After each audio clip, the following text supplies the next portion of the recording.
land is on the way to an important infrastructure project. So that's more or less where I see it. So I don't think it just happens. Also, municipal bonds. What's a municipal bond? Is it like a bond but in a municipal level? Crenshaw Grinder. I mean, I'm guessing that's what it is, right? Or do you know anything about that, Caesar? No, I do not know what that is. It says debt securities issued by states to fund day-to-day obligations and to finance projects. A debt security, Abby would know what a debt security is. Oh no, debt security, that makes sense, right? That's just it's a debt security, right? So that makes sense there. Abby, can you hear us? Damn, so these countries are just broke as hell. The citizens are poor as hell, so they can't tax them. God, yeah, but they're not just broke. It's as I said, it's a culture. That's just how Africans. And okay, bad culture. Okay, we'll give you that. And it's on top of that, when you guys are talking about the Morocco thing, on top of that, bro, let's be honest. Which one of your African countries has enough resources to send food to Morocco, bro? Half of these African countries are protesting because of high food prices, fuel prices, and you're telling me your countries have enough to be sending shit on aid, like the European countries.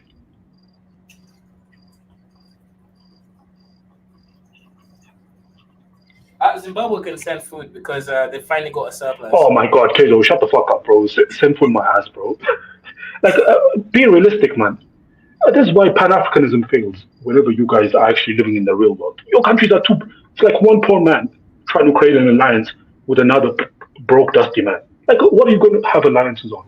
You both have fuck all. It's like 0 plus 0 equals 0. What's the difference? No, that's not true. Poor people can work together. That's hilarious, though. Caesar, come on, bro. What's 0 plus 0? It's 0, but I think it's like 0.1 plus 0.2. Okay, so look. It's just for relief. It's not like you're feeding them forever. It's like for a month or something.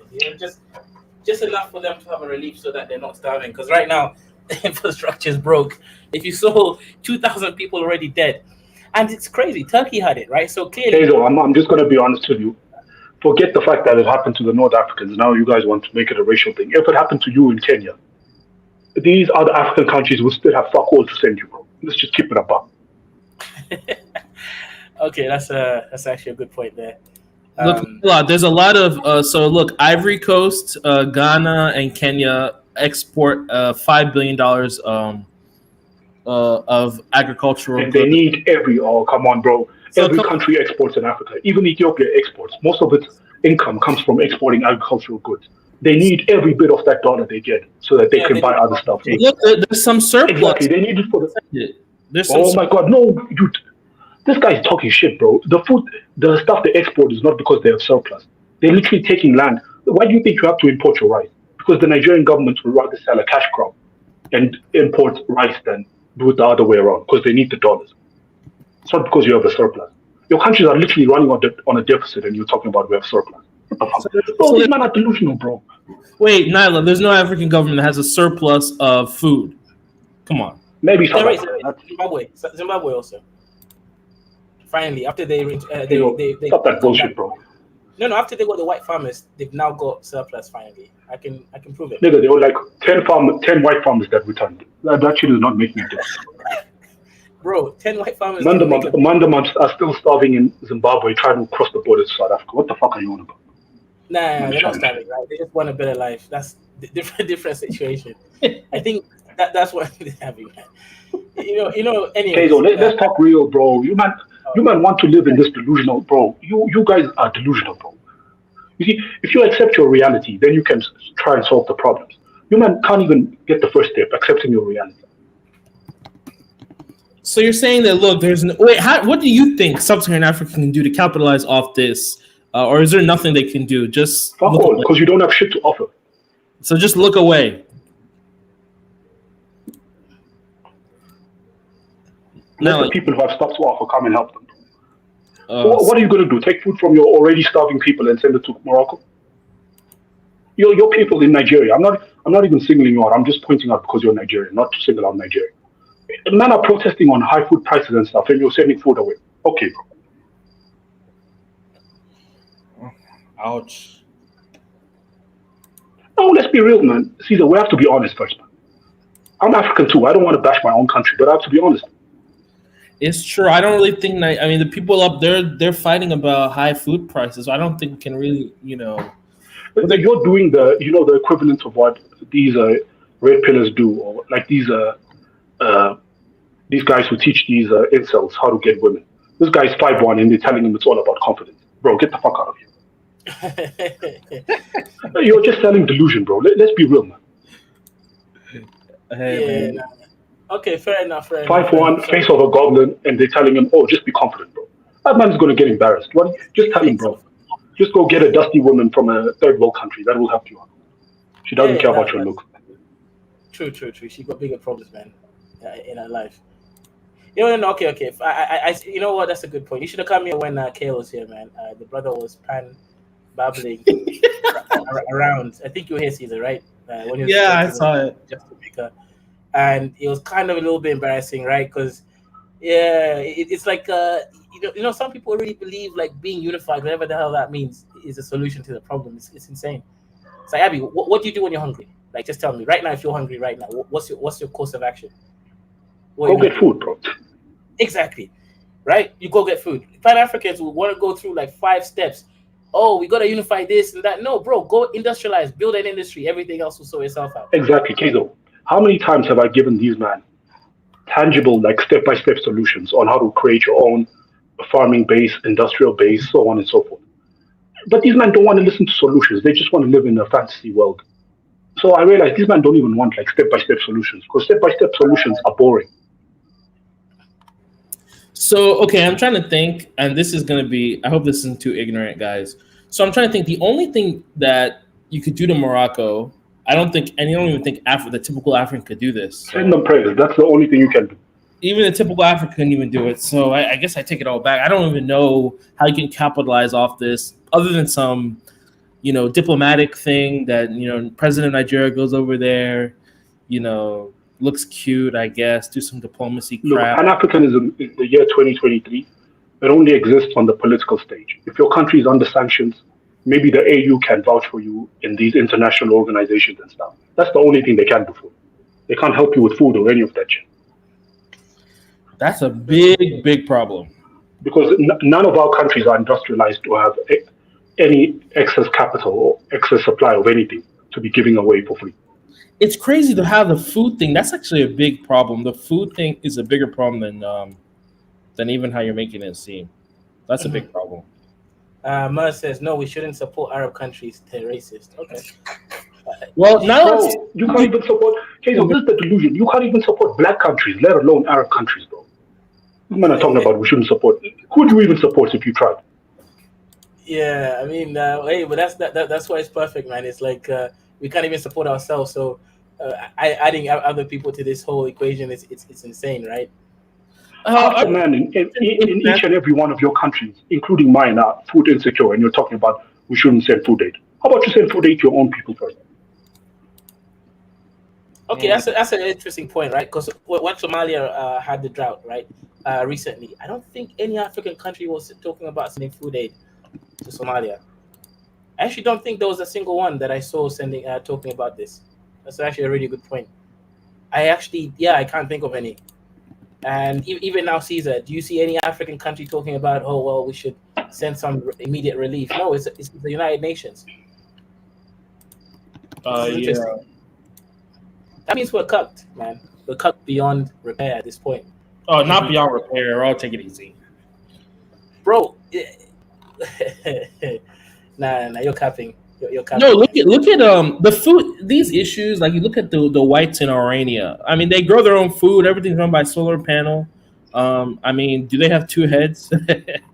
I don't think so. Yeah, they do actually, Caesar. Right? You remember what Thing said? What's his name? Zulia, when he called in earlier, he said that we're extremely indisciplined people. What do you think Saudis are doing? Saudis have bought land in Gambela region to grow the food that they need, right? We're not doing anything. We've got the land. We've got the arable land and everything. We can't even be logistically culpable. We can't even go and get the fertilizers and grow the food ourselves. Like, we just don't have the logistical operations to run efficiently. And I think we've already kind of known this season. Caesar, what you need to do is set up a network of highly high IQ people that are not all about coping. Set up that network and then allow that to be some Pan-African investment network. None of these, we're all one, work together. None of that. It's just simple. It's a simple network, right? Of people that have got skills, and then it's like a website where someone can, hey, I need this. There's rating system in there, of course, so that people just don't get scammed easily. You set that up, Caesar, and you're doing well. Okay, get to coding as well. But yeah, just code the website, build it. You just manage, go through like some. You have like what we call starred users, right? Users with like special considerations because you vetted them or you worked with them on a project before. You do that, trust me, you're really solving a lot of things. Because the issue is not that we don't have the smart people. It's just there's no clear way of finding them. Like there's no network. Yeah. And we can't cope so much to the point whereby we can't even accept that fact, right? Because you could say, oh no, the Mzungus is like this. No, just acknowledge our fault and then fix it. Because if you do that, things can actually move forward. Simon says Africans have money. We wouldn't be lend money if we didn't. We just. I know what you're saying, Simon. Right? I was about to come for you, right? But it's more than that, right? Okay, so Caesar, let me ask you a question. Why do you think the World Bank makes us pay way more interest than other countries? Because there's nothing we can do about it. Yeah, but why? Okay, what do you think? Why do you think they have that policy to begin with? That third world countries have to pay interest in first world countries. I guess so they can make their profit because we're kind of dusty. So it's like, look, if I'm going to give you money, I got to make good money off it. Maybe. It's a simpler reason. Why does any bank have high interest rates for people who don't have? Because your loans are not secure. Exactly, that's it. It's not like some big conspiracy. Everyone, and this is the issue at Caesar, right? Pan-African space. You can still analyze something logically and still be fighting for your people. The problem is simple as that. We don't. It's much more risky to loan us the money, and we do default on these loans a lot more than the rich countries do. So it all makes logical sense, Caesar. Should they just keep giving us free money and then we misuse it, we don't pay back? That's the question. I mean, interesting point. Should they? You're saying should they keep giving us these loans if we're not paying them back? Mm-hmm. I guess not. They shouldn't, right? But that would be racist. Yeah. So they give it to us. They just add interest rates that is a lot higher than. Exactly. Look at all your countries now. Abiy Ahmed, Ruto, all these men are going around Europe crying about, can you please defer our loans, extend our loans, so on and so forth. Why the fuck would they ever give you low interest rates when every time they give you a loan, 10 years down the line, you're coming back and asking for longer time periods of payment? Yep.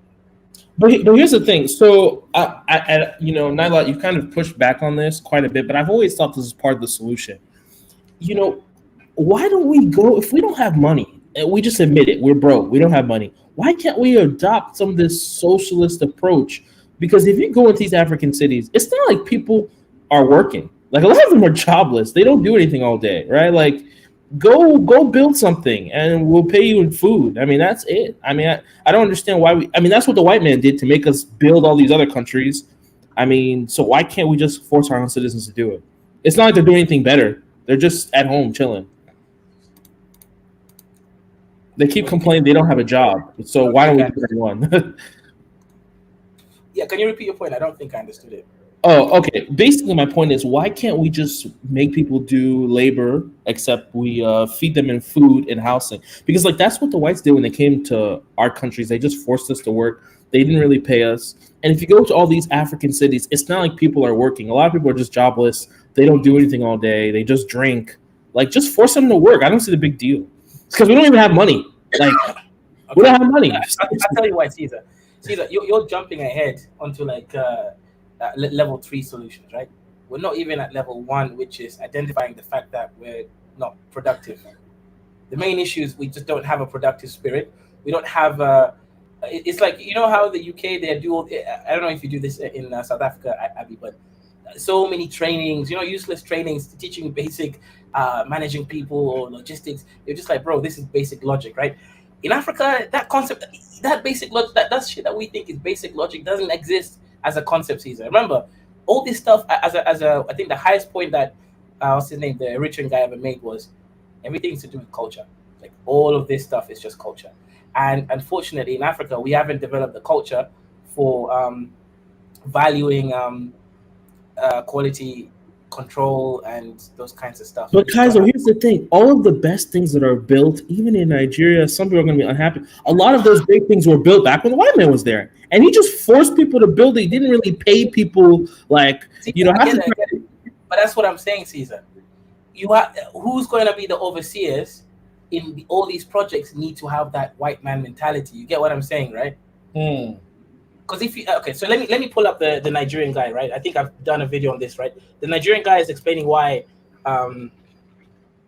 Canada is actually harder, and say, if you got the money, you might as well just stay in Nigeria. Everything he says there is everything that we've been talking about on this platform, right? The guy was just saying the truth. In Africa, when you do work, you're not doing work because you're getting paid or it's a responsibility, because there's a goal, there's a real tangible something attached to it. No, you're doing work because that's just things people do. And not just that, when you do work, it's supposed to be fun, right? Africans don't want to be in some situation where they're like working and they're not having fun. So are you being too harsh? Because I think that's the same everywhere. No, it's okay. Okay. Caesar. Okay. What you're doing here is called what do they call it? Qual-quant non-distinction error, right? You're turning a qualitative point, aka a logical argument, and you're confusing it with a quant argument, which is what I'm making, right? I'm saying compared to other people, we don't like to work even more than other people don't like to work. I mean, are you sure? Because I always thought the African problem was people don't work hard because they're not sure if they're going to get paid. That's what I always thought. I didn't really think it's like there's something culturally wrong with us. See that. Before the white man, were we industrialized? No. We've never had the culture of so-called. No. That's not why we weren't industrialized, though. We just didn't have. No, I know. I know. I'm not saying that. I'm saying we've never had the culture of capitalism, like time-based, project. We've never had the concept of I need to work for my money. For us, it was always living one with nature. You work because you need some meat today, so you go hunting. You become a hunter-gatherer, right? You're a pastoralist because that's your job. You're a farmer because you want to feed your family. There was no concept of, I just need to work really, really hard in order to keep getting surplus, then take that surplus and then hoard it and then create more value. I don't know if you're seeing what I'm saying. No, I'm not seeing what you're saying, because Africans is, the fact that there are tribes that are 10 million, 20 million in population mean that there was this idea of we need to get bigger, right? I mean, we need to get better. I mean, there were wars. People still dominated other people. So Caesar. There are some tribes that were like that. Most tribes were like that. That's why we're here today. May I interject? Is that Burna Boy? Hey, Burna Boy. Your last album was Yes, may I interject? Yes, Burna Boy. Go ahead. No, this is not Burna Boy for real. This is just a name, so it's okay. But we know it's impossible to just say Africans don't like to work or don't work hard. It's something that has been put out there by white people after they finish enslaving us and forcing us to work and build the world. So when you say that, it's like a white supremacist thing to say about 1 billion people. Africans work really hard. The example would be when they leave Africa and they come to other countries, they are one of the most hardworking groups in any country they enter. So when you say that, it's false. All human beings love to work. All human beings. But our continent does not make it conducive for us to work and reap, whatever it is that we're supposed to reap from working. We do work hard. Nigeria is the largest economy in Africa because Africans are working. Fishermen and people that are driving, people that are delivering stuff, people that are farming. Africans are working on a daily basis. Just that you don't see it and you're not there to see it. And the government don't make it more conducive for people to reap from their hard work, but they do work. And so that's the only thing I heard when I came in, and I just had to address that. It's a white supremacist, rumor to make it seem like this group of people are lazy, because the same thing happens in the US. They usually say, oh, those people are lazy.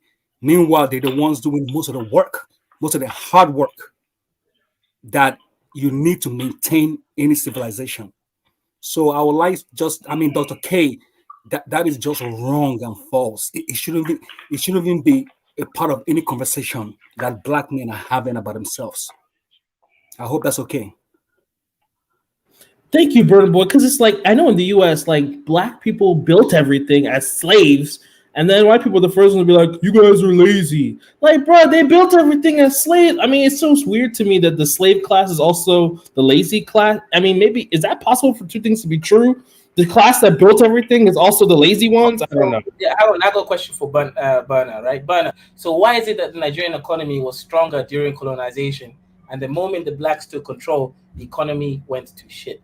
Well, when you have a gun to your head to work, of course you'll work. And when you're being flogged, and your food and your livelihood and your actual life depends on working, of course you're going to work. But by the time by the time they leave and leave you to your own devices and remove all the industries and remove all the things that can make you more, progressive, and then give you a terrible government, and then put you straight back to neocolonialism, of course, so you're going to so they less. did this. We didn't take part in this. So they did everything against us. Why were we not strong enough to resist neocolonialism? Isn't that mean that we're late? Because they've been beaten down mentally. There is something called psyche. Your psyche, Right. So they're stronger than us mentally, is what you're saying. Excuse me? So they're stronger than us mentally. The white man is superior to us mentally. No. I'm not saying that, but if you beat somebody down long enough, for 400 years to be exact, and then you release them, and then you give them a bad government, okay, they're going to be less productive. It's as simple as that. And all the industrialization that they're supposed to have, you remove it out of just spite. Example, like the French. When the French left all the colonies, they took everything with them and just left a few people to more or less manage the population. They don't give us the room to grow. They literally corrupt our leaders, and they put policies in place that make sure that we are not as productive as we're supposed to be. So let's not just wash away the fact that they are involved in this. Okay, Kezo, let's just stop this for a second. The problem is not the lack of hard work or willing to work. If you Okay, your South African internet kicked you off. Well, no, but I mean, like, I listen to this, but I had a chance to call in. Like, I mean, what are you talking about, man? Mike, actually, just before you come in, let me finish. Kezo, 1 second, let me finish. Okay, go ahead. If you, as an individual, are training, but you have no plan, you don't have any long-term plan, you don't know, you're not scheduling your training and so on and so forth, you can work as hard as you want on the time period you're working. It will still not be as fruitful as someone who's working based on a schedule and is organized on a day-to-day basis. The problem is your governments are not organized. Even, let's say, in your country right now. What is hard work going to get you in any African country? Because the lack of organization, the lack of any logistics, the lack of any law and order, well, your hard work has more chances of amounting to zero than anything else. Because there is no rule of law. There is no, okay, if I do this, I'm guaranteed to get to here. And there is no like real ladder or anything to these places. It's just like an anarchy. It's the chaos that you like to praise in all of these African countries. Logically, I agree with you for the people who, let's say, reason that way, or that's their reasoning. But what about situations where it contradicts that as being the real reason? You look at African court system, completely disorganized, irrelevant, right? Imagine, I've been going there for 2 years now. I haven't even had my first hearing yet, right? That's just an example. Exactly, that's what I'm telling you. But these people are paid. That's the thing, right? The judges are paid, the prosecutors are paid, but people we just don't care about getting shit did, right? Go into like remember when I tried to get my ID, right? When I tried to become Kenyan. How many mistakes did they make? Simple things that they can just solve, they don't want to do it. And it's not even like they're going extra mile. It's just look, we don't have quality control in Africa. Okay, Kenzo, this is where that's why I say there's no organization. Does that person who's not organized, does he suffer any consequences? Is his job reliant on performance? That's what I mean. There's no organization. There's no like logistical structure to anything. But you have the job. Most of these niggas, let's be honest, in African countries, they got the job because of a man they know, not even because they're the most qualified. And they have full job security, bro. Name me a government position in any of these developed countries where they can get away with slacking to this extent and not be fired. You don't even have a complaint structure in most of these African countries. If you're being screwed over by any government organization, would you go and file a complaint? Okay, that's a good point. All right, yeah, let's that's what I mean by organization. A person is only going to work hard if he sees the incentives to work hard. That's just basic human nature. Okay, go ahead, Mike. What's your thoughts? I was listening to my Niger brother there, brother boy. I mean, a lot of things you're saying are just completely like factually incorrect, man. I mean, you said you said they were putting gun on our head during colonialism to work hard. I mean, that's not true. Nobody was not literally, not literally. It's just you're being colonized, you're being worked against your own will. No. They were not there working us. And so you say for 400 years. I mean, the British came in 1914 and 1960. And when they were there, the British didn't come in 1914. Before them, we were going through slavery. They were buying slaves. They were not slaving us there. They were buying slaves on the coast. They were not. They were giving arms. They were giving arms to the smaller tribes to go in. You said they were working us for 400 years and colonizing us. Were beating our brain or mentally. Basically, they have interrupted our productivity for 400 years. No. My brother, listen. The short time they were in Nigeria. I don't know about other African countries. Well, you have to look at the whole continent because Nigeria didn't exist then. Okay, the empires around. Most of the population didn't have any encounter with them. They were still doing their things in their kingdom, their villages, their farms, growing their things, doing their thing. Let me correct you, Mike, because I have heard you make this argument on different platforms, but let me correct you, okay? If you disrupt one empire, you have disrupted more than 5 other empires because those empires have spheres of influence. If you disrupt the, but that's not the argument. That's not the argument. No, that's part of the argument because if you disrupt, you're saying no. I understand. That's a different argument. Let's stick to the main argument. You're saying they did some psychological damage to us and make us like we're this ADOS people, like where they brainwash us. Do some psychological damage that made us lazy and things like that. And I'm telling you that that's not fact. No African is lazy. I am not lazy. Not lazy, maybe another word that made us like some kind of unproductive or things, whatever you said. But what I'm trying to tell you is that's not true. When the British were in Nigeria, most of the population didn't have any encounter with them. They were just doing their dealings with the chiefs and the kings and setting up missionary schools and trying to set up a system and extract resources. That's what they were doing. They were not interacting with the population or forcing population to work or think or do whatever or think this way. Most of the indoctrination even was done after they were gone. With the school system we were doing it to ourselves. Because by the time the British left in 1960, majority of Nigerians don't even speak English, man. It's only people in the elites that went to England and all that, their children, they were the ones speaking English. Most of us were not, we didn't really have any encounter with them to say that they did some things to our minds or something. What they left, we only thing I can say, okay, they brought Christianity and whatever. Even by 1960, majority of Nigeria still wasn't understand the whole Christianity thing. So you can't say they came and do something to us, then that's why we are thinking the way we are thinking or something. We're doing things ourselves. We just choosing. First of all, I was saying that Dr. K is wrong to say that Africans are not hardworking or they are lazy. Or I get that. Do you still believe that they beat us down for 400 years? All I'm saying is that the governments that are helping organize us have not made it conducive for us to be more organized. Let me give you an example, okay? I agree with all that. Let me give you an example. Here in the US, when I was 18 years old, I was in college. I had a full-time college. That's having 4 classes, 12 credits. I also had a full-time job, and I also had a part-time job. That was only possible because in the US we had a 24-hour cycle of work. So I worked afternoon shifts, and then I worked night shift. In the US, at night, there is work to be done. There is money to be earned. You can start work at 11 p.m. You can start at 10 p.m. and work till 6 a.m. Take a shower and go to work. And most Africans do this when they come here. They do it for 5-6 years. They save tens of thousands of dollars, and then they slowly invest. Well, America has a robust economy, so yeah, there is jobs. No, from America, but that is not available. That is not available. But do you still stand with the point, fact that with the point that they were there for 400 years, colonizing us for 400 years? Listen, let me give you an example. Let me use Rome as an example. Rome. No.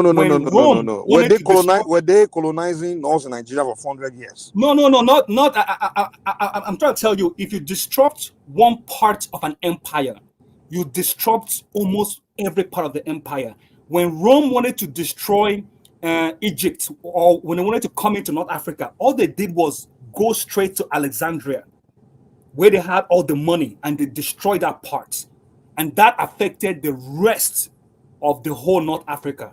So if you destroy something like Nigeria that had 300 tribes and that had all these bustling activities, you would disrupt half of West Africa because they did business with everybody.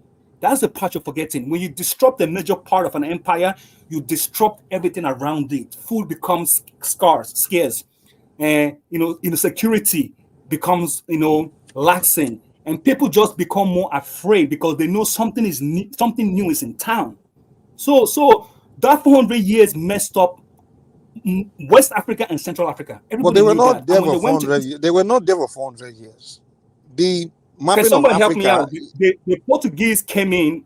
Yeah, they were trading and they were buying slaves, but they were not in the land. That disrupted a lot of things, because when you give arms to a smaller tribe and that smaller tribe starts to disrupt all the other small tribes, you've messed up a lot of things. You've messed up the order. I mean, we already had that. No. They didn't come to start us doing whatever it is for ourselves. We are already doing that. No, we were not. I can give you a book that we're not having tribal wars. I can give you a book that was written by a Portuguese when he came into Central Africa. He said they were so peaceful. They said there was no crime. Their lifestyle was perfect peace. And the only way they could destroy these people is by going towards their religion, their native religion, and destroying them so that they can come in and take over. They literally had a plan. Was that the reason we had wars? Was that the reason we had wars? You say we didn't have wars. I mean, wars always existed in humanity, but it didn't exist in West and Central Africa a lot. Trust me. A lot. Okay, it existed, but not a lot. Is that what you're saying? Yeah. Mike, I've heard your argument about black people being dumb, we having low IQ, something wrong with us. I've heard that argument a million times. When did I say that?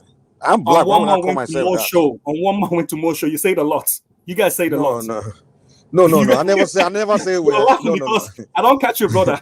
I don't catch you now. No. What I say is we are not being intellectual. We are intellectually lazy. We are not being, and that's a fact. Because if we were as intellectually productive as others, we'll be productive. We'll be producing like others. We'll be making things. We'll be technologically advanced. But we are not doing these things, and that's what I'm pointing out. I'm not saying it to insult us. I'm just saying as a matter of it's an issue of fact that, hey, we're not doing this. That's what we need to do. We need to focus on productivity and believe in ourselves that we can actually advance, because we don't believe in ourselves. Most of all, when I start saying, hey, why do we have to wait for the white man to come and set up this thing? Let me ask you a question. Can you hear me? Yeah, we can hear you. It's really odd because you can hear me here, but my internet seems to be having problems. See, the British were already they had a battle in Lagos in 17 something already, so they had a history in that region for going back up to that time. Regarding in 17th century, shockingly, they fought with the French. Now you're saying French. Oh, the Yeah, British they and the fought with the French fought French each other. 1755. You know, the French were controlling some part of Lagos during that time. The So French in Lagos. yeah, Battle of Lagos. I don't know Where? what do you call it. They call it the Battle of Lagos. So I don't know. The Uh, French. yeah. Who knows? I Maybe don't know it's the Lagos history of or French in Lagos. maybe it's the French Lagos in Portugal or they are fighting for. But all I I have know a is that question for Nadia. So you Why don't know did what you you're keep the talking about. name Lagos? Isn't Lagos like some Portuguese name? Why did you guys Yeah, name No. The name is gonna be Eko. No. The name of the city is Eko in Yoruba language. But in English, in when we use speaking English, we say Lagos. That's the British call it Lagos, but we call it Eko. And that's how the Portuguese. Yeah. You say Eko. Like say where you from? The Yoruba people, someone Eko. I'm from Eko. Yeah. I think the at least they have been around that area since let's say Yoruba from now people more call than 50 Lagos Eko, years. but other Nigerians call it Lagos. The Yoruba Yeah. people is Eko that we call Lagos, but other Nigerians, because they don't speak Yoruba, so they just call it what the British told them it is. The British arrived in Nigeria when they first landed with at Benin, isn't it? That was quite a while ago, if I'm not mistaken. Also, and then they also came to Lagos around 18 something. So yeah, but the point is they've been there a while, and the British, the French, and the Portuguese have also been around disrupting, according to Burna Boy, some of the activities on the continent. 11 million people shipped out is no mean feat during those days. So a lot of stuff was going on, a lot of tragic events was going on. That said, though, regarding whether we are not organized, I think Burna Boy has more point than one would like to admit. He made the point about our leaders are not making the environment conducive. That's basically it. All the work we are doing is not because we are not working. It's all our sweat, all our dollars is ending up in Western accounts. That's basically what's going on. And the system was designed to be that way. The French one is even more brutal, where literally their reserve is placed in French banks, and it's just the name of the game. So And, this guy says in the comment section, this guy's a dummy, man. Is Lagos not Eko? It's not Eko. We call it Benin people and Yoruba people. What do we call Lagos? Eko Nimowa. But these guys, I'm lying. I mean, I don't. This is that guy. That's I'll start doing so much to ban him every day now because he's just annoying. Come on, stop going up, man. They don't make that a big deal. He's an American, but you think he knows Nigeria. This guy was born and raised in Texas. Someone all of a sudden, Nigeria. You start talking like he's a Nigerian expert, like he knows Nigeria. He doesn't know shit though. Even till date, some people call Lagos Echo even. So it's not like new that people use the term Echo. I don't know how far back it goes. I wasn't there, so I'm not researched it, but I know till date some people call Lagos Echo. And so yeah, that part is correct on your end, Mike. But in terms of the greater point is our leaders they didn't do what they were supposed to do to ensure that we did well after the British left. And I've explained this before. It's because they didn't see the British as bad people. You see that video that I normally play every now and then about our leaders going to foreign capitals to have meetings. That same man saying those things just today when he was reading the news about the UN meeting, and he wanted You're talking about Bati. Are you talking about Bati? Yes, okay. Yes. That same man, when he was about to read this thing about the UN meeting in Washington, New York today, you need to see the way he lit up. Oh yeah, we have a reporter at New York. Then when he finished reporting, he said the lady should go and look around. There's a lot of nice things in New York. It's like he doesn't know. He too has that colonial mentality. He's a bourgeoisie himself now. Yeah, he's all inbred in us already, and you have to recognize it in yourself. When you see you man start folk dancing, well then that's the problem. Our whole look at you know that about it. I was the first that was so that guy. You're not the only one. I was the first that called him out about that shit. This guy, whenever they are celebrating the Duchess of Sussex, the Queen of England, all that shit, he covered that news like special. But when they are talking about the monarch in Nigeria, like the about Benin or our own monarch, he doesn't cover that news. He doesn't even regard it as more important. But when they're talking about Prince Charles, all that shit, they will play nice song. They present in an eloquent voice. The way they gave it. I'm surprised. I didn't find myself using this term "coon." It's just because it just shortens it for me. Because if I keep whenever I see an African speaking that Queen's English, man, If I keep saying everybody's colonial mentality, I will be saying it too many times. So I just short it. I just go coon because some of these people is just too much. Our leaders are just too lost. Maybe it's a generational thing. The new generation that are coming up are the ones that are not going to have it. You guys haven't told me why Africans are not lazy, right? I said it as I said. They are not lazy. Clearly, they are not lazy. This guy, you're funny. So no human being on earth, no human being that. I like that term you use. Actually, that is very interesting that you use it that way. That no human being on earth is lazy. Human being on earth is lazy. Let me give you. There's a difference between. There's a difference between intellectual laziness. Wait, Mike. Laziness. Okay, go ahead. Yeah. Mike, I think we're lazy. No, okay. Mike, how hard do you think I work? I work around 20 hours a day, sometimes even 30 hours a day. Is that not true? 30 hours a day? Are you mad? What's wrong with you? Dr. K. See, Kaizu. 30 hours a day. 30 hours a day. Yes, Tanaja. Sometimes. Are you serious? 24 hours is all you have in a day. Tanaja, stop with the whatever it is. I work 30 hours a day, okay? Did you just hear this guy talk nonsense? Tanaja, don't you remember when we used to do a 24-hour live streams back in the day? Yeah, if you talk to me, not 30 hours or 30 That's hours. not work now. I mean, you call this work? Kaizu, come on now. Not work now. So what has to be? No. You enjoy Mike, this guy is complaining about Africans not taking their job seriously, but when you look at the 24-hour streams, how many of those hours is he actually on screen moderating? He's probably moderating for 5 of those hours. The other 19 hours, he has left the stream, and you guys are just doing whatever you want. There are people in the back chat begging to come on. He's not there, so he doesn't even put them on.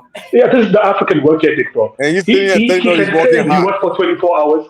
He can claim he worked for 24 hours. But he only put in 5 hours of work maximum.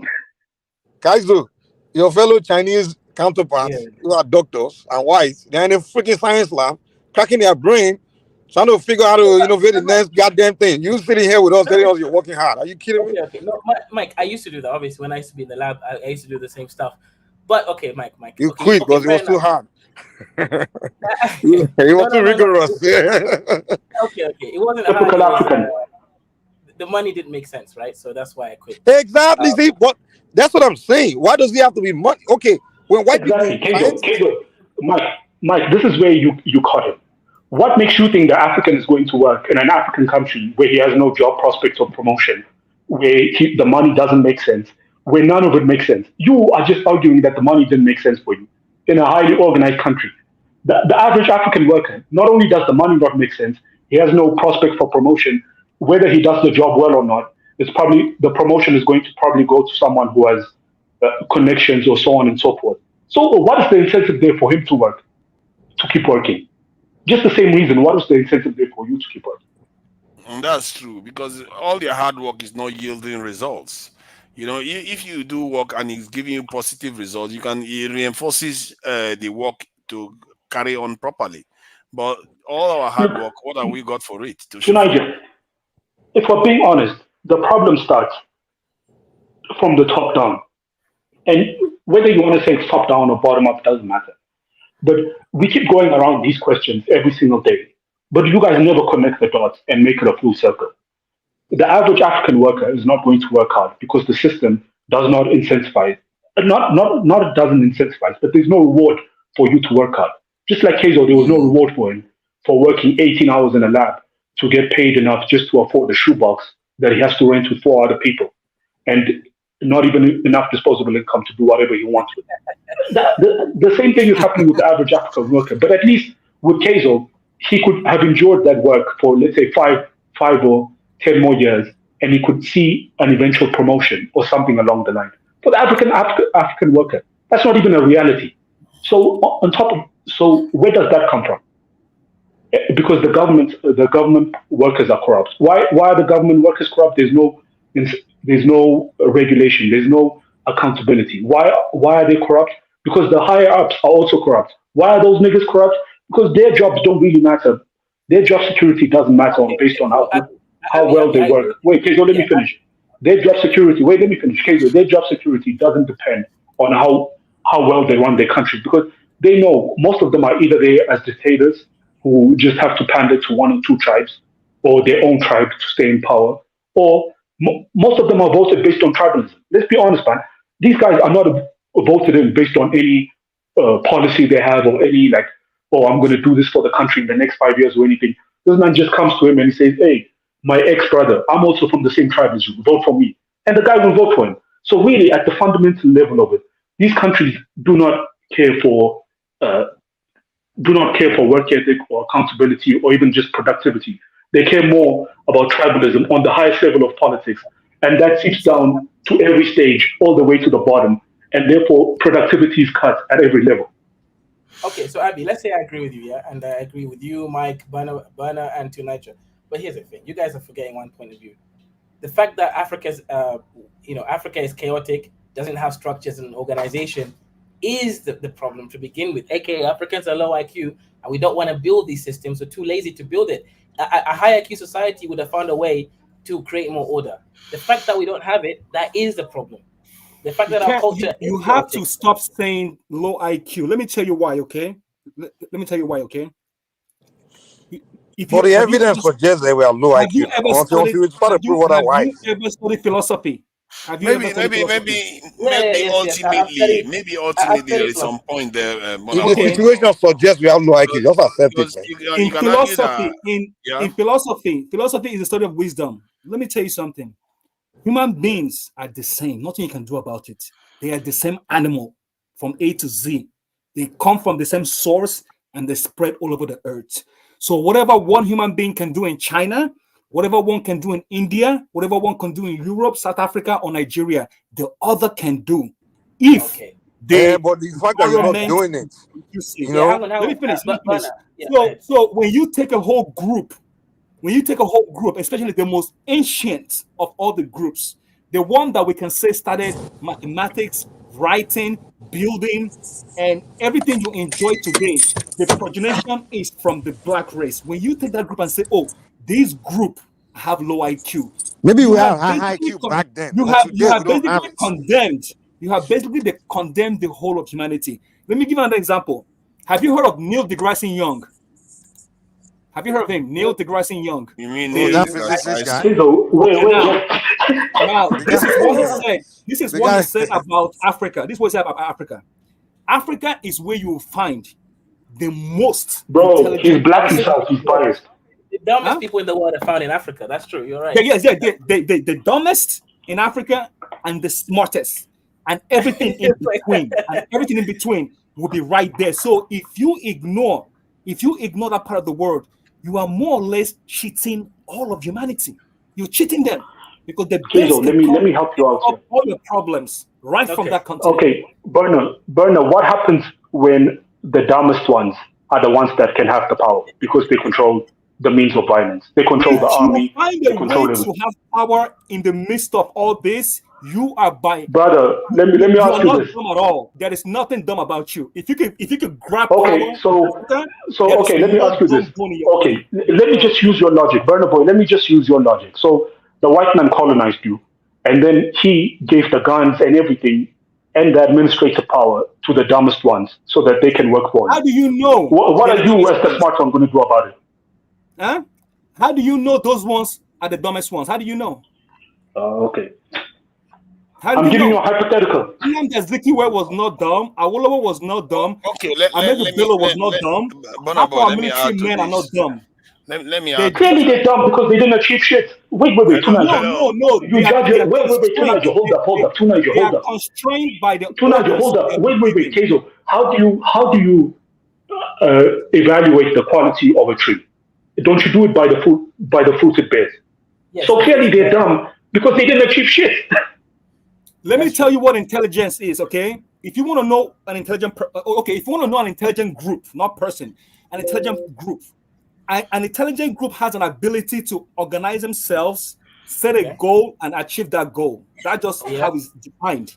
And obviously, we failed in the part of organizing ourselves. We failed in that part. We haven't organized ourselves. And we haven't set a goal, and we're not reaching that goal yet. So why? You can why did we fail as a group? Wait, hang on. Because we have outside. We do have outside forces playing on us, whether we like it or not. There are outside forces Making sure that our part is not done. You've defined intelligence, and then you've just shown us that we're not intelligent. Because that's what I'm trying to tell you. Like this, it's a two-way coin. Okay, yes, you can organize yourself, but in a situation like Nigeria, in which you did not fight for it naturally, it was more or less given to you. You didn't fight for Nigeria; it was given to you. You understand? So you failed the first part. You did not organize yourself. Your organization was done by somebody else, and that organization was done in order to profit that other person.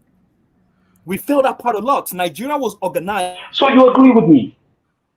Kezo, don't I just say that even according to his logic, the colonialists put the dumbest people there so he can manipulate them. And then when I say that, he says, how do you know they're dumb? You were even saying it right now that they were the most easy to manipulate and therefore the dumbest. What are you on about? I think he said that they organized it. He didn't necessarily say that the people that they organized were stupid. We didn't organize ourselves. Somebody else organized us for us. Yeah, so that's what we feel. But then the question is, why did we not organize ourselves? It's been only 60 years. Literally. But other people went through similar stuff. They were able to organize themselves. Why did we not organize ourselves? You can look at the Indians, the Chinese, the Vietnamese, the North Koreans. The Indians had an empire that was more than 4,000 years old. So did we have some too. I don't know what you're on about, but India is also broke, man. I don't think you should keep using India as an example, man. I don't know. They organized themselves. That's the point. They were able to organize themselves. They landed on the other side. India has the highest number of poor people in the world, bro. What are you on about? Even if they organize themselves, that's the difference. Hang on, Tanaja, please let me just correct you. Organize themselves to be what? Food insecure and broke? What are you on about, bro? To be the people that just landed on the other side of the moon. What is this guy talking about? It's not Wait. Kenzo, let's just do this. Logically, if you think about it, if Nigeria was a country that was the same size of India, it would be really on the same economic status as India. Nigeria has a GDP of... Wait, Kenzo, let's just do this. Right now, India's GDP is 3 trillion, but they have the population of, I think, 1.6. If you multiplied Nigeria's population to reach 1.6, and therefore you also have to multiply their GDP by that same number, Nigeria would actually even be slightly ahead of things. What are you on about, bro? I don't know what you see. You don't understand at all. You really don't understand how nations are. And sometimes I really wonder why. Guys, please, give me 1 second. Here, right? India is well in front compared to Nigeria. Please, let me just add something here quickly, right? To some good high IQ insight. Both of you guys are, not putting things together, right? India is obviously powerful because they industrialized, right? It's got Tata Steel, Tata Motors. It has, key industries like pharmacy. One of the largest refineries in the world. Sure. But the issue, hang on. But the only reason India is like that is because India is a single administrative region with the same population as the whole of Africa, aka the taxes. Is what allows them to do this. If Nigeria was the same size as India, they will be even further ahead as India. Let's just do this simple trick. Nigeria right now is 200 million people, right? Yeah. India is 1.6. So that means to get to India's level of population, you'd have to multiply Nigeria's population by 8. Now imagine multiplying also the GDP by 8. Where do you get? You get to 4 trillion. In fact, Nigeria would be slightly richer than India. How do you explain Vietnam? I don't know why people just blind your eyes to this. How do you explain North Korea then? How do you explain Vietnam? How do you explain Singapore? Small countries. The average North Korean would run away from North Korea to come to Nigeria. What the fuck are you on about? This guy, he thinks because North Korea has a nuclear weapon. Oh my God, this guy's so dumb, bro. I begin to just completely disengage with the way Nylord thinks. You don't understand nations at all. Strategically, all these nations are strategically well ahead of almost all African countries. They are strategically ahead. You just look at the economy and think that's what... Do you see this delusion we're dealing with? Oh my God, this guy... No one said they're not... Oh my God. India is strategically ahead of you because literally India is more comparable to Africa than any African country. They're literally more Indians in India than they are Africans in Africa. What are you on about, bro? And when you look at them on GDP per capita... Niger, can you let me finish, bro? I know you... statistics to an old man like you is foreign. But let's just do this. When you look at India's GDP per capita, it's actually quite low. When you look at India's poor people, in fact, if you put India's per capita metrics compared to African countries, India is like really middle of the pack. Like it's not the poorest, it's not the richest, it's like down the middle, like literally the average. Yeah. So what are you on about? Let me say something. Vietnam, you can't even compare. And no one, you notice this guy puts in Vietnam. Who says Vietnam is not more developed than Africa? Even I will concede Vietnam is like let me say something. 20 years ahead of you in everything. In the 1400s AD, 1400s, okay? Vasco the traveler traveled from Portugal all across Africa and went into India for the first time. When they got there, they saw an advanced civilization. Advanced, that have been trading with the Muslims for the past 800 years. That's around 1300s. So we need to stop comparing India with Nigeria because they bypassed Africa. Africa had nothing, jungles. They didn't have nothing. And India was already advanced. They had boats, they had ships, they had everything you could dream of. And they had peace. Now they were warring with the Muslims down in Goa. Goa is a different part of India. They had a war going on. So India has always been civilized and advanced. The Roman Empire fell because they were buying too much goods from India. India has been producing goods, religion, philosophy. Bro, we are talking about 2023. We're not talking about but 1800s or something. History is not in a vacuum. You have to put everything together. Bro, we're talking about 2023. Bring it back to 2023. I think the average Indian today not only doesn't have shit to sell, the average Indian is food insecure, bro. The powers that be had more respect for India than they had for Africa. Simple and short. It's not just about respect. Burn Boy, like what you're saying, like people don't realize India is a much more advanced society compared to Africa. First of all, India already had a state. India already had a lingua franca. They already have a state religion. Before the white man came, they were already in advance. Most of Western, like if you listen, Western history is they're telling the reason why the white man traveled across the world because they were trying to get to India. Literally. Thank you. Wait, guys. What, Caesar? Let me guys ask you a question, right? I think you guys are having two separate arguments, right? So Nigel was having. Let me ask you this: in 2023, which is more of a developed country, Vietnam or India? India. Right? Is it not India? Okay. I don't know. Vietnam. I don't know. To be honest. Bro, literally, Vietnam has a GDP per capita of like 10,000, 11,000 these days. What are you on about? Nyla, that's like asking I can tell you why, though. Or the USA. I can tell you why. Kezo, let me ask you this: Where are the average? Isn't the average Indian worker going to work as a slave laborer in Saudi Arabia? What was Saudi Arabia in the past? Wasn't it just a desert with nomads? In 2023, what is better, living in Saudi Arabia or living in India? Why is the average Indian worker coming to work for slave wages in slave conditions in Saudi Arabia? History is so important. So what's your point? Who gives a fuck about history, bro? Well, no, history. Your past success doesn't determine your future success, dumbass. Past success does help. wait, Caesar. Oh my God! So why is Kezo? Why is a country? Why is a region in the south in the Arabian Peninsula, which is just a bunch of nomad camel herders running around in the desert, butt fucking each other and butt fucking goats? Why are these guys? Listen. Nyla, don't insult the Saudi Arabia. Okay. Let me say something, okay? There was a religious war between Islam and Christianity. And in order to make some kind of peace, the Western world invested heavily in Saudi Arabia in order to just bridge that gap. That's all. They Saudi Arabians had the religion. They had a soft power through their religion. That's how they were advanced later. Yeah.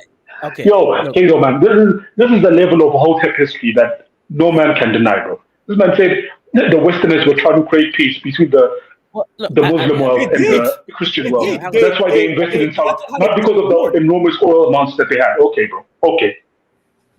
I would also say that Saudi Arabia is an advanced society. Like, look, yes, they were a desert, but remember, they literally colonized like half the world. Like, these are people who can think ahead of themselves. My Thank you. ancestors They didn't even developed colonize mathematics. anybody. My ancestors still didn't even colonize anybody. I don't know why 50 million of us live in a dot, but the Saudi Arabians lived in the desert and colonized half the world and got those idiots thinking they're Arabs, man. So they're an advanced How did society. they colonize? How did they colonize half the world? Maybe 1/3 of the world. Wait, Okay. Kingdom, let me ask you this, Kingdom.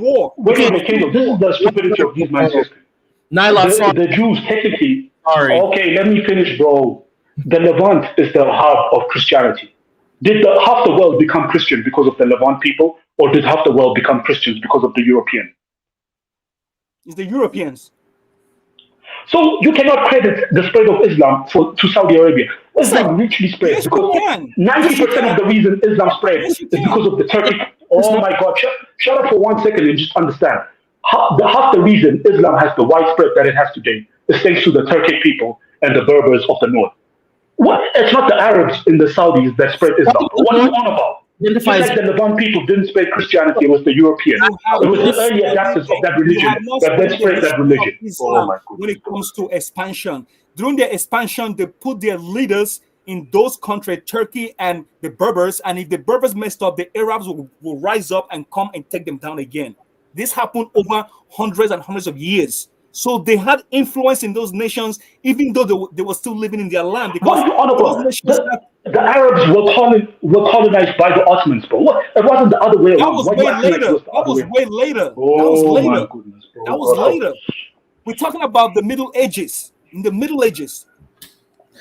My whole point is these are advanced societies. I don't think we're there yet. We don't even have a colonizing religion. Saudi Arabia has never been an advanced society. Please just open a book for once in your life, bro. Jesus Christ. We don't have a colonized religion. We don't have a lingua franca that 1 billion people speak. We were all little huts. Well, let me not say huts. We were advanced in our own way, but we're all small little countries. There you go. Yeah, look. I think you guys are, miscommunicating. You're not arguing the same points, right? Obviously, India has a lower GDP per capita than Ghana. The average Ghanaian lives a better life than the average Indian. That's fact.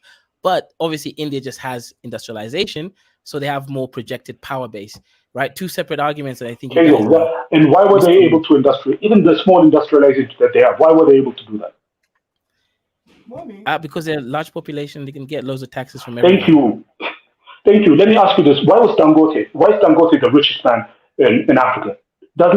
Is it a coincidence that he just happens to be? Is it a coincidence that he just happens to come from the most populous country in Africa? Yep. No, of course not. Is it a coincidence? Thank you. Yo, Kaizo, but I don't think it's just that though. Hang on. People keep saying, hang on, storyteller, hang on, Abby, look, people keep saying stupid shit. Shout out to my Yoruba brother, right? Bro, it's 1.6 billion people, right? Africa has 1.4 billion, 1.4 billion people. Africa actually has a higher GDP per capita than India does as a whole. So this like storyteller, population. This thing is retarded. Like I said, bro, India is a single administrative region with a lot of population. Think about this. Let's say you become the monopoly holder of any agricultural good in a population of 1.6 billion people.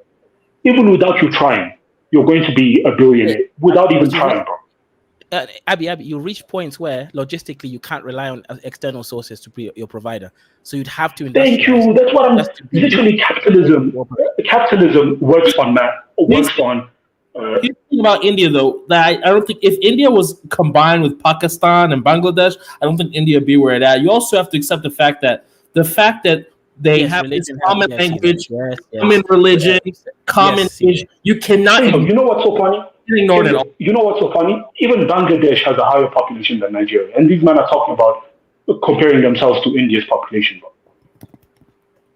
Anyway, I'm just saying you can't deny the fact that there's something called in capitalism scale.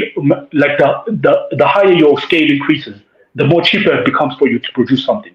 It's just scale is the greatest equalizer in capitalism, bro. Even that's then, in one say there's a quality and quantity all on its own, bro. Like just by having masses, you are going to do well just by that. Like there's a quality and quantity, bro. Like Kato, imagine this: you have an industry that only has a max consumer base of 10 million people, and another man has the same industry as you, which has a consumer base of, let's say, 100 million people. He doesn't even have to be half as efficient as you for him in the long run to outdo you. Yeah, economies of scale. Yeah, 100%. That's right. Oh yeah. Thank you, bro. This is literally economic terms.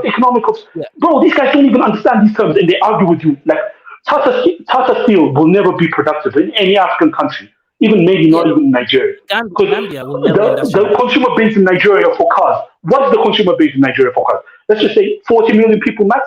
Bro, there's a region in India has more than 40 million people. Just one small region. Yeah. Mm-hmm. No, this is, for example, why Gambia will never industrialize, because they don't have enough population to even build industries and have a consumer base. So they can't even industrialize. Let me ask you this: Why have these Arab Gulf state countries never been able to industrialize, even though they have all the money in the world? Why has UAE never been able to industrialize? Because they have a population of like 300,000 people, bro. What the fuck are you going to industrialize? Mm-hmm. And for you to industrialize, you have to at least be able to consume your product as a first factor before you can rely on it on the exports. That's true. Oh yeah, Ola Jide, go ahead. You haven't spoken yet.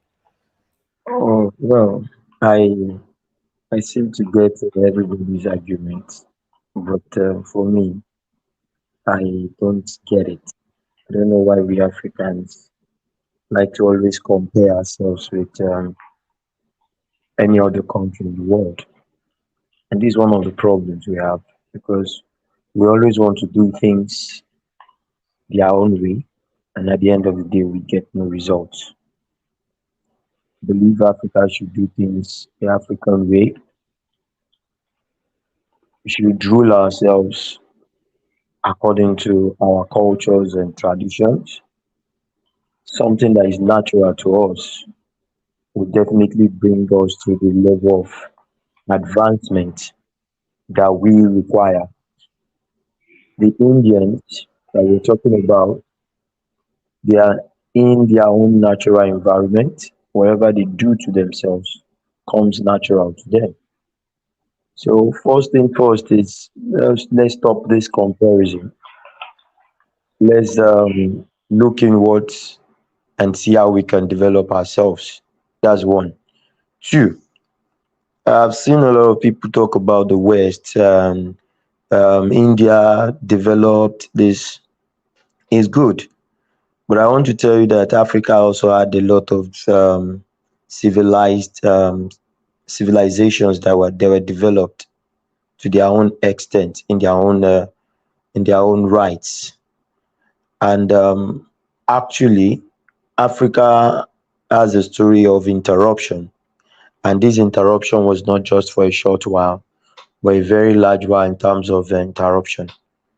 And this interruption didn't keep the Africans in their location, but dispersed them across everywhere in the world. So you cannot expect that we catch up overnight. As you know, if you've read the history, the Moors were the one that took a lot of things, a lot of enlightenment to the West, to Spain, and from there into the western region of the world, the West. So that's to tell you that the Africans too had some level of development then.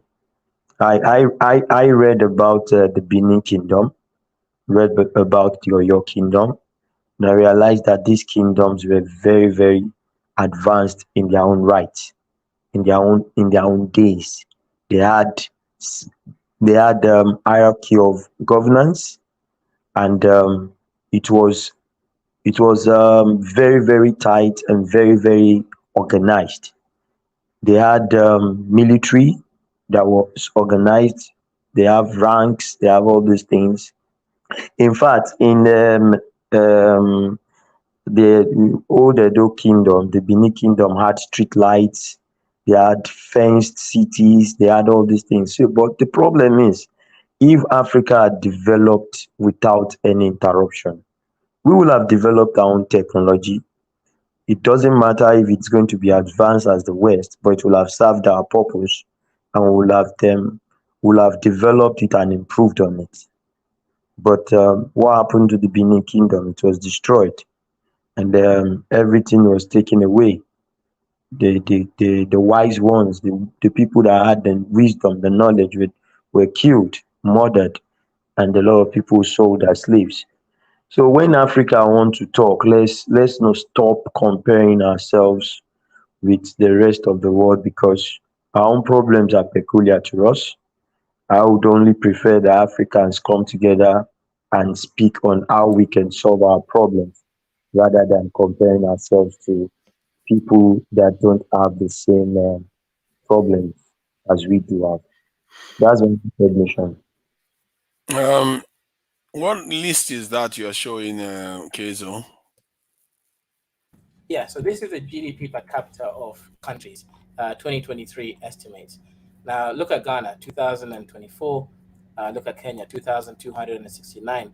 If you look at India, it's not that much higher. India is only 2,600, meaning there is a lot of hype on India. I keep saying India is successful because it is industrialized. That is a great point we can't miss. That's true. But in terms of the whole country and how it's doing, it's not doing better than African countries. If we look at Djibouti, Djibouti's got a much higher. All the I don't South know why African, you just keep obsessing over this. You think this is the problem of Africa? That GDP per capita is your problem. The GDP per no, capita but is a reflection of what lies underneath. But generally, if you follow that, you would think Eswatini is a greater country than India, isn't it? But it's it not. is. The average But it's not. sensitivity. Wait, hang on. Tonight.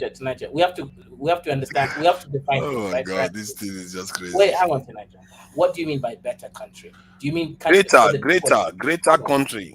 Oh, of course, it's not greater than India because India is bigger and it has more power in the international That market. is what I mean. And whenever I'm having these conversations, I hope people Then you have to understand. define it, Nigel. You have to define your parameters. For Like me, what they call it. If you are defining nations, you have to define them based on.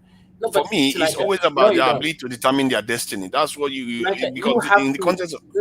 Tonight, people don't care about the same stuff. You Why do have you to people make. just like to interrupt you, everybody? You interrupt me whenever I say one thing, you jump Come on, into my tonight. mouth, then you won't let somebody talk, and you say because you want to make sense. You're not making sense with all the stuff people are saying. It doesn't make sense. And where we are right now is not. It's like you, especially you kids, you come and confuse this in conversation, and Nilotti come here to confuse this in discussion to be about economics. It's not about economics. What makes India difference from African countries is because India strategically is a strong nation. You can't come tomorrow and recolonize India. You can't. But Africa can. Facts. Stop talking these Tonight, things that people are wait. saying. It doesn't make sense. You just keep following GDP per capita, following HDI, and all these stupid the metrics that nobody tells you about. Nobody tells you about the ability of being recolonized. Nobody tells you about that. That is what you should be focusing on. All this other talk is nonsense. Tonight, you're right. No. You can't say it's nonsense. The point is we have to define what we mean. So what is the use of economic growth when you can't even survive on your own? When somebody can come and recolonize you, what is the use? Tonight, all the conversations are important, right? It's just we have to make sure that we're defining our positions. I think that's what we have to just make sure is happening. So you defined yours. I guess to an extent, but when we are talking about these things, when I say India is in a totally different place, well, we start saying, oh, India is just 2,000 something GDP per capita. Yeah, but that is not the point. You didn't define the point. That's why I'm saying everything has to be defined. Like you have to say, okay, I'm talking about power, I'm talking about security, and someone else will say he's talking about economy. So we have to be specific. Everybody doesn't just see what you're seeing. We all have to express our. The reason why I had to say that is because with this, the Burna Boy came on and told you that our leaders are not creating an environment that is going to be conducive for us to this thing grow. And you guys keep talking about economic oil because we are lazy. No, it has nothing to do with it because we are lazy. It has nothing to do with that, and they should already know that by now. If you're not strong enough to protect all your resources, it goes to a white man's account. What else do you have to say about that? The white man will be happily receiving the money. All our sweat will end up there. And our stupid leaders and our people too are very, very happy to go there. I too was one of them. I played my part. If we are 1 billion people and everybody has a point to act, I did play my part to get us to this place. Because I also was one of those people that believed in those, oh, it's better to go to the West, you do everything in the West. And, I was here maybe far too long. I could have put more effort in developing my own country instead of putting most of the effort this is working here, which technically is helping to develop this economy too. So it's just the name of the game. We have to recognize the difference between economic growth and your ability to determine your destiny. And that's what India has got. That's what Asians have got. That's what Europeans have got. That's what we haven't got. And that's something we need to fix. I agree with you. That's the point, right? But at the end of the day, we have to define our own position very well, because we're not all seeing the same thing, right? Like, for example, Niger, most Africans are living in Europe. Why? Because it's a high living standard. They're not caring so much about ability to determine their destiny. They're thinking about their pockets. So we all have different purposes. You are right, to Niger. At the ideal, it is more ideal to focus at the highest level and consider ability to determine our destiny. I agree with you, obviously. At the highest level, that's true. But you have to define that. We have to create that as the actual argument. We can't assume that everybody is arguing points. I get what you're saying. I get what you're saying. That's what you mean. And the Ramaphosa the other day, I think today or yesterday, the speech he made at the UN, is one of the first leaders I've seen that has started trying to kind of shape the vision for Africa in the future. Because he came from the direction, when we were having discussion about Africa being the genetic base of humanity, but he talked about it from the point of view that all the other groups that emerged from Africa, they got some of their kickstarts from the continent and go and do all those things. So this is a leader that is trying to project Africa's place in the world, and it's the good position. And maybe that's something we need to be thinking about. And although my criticism of his speech was the fact that every time they talk about this, they talk about development. They never say too much about security. And because this security thing, if you don't take care of it, you just beat it. In other words, I could accuse you of being a kind of traitor, but I don't think that's what Ramaphosa represents. Ramaphosa is quite a stubborn guy. He doesn't like to toe the line, and who knows what he's doing in his country. He probably is working on things to, develop his country, make sure his country is doing better. If he's sounding the way he's sounding, except they are all chameleon and these actors that like to pretend that as if they want to do something for the continent, which many of our leaders are proven to be. They will tell you they want to build, they want to develop the countries, and when they get there, they just don't do anything. And even Ruto, that is sounding good and all the rest, none of them have really done anything like outstanding. All these leaders, even the Burkina Faso leader, Mali leader, none of them I've seen has really moved at the speed that you say people like Ling Kuan Yew moved, or North Korea, all the other countries that that you see that have come on to develop very well. I've not seen any of them move rapidly in any of the directions. I was shocked to find out that North Korea alone has a military of about 4 million. Not North Korea, I mean Vietnam. Vietnam that has been at peace all this while still has 4 million soldiers involved in its military. That is crazy stuff. Why should they have that kind of money? But look at the economy, doing better than our Nigerian economy. Our people, I don't know what is wrong. And that's the biggest sickness we have. Our biggest sickness is the ability to recognize that we have to protect everything we work for. If you work for stuff, you have to protect it. Don't blame people. Don't blame them for coming to steal your stuff. Don't blame them if you are poor. If you are poor, it's because you're not protecting what you have worked for. Burna Boy is correct when he came here to say that nobody's lazy. Africans are working very hard. I've never met a lazy person. Really? No. What he meant is that people are lazy. That's what he meant. Individuals, you can see individuals that are lazy now. And, but tonight, what people like Burna says, right? Burna, click the link, come and defend your point. They keep doing what I think people do here. It's called quant distinction error. They can't distinguish between a qualitative point, aka logic, versus a quantity argument, which is based on the numbers. If you compare two groups of people, one group will have more of a characteristics than another group. Do you agree with that, Tanaja? Any trait? Yes, slightly more. Higher. Like you can say, if you take the East Africans, they'll have more people that can run marathons than West African countries. Correct? Yes. Exactly. So the issue is when you guys keep saying these, you're making qualitative arguments, which is everybody can do it. Yeah, everybody can do it, but not everybody can do it equally. Yeah. But others can run faster than this East African. You see, you have to look at it. If you look at it on a macro level, you start finding that the differences are not. The fastest African is actually Omanyala from the Wanga tribe, my tribe. That's the I don't know fastest. about that. Usain Bolt is the fastest, actually. No, African. I didn't say person. I said fastest African. How can you just bring that kind of argument up? We're talking about Wait, black what people, African and should you know be that the Usain Bolt is of this I mean, thing. what's the distance, Kaiser? What's the distance? 200 meters or 5,000 miles? And both Kenyans are the fastest in both long distance and mid distance and short distance. We hold the records for all of them.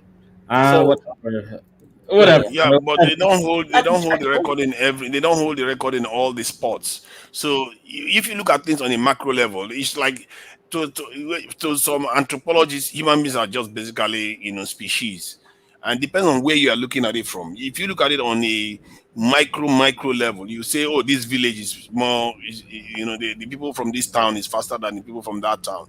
So that's what Bonaboy was saying, was that as human beings, we're all hardworking. Depends on what direction you're looking at. If you are looking at from the point of view of farming or all the rest, we can build. Every group can build. It's just that they're not. Every group has the capacity to build. They have already built. What are you talking about? They've already built. Tonight, I want to disagree with that. Everyone is just as hardworking. If you come to Kenya, you compare the coastal Kenyans versus Nairobians. Nairobians are way harder working than any other group in Kenya. The man you are talking about, the Kenyan you are talking about, what does that have to do with the discussion we're having? Just trying to flex on us. Continue. No. He just brought some random guy up and said this.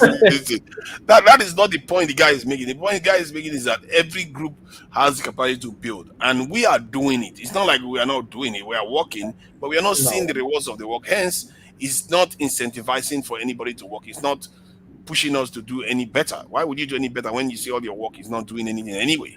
The rest you have is just going into foreign banks. Tell you what, you see what that means? It means where everything I've been saying about Africans not seeing the value temporally was always correct. You see, for me, Tanaja, when I started my YouTube channel, when I do things, whether I got 5 people, 25 people, 45 people, I'll still work as hard as I usually do. What that means is I can see the future, right? I can see the future where I'm going to make 1 million subscribers one day, make £1 million every stream. I see that future, Tanaja. I still continue to work hard. Are you serious? Nigeria has about 40 million businesses.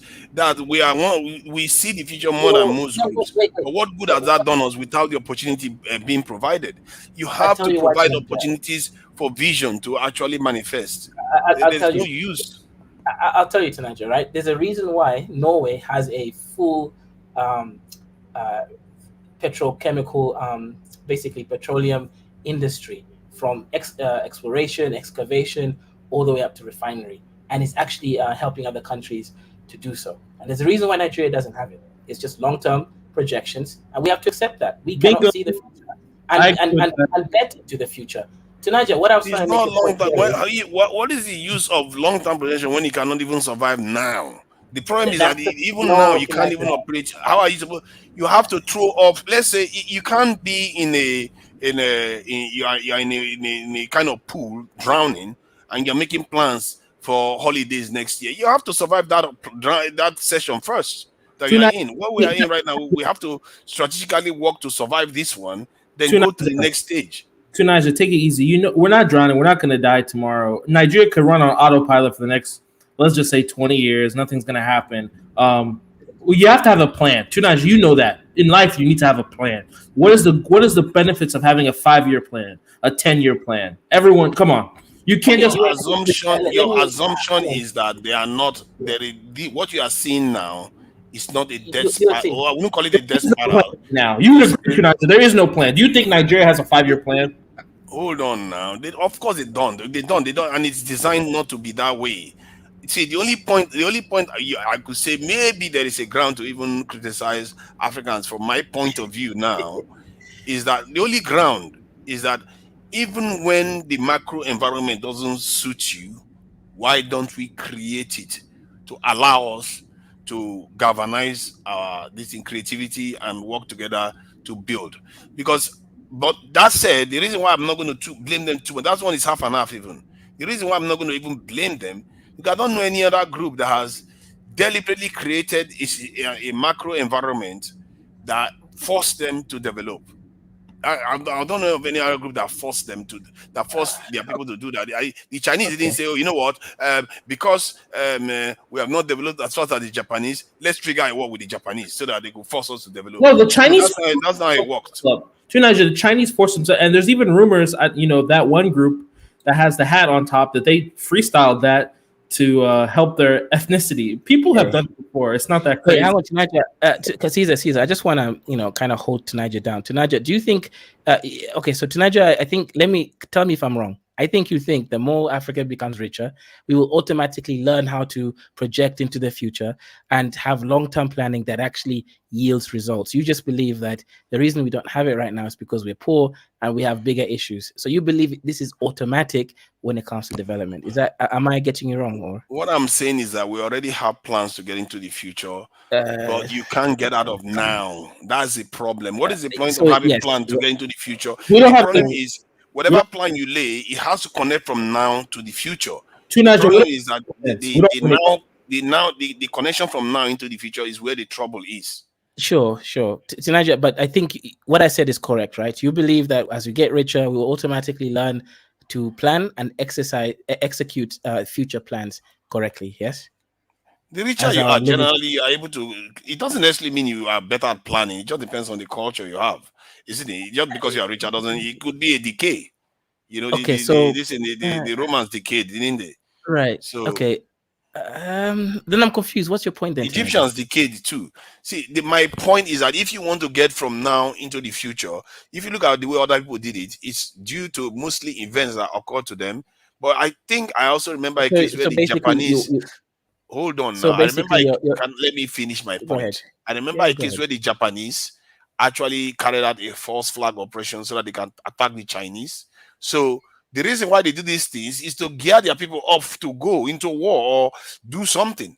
Our people, what we don't do is we don't do that kind of thinking. That kind of thinking that forces our people. So a kind of a vision that forces the people together.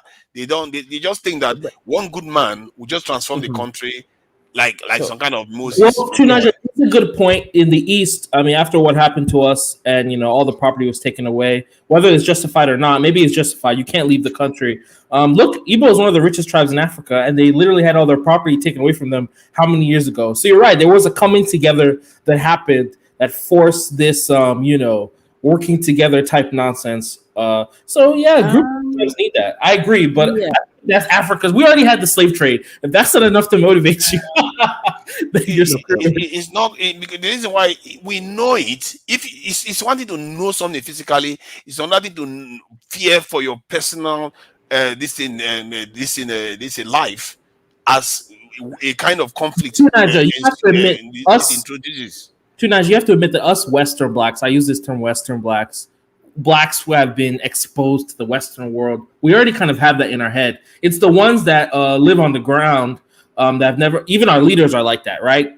That are, I don't know what it is. They don't understand the urgency that you're talking about, that we understand. They don't understand.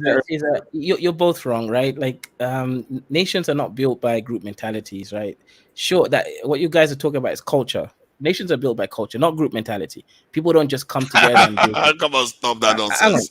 Group mentality that builds strong nations. No, let me express myself fully, then you guys can come for me, right? Okay. No great nations is just a bunch of people coming together and saying, we're going to do this. No, that's not what happens. It's individuals who are high IQ, who have something to benefit. They might come together and work in ways that benefit them. Or there's a culture that forces them to even think in group mentality. The problem with us is we don't have the culture of organization within us. So, this whole idea of just going to come together and see things the same is nonsense. It's never going to happen. So no, that's not how it works. People generally have their culture. Like the Chinese, they had their culture when they didn't bother to develop. Then later on, after the conflict, if anything, they actually tore their culture apart. They tore it apart and they threw off a lot of things that they thought they didn't need and just went on to do what they needed to do. I don't think then all those things that they threw away, they needed to really do it. They just needed to band together. That's all they needed to do, because other cultures that preserved it still went on to prosper anyway. They just banded together. No, so you just need the essential ingredient is group this in or collective intelligence when Really? it increases, and to do that they need a common agenda. That is what makes them intelligent as a group, because now they are all working in sync. That's how it's supposed to be. No, but Tunaj, the problem is they're already a group. They're the Han Chinese. That's the problem. They're already a group. We were not a group until years ago, right? That's not how it happened. There was high-ranking. Of course, there's high-ranking individuals. Yes, I understand exactly, that. Yeah. who then come together and rule the country in their benefit, and they also say, you know what, let's be nationalists. It's not a bunch of dusties just deciding, oh, we're going to be free from everyone else. It's high-ranking. You need leaders. I mean, you can't just. I mean, what are we? But the people will not follow you. The people will not follow you until they didn't follow them. Aware. They killed them. The Chinese government at that time killed millions of people. Yeah, but they didn't kill them individually by their hand. All those elites just from their ivory tower come out and say, no, people followed, listened to them, and believed in what they were saying. But it's not just because they have power. See, African leader, if you want to do that right now, you are going to find it very, very difficult, because it's very democracy. Because the people will be like, we can't take this. So you are very, very dead man. So you won't be able to do that. So that's what I'm saying. Let me buttress the point. The only leader that I see that in sub-Saharan Africa that tried to do something like that in such a way, but I think he's got a very bad reputation with India. I mean, he wanted to force, in a way, what he was doing was trying to even force the Europeans to come at him. Because if you saw the way he was humiliating the Europeans and some of the things he did, kick the Indians out and all the rest, they didn't come. They didn't come to try to directly overthrow this guy. And it tells you that maybe he knew something that we didn't know. Because now, when you look at the way African leaders behave, all of them are always trying to think that they are going to wait for the white man to just feel sorry for them or somehow die by itself. But Idi Amin was trying to force the matter, but he didn't succeed in the end. But that said, he actually took an invasion to take him out. But other parts of the world, they didn't need all that. Other parts of the world, they just sat on their own, minding their own business, and the war came to them. They had to fight tooth and nail to survive it. After they survived it, they went on to build great things. This is the reason why they were able to do that, because the ones that were building those things, remember, they know what it's like to be invaded. They know what it's like to not be strong, not to be organized as a society. So they decided that, you know what, we're not going to do this anymore. We're going to band together, put our differences aside, and build something that is going to last, and nobody's going to treat us like this again. That is what Africa lacks. Just you tell me, has Africa had that opportunity? We've not had that opportunity to learn. And it's like, it's almost deliberate. Look at how America is treating the coup plotters. America is just sidestepping, talking. They don't even want to call it a coup. This is I said I made this. I proposed this theory years ago that they treat us differently. Look at the way they are sidestepping in Niger. They don't even want to call it a coup because they don't want to wake us up. The moment that's why I say, if the French attacks Niger, they may have given Africa a gift, because for once, Black Africans will wake up to what is going on in their territory. And I tell you, that will be the end of the French on that continent. Okay, so Tanaja, your solution is to wait for some crazy event that may or may not happen, and that's the only way Africa is going to move forward. So the Messiah. If you have another way, the only other way I see is the way Ethiopia has done it to an extent. I wouldn't say they've done it like big, but they were able to unite the people around the dam that they were building, because the people had a stake in it. If you can get your people to have a stake in an idea, something to protect, then an example of that too is like Iran.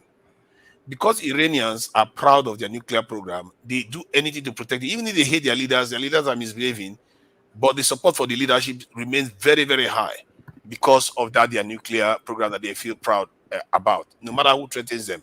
You have to have something that the people unite around. That is what makes a nation strong.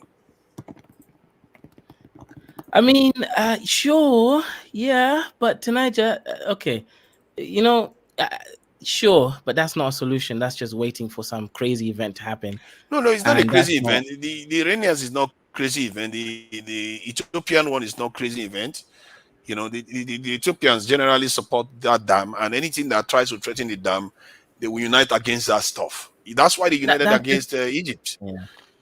Yeah, but that's just a dam. A dam is not. So what happened to going to your local government or going to an African country, using your information you've learned in the West, starting a business or company, acquiring wealth, getting influence, influencing politics, blah, blah, blah. What happened to all that? Isn't that more like realistic and putting destiny into your own hands? I mean, I don't know if the white man's going to attack Africa. Please say that again. Say that again. I mean, what happened to the solution of like using all this information you have from the West, going to Africa, starting a company, build influence, go into politics maybe, or lobby politicians? What happened to that approach? I mean, why do we? Oh no, a lot of people are doing that to an extent. A lot of people are trying to do that. More realistic and much more. Caesar, let me add something here, right? I'm a great believer, and then we got Maxi as well, who hasn't spoken. I'm a great believer in low hanging fruits. You know, people always said things like, "Oh, slums in Africa are dirty because people are poor," and I said, "No, that's a lie. There are poor people in villages who are actually poorer technically in terms of economics, but their places is clean, right? So it's a mentality, it's a culture. So what I'm saying here is, I'm making an analogy, right? And I'm saying that in Africa, we're not dealing with the low-hanging fruits. All these things tonight just talking about, this is like how to be number one or something, right? To be truly free. We're not even doing the basics. We're not cleaning the basement in our houses. There's so much low-hanging fruits that are there, and since we're failing in them, I'm thinking even clean basement before you develop.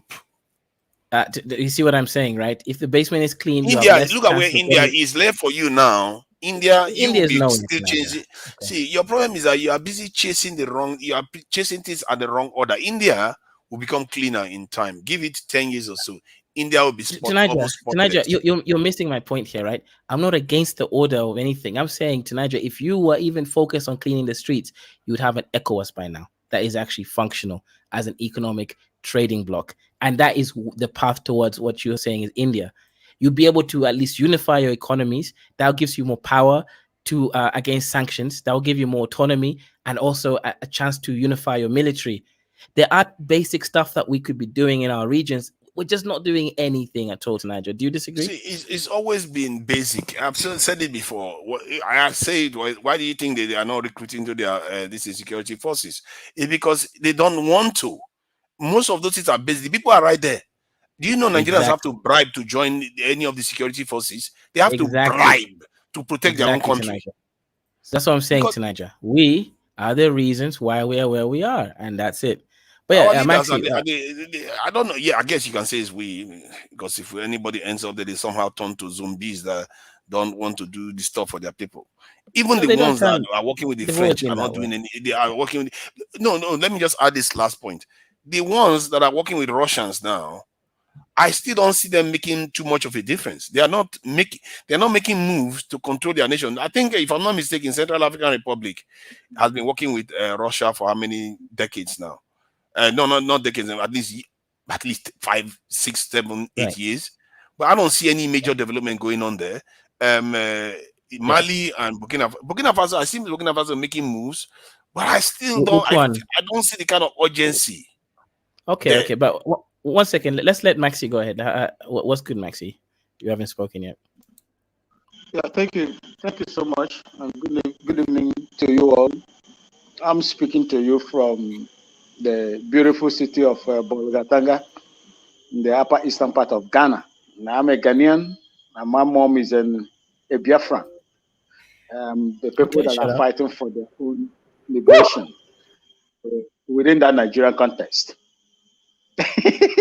Are you surprised? It shocked you. Okay. Well, now it's Nigerian context, not country. Well, you take time off from your cows to come here and start calling where you're from, Biafra. I am still there.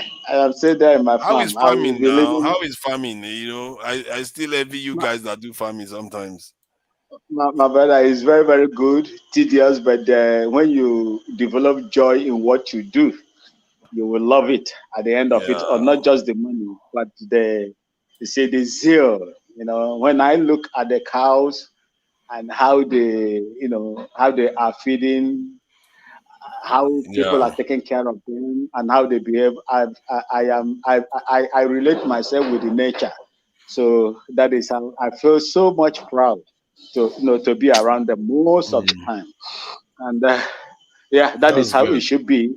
Yeah. It's not something that will cause the death of anybody, because my cows are in a ranch. It is not a modern ranch, but an improvised ranch, Thank you. big enough. Yeah, that's good. That's good. I'm really, really proud of that. To be hearing you talking about. Sometimes I just feel like I was a farmer. I wish I was a farmer someday in another life. So You can, that's why I always enjoy The talking farmer about it. is life. you can do it. It is not. It is not sky. It is not skyrocket. You can do it. It is just, Mm, you need time. It is time. You need time to I remember that I inherited it from my late dad. So I am just I took over from where my late dad stopped, and I have to bring in people, especially from Niger. I speak Hausa very well. I bring people yeah. from Niger to take care of it, and they See? do you know that I don't pay them? I pay them from the dairies, the dairies they Wow. extract from these cows. That's what I pay them. What? And two of them are, one is in final year in UG, University of Ghana, and the other one in Kumasi, KNUST, Wow. Kumasi Science and Technology University. So these are Wow. Nigerians that are taking care of it. You see, I feed them. They don't go out. They don't, constitute nuisance to anybody, because my business, I will Yeah. not use my That's business cool. to to disturb or disrupt other people's business. And in most Mm, cases in Nigeria, as you can see it today, it causing lives of people, indigenous people, when these cows are. And I would like to tell our people today that are still roaming their cattle around, there is no need roaming your cattle around. You will get more mm, meat, beef. You will get more dairy when you put your cows and feed them and they don't roam about. Cattle that roam about are very, very skinny, yeah. very skinny. To Niger, I will one day show you the videos of my cows. They are very, very fat, even in their hips. From the hips of every cattle, that is where you will know whether that cattle is well fed or not. You see, Mm. so you will not even see bones on the hips of my cattle, which means Mm. that they are being fed well. Yes, that is how it Yeah, is. well, When you one roam could argue cattle, for lean meat now. Lean meat, is it not good to have lean meat? Like all those like tough meat that has traveled miles upon miles all over the place before you eat them and stuff like that. You understand what I mean now? yeah, cattle's are not meant to travel far distances. Cattle's are not meant to Uh-huh. travel far distances. Yes, that is how they are. You have to put them in Mm. a place where you can feed them, nourish them. And I don't like beef. I don't like beef so much because of the red Ah, meat. I don't like red meat. But I see. what I like about cattle is the milk, the dairy, and what the Hausa people call manshanu. That is the cow oil. They make oil Mm. from it. So these are some Mm. of the things. In fact, of these vegetable oils, I don't even use them because I don't know the ingredients and the materials they use, to preserve them. But if you Mm. get a cow oil from the milk, it is very highly nutritious and free from most of these Mm. chemicals that they use to preserve them. So that is how it is, my people. Then the topic, like I saw, Nigerian politics, why Africans are why Africans are poorer today than during the colonial time. Look, let me tell you one thing. If you want to check about the indices and how they were at that time, you have to factor population. Population. When Kwame Nkrumah, I want to use my own country as an example. When Kwame Nkrumah was the president of Ghana, fighting for the liberation of Ghana and everything that goes in there. Ghana was less than 3.5 million people. 3.5 million people. And today, from 1957, when they got our independence and become a republic 1960, till date, we have risen to about 31.2 or 3 million people. You see, and as population grows, that is how, if you don't have visionary leaders, there is diminishing return. But remember that Africa is endowed with natural resources that is capable of making our people so happy. So happy. We are so blessed. But do you know what happened? Do you know the reason why they removed Kwame Nkrumah? It was the CIA that orchestrated the overthrow of Kwame Nkrumah as at that time because of what he was doing around Africa. If you remember, the first OAU were formed by Kwame Nkrumah, Guinea-Conakry, and the Mali. That is why they called them GGM that time. And Kwame Nkrumah spent reasonable amount of money to desilt the sewage system the French people blocked in Guinea-Conakry, I think in Mali as well. You see, with over 10 million pounds as at that time. That was what Ghana coughed out in order to help Guinea. And that was the reason why when Kwame Nkrumah was overthrown, 1966, thereabout, while he was away in China, the president of Guinea-Conakry that time called him and made him a co-president in Guinea-Conakry till the time he died. Kwame Nkrumah survived over 13 coup assassination attempts. The last one was the time when they gave a pupil, a grenade, to kill him during this independence celebration or something like that. They orchestrated because they knew what that man was doing. They took him out immediately. They took him out. Even the British High Commissioner in Ghana at that time campaigned for regime change in Ghana. If Kwame Nkrumah was allowed to stay, to do what he was about to do that time, Africa will not be the way it is today. These people, once they believe, they find you inimical to themselves and to their own selfish economic interest, they will take you out. Kwame Nkrumah was not the first person. They did it all over, and they continue to do it as we speak right now. So Nigeria just went out. What happened? Yeah, he'll probably come back later. He probably lost. Yeah, so let's move on to the next panelist. Shout out to you, Lexi. Ikezu, what do you think is going on between Canada and India? I haven't seen. Oh, you mean some assassination attempts or something? No, they took out one of Indian critic that lives in Canada. They also did the same thing in Kenya, right? Yeah, they took out one of the top. They took out one of the top Indian journalists in Kenya, right? And then etc. They're doing this. Yeah, go ahead. That's what Nigeria should be doing. Nigeria needs something like that. Take out the critic. Most of them are problem. They don't create. They don't solve any problem. All they do is just talk, cause chaos in the country. Take them out. Pull them down. Yeah. I mean, it's definitely crazy. Let's just move on to the next one, then I'll come back to that point. Flexed up, what's good? Okay. What did you want to add to the discussion? What's up, everybody? I just came up to send you that link that I sent in the back chat. You came out here to do bad things in the back. Okay, let's see. The religionization and globalization penalty. Interesting. Okay, let me pull it up right now. Okay.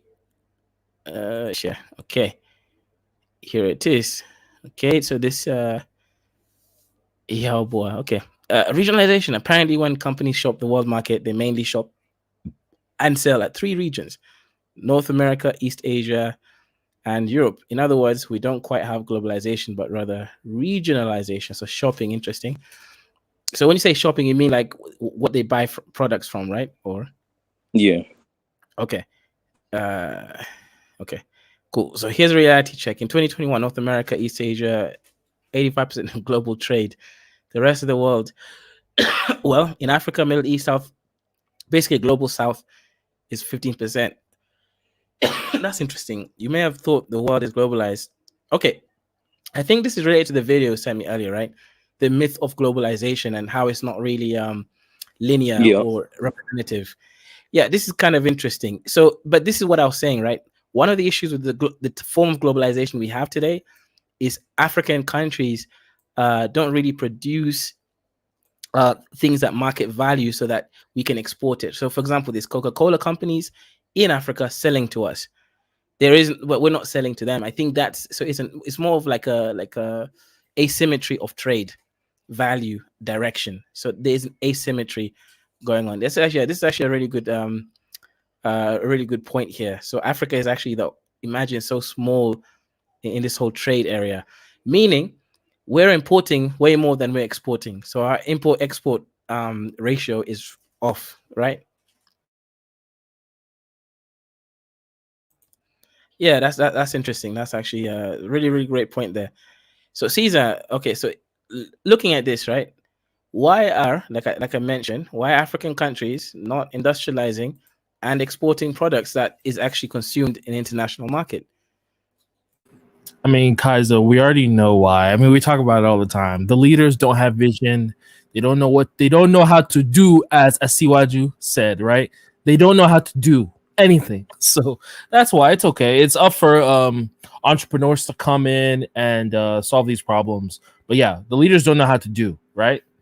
Look at Ghana and Ivory Coast. I mean, they basically have the world's supply of chocolate, right? There's no reason why of cocoa. There's no reason why they can't, come together. I hate the word come together, but there's no reason why they can't process. How hard is it to process chocolate, for God's sake?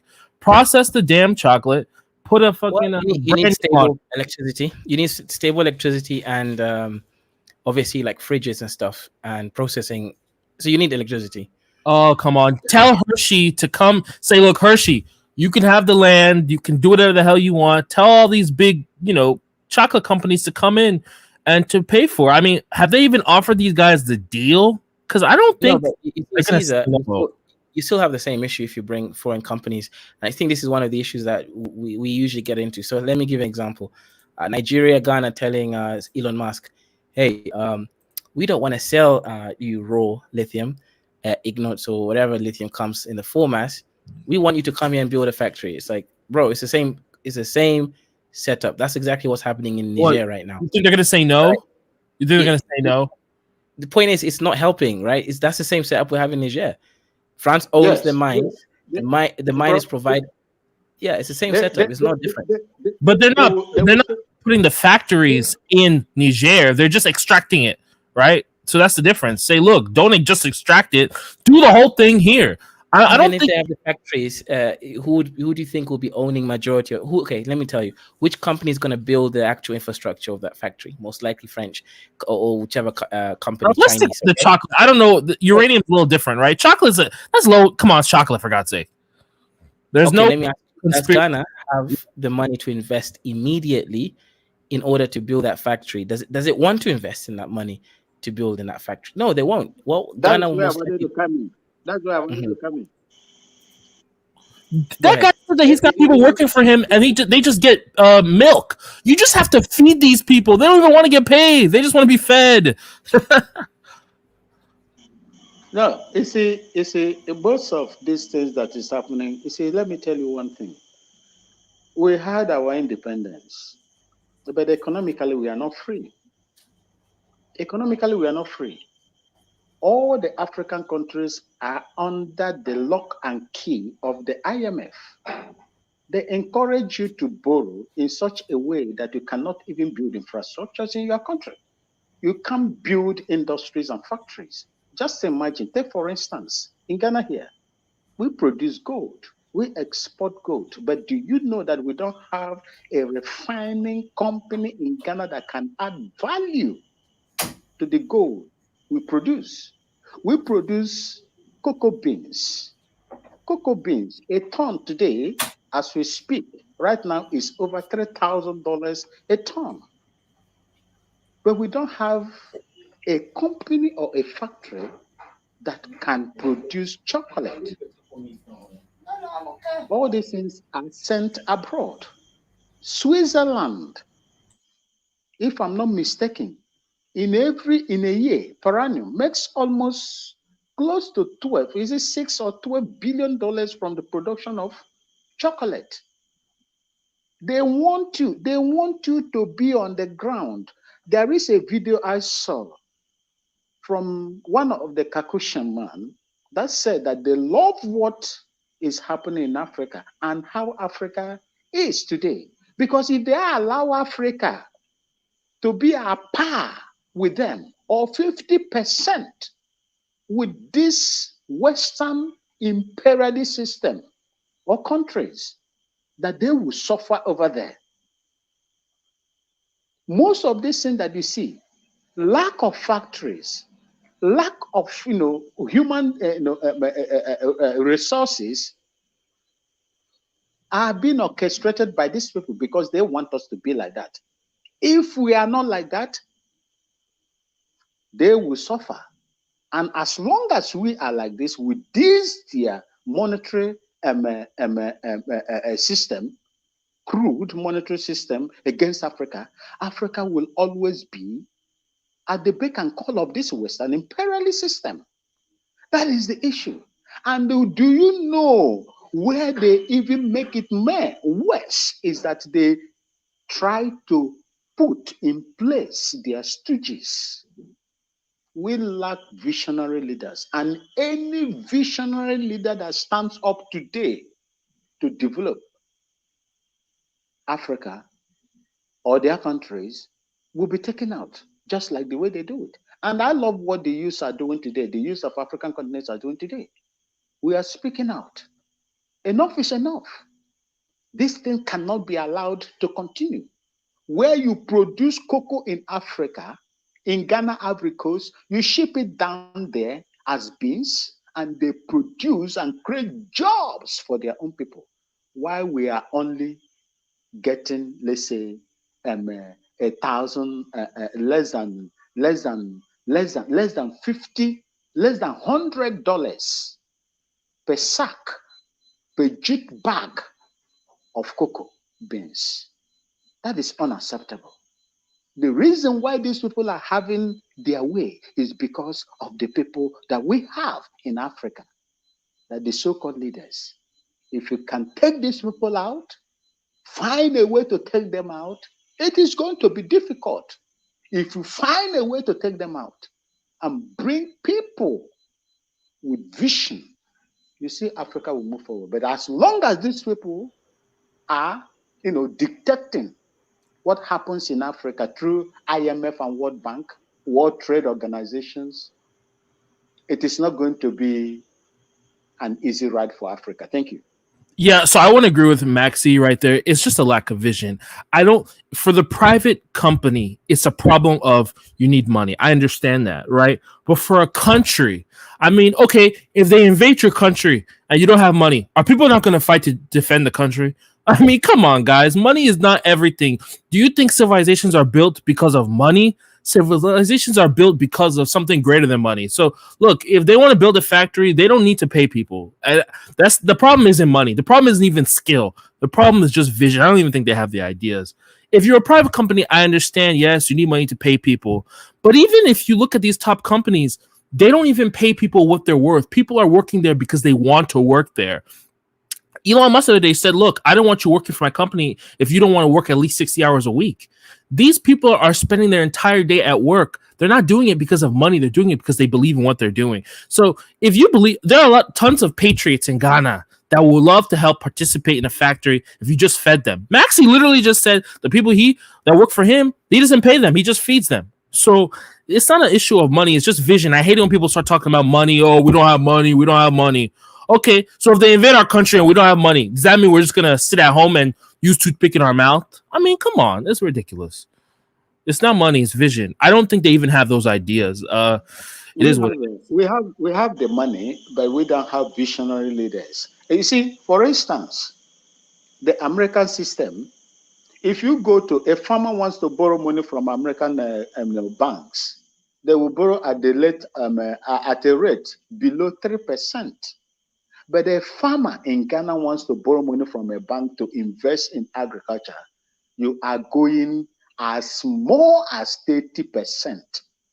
My people, those of you with good heart in this platform and those that are listening to us, how do you want a Ghanaian farmer to compete who borrows at an interest of over 30% to compete with an European counterpart or American counterpart that borrows at 2%, less than 3%? That is the issue. That is the issue. That is why we are hungry. And a continent that cannot secure themselves on food and weaponry, that continent is prone for invasion, whether physical or latent invasion. That is true. Look at what happened to Libya, Muammar Gaddafi. When I was in Libya, if you go to the bank in Libya to borrow, when Muammar Gaddafi was there to borrow money, it's interest-free.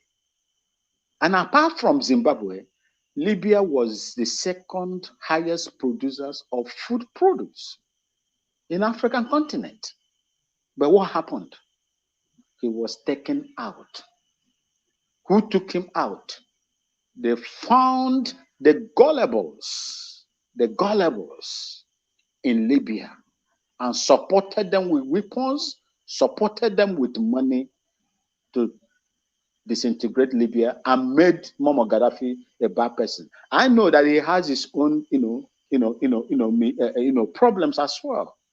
But Libya was better than some of the European countries when Muammar Gaddafi was there.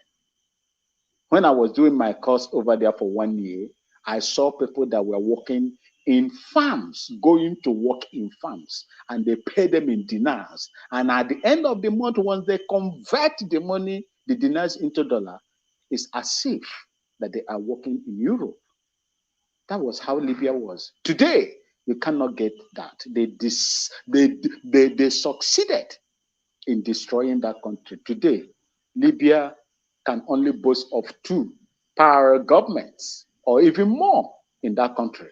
This is what these people do to us. And they cannot do it unilaterally. They do it with the people around us. And that is what you and I, the youth of African continent, must fight against. If we don't take away those things, my brother, we are not making any headway. Thank you. What I don't understand is people okay, yes, everyone's competing in the world stage, but I just think that I really do believe that the problem is vision. I mean, look at India. India doesn't have oil. They refine oil. How do they pay for it? Singapore doesn't have oil. They refine oil. How do they pay for it? I have a hard time believing that every other country in the world has a massive conspiracy against Africa. Like everyone else has it. Why can't you? And it's not like they had it 30 years ago. So I just don't believe all this garbage. I think it's all lies. Money is not the problem. It's just lack of vision. Your leader didn't even go to high school. Not that you need to go to high school to be smart, but your leader, he didn't go to high school. He doesn't know anything. He can't spell. You wonder why your country doesn't even have a 5-year plan. So you need to go to high school to be smart, right? Because it's not just about your hustling mentality. You need to know basic definitions of things. I mean, hey, I'm wondering, look, I know people who didn't go to higher education, but they read the newspaper every day. Your leader doesn't read the newspaper every day. Your leader doesn't know what's going on the world stage. All he knows is an accent. And some of them don't even have a good accent. I know you say your country has a 5-year plan. No, yeah. Well, shout out to Senegal, but most of these countries don't have 5-year plans. They don't even have a 1-year plan. And you wonder why you don't have a refinery. Because you don't have a plan. Even the poorest man in the world, you have to have a plan for your life. So if you're wondering why these leaders it's not because of money. I don't even like that answer. It's not about money. People will work for free. People are working for free. It's about vision, goals, planning. Or do you need someone to pay you to have sex with your wife? come on, guys. You know, But you don't these are, understand that. You know, what's they up? were all related, right? Obviously, vision is a big part, right? But okay, here's the other thing you guys are messing up. If you notice, right, from my experience in Africa, politicians are not doing the job because they're nationalists. They wanted the whole country to be better. Politicians are there to do the job because it's just a job. I think that's the other thing. It's not that they lack vision; they just don't care. So yes, I do agree with that. So the one issue is that I think, especially in Africa, politics is a way of getting money. So you have a lot of high IQ individuals who use politics as a way of paying for their life. So they're smart. The problem is that they're not, but they're smart in acquiring wealth for themselves. There's no sense of nationalism. That's not why they're there. You know, they hear the Nigerian anthem, they don't cry, right? So I agree with you on that one. But what are you going to do Yeah, about that's it. African politicians are not here. Then okay, if Elon Musk was the president of Nigeria, I promise you, the country will be way richer in like 10 years' time, because he'll be looking at it as his own company, his own project, right? The difference in Africa is most of our leaders. You keep calling them leaders. No, they're not leaders. These are people in a job, politicians. Just call them governors and politicians. That governor, not leader, governor. Well, that's Governor. why it's the job of entrepreneurs to come in and do our thing, acquire power, blah, blah, blah, blah, blah, because we know that these people are not serious. So, yeah. Yeah, one of the issues also is, like, let's say the governors and all these, the rulers, right, of Africa. Right. Rulers, when it comes to trade and business, as you mentioned, right, you don't even need to go and borrow money so that you can buy land or something to start your project. It should be you're given land on leasehold, and then you give the government a percentage of your productivity once you start making money. Right. There's a time limit there. You see what I'm saying, right? Right. These should be easily, for anyone who wants to invest, it should be a thing, because the government's not losing anything. It may be opportunity cost, but then you're supposed to evaluate a lot of people and then choose the best people for the job. So things like that can easily be done, but we need to have it more transparent, like make it easy for public-private partnership. Okay, Caesar, see. Hola. Let me use Nigeria for example. The reason why whenever I'm here, I always call for private sector control economy is because I understand Nigerians. Anything Nigerians don't personally own by themselves, they don't take it serious. When it's government property or government something, they mismanage, they mishandle it. So every time when we talk about, that's why I always want government not to involve in everything in Nigeria. Private sector need to come in. At least it should be between the government and the private sector, like a partnership. That's the best way to go. Allowing government to just single-handedly handle things is not good. For instance, the railway that the federal government built, I was shocked to see that people were writing ticket with pen to sell ticket. But if you see the one in Lagos, you see the way they automate everything, because that is a I think a private partnership project that of Lagos. You see the difference. So no one can easily steal the money in the those that operate the railway in Lagos. They cannot easily steal any money because of how it is automated. But the one that the federal government did, you see, people can easily steal all the money.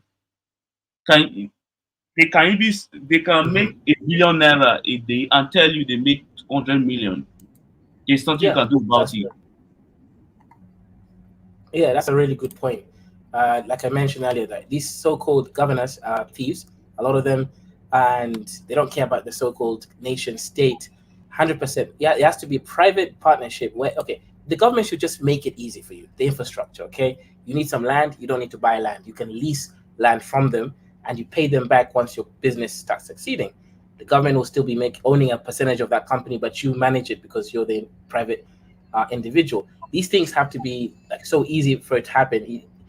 The issue is it's not, right. It's very difficult for you to get these sort of agreements and arrangements, because ultimately the government is going to steal, right? We know African governments.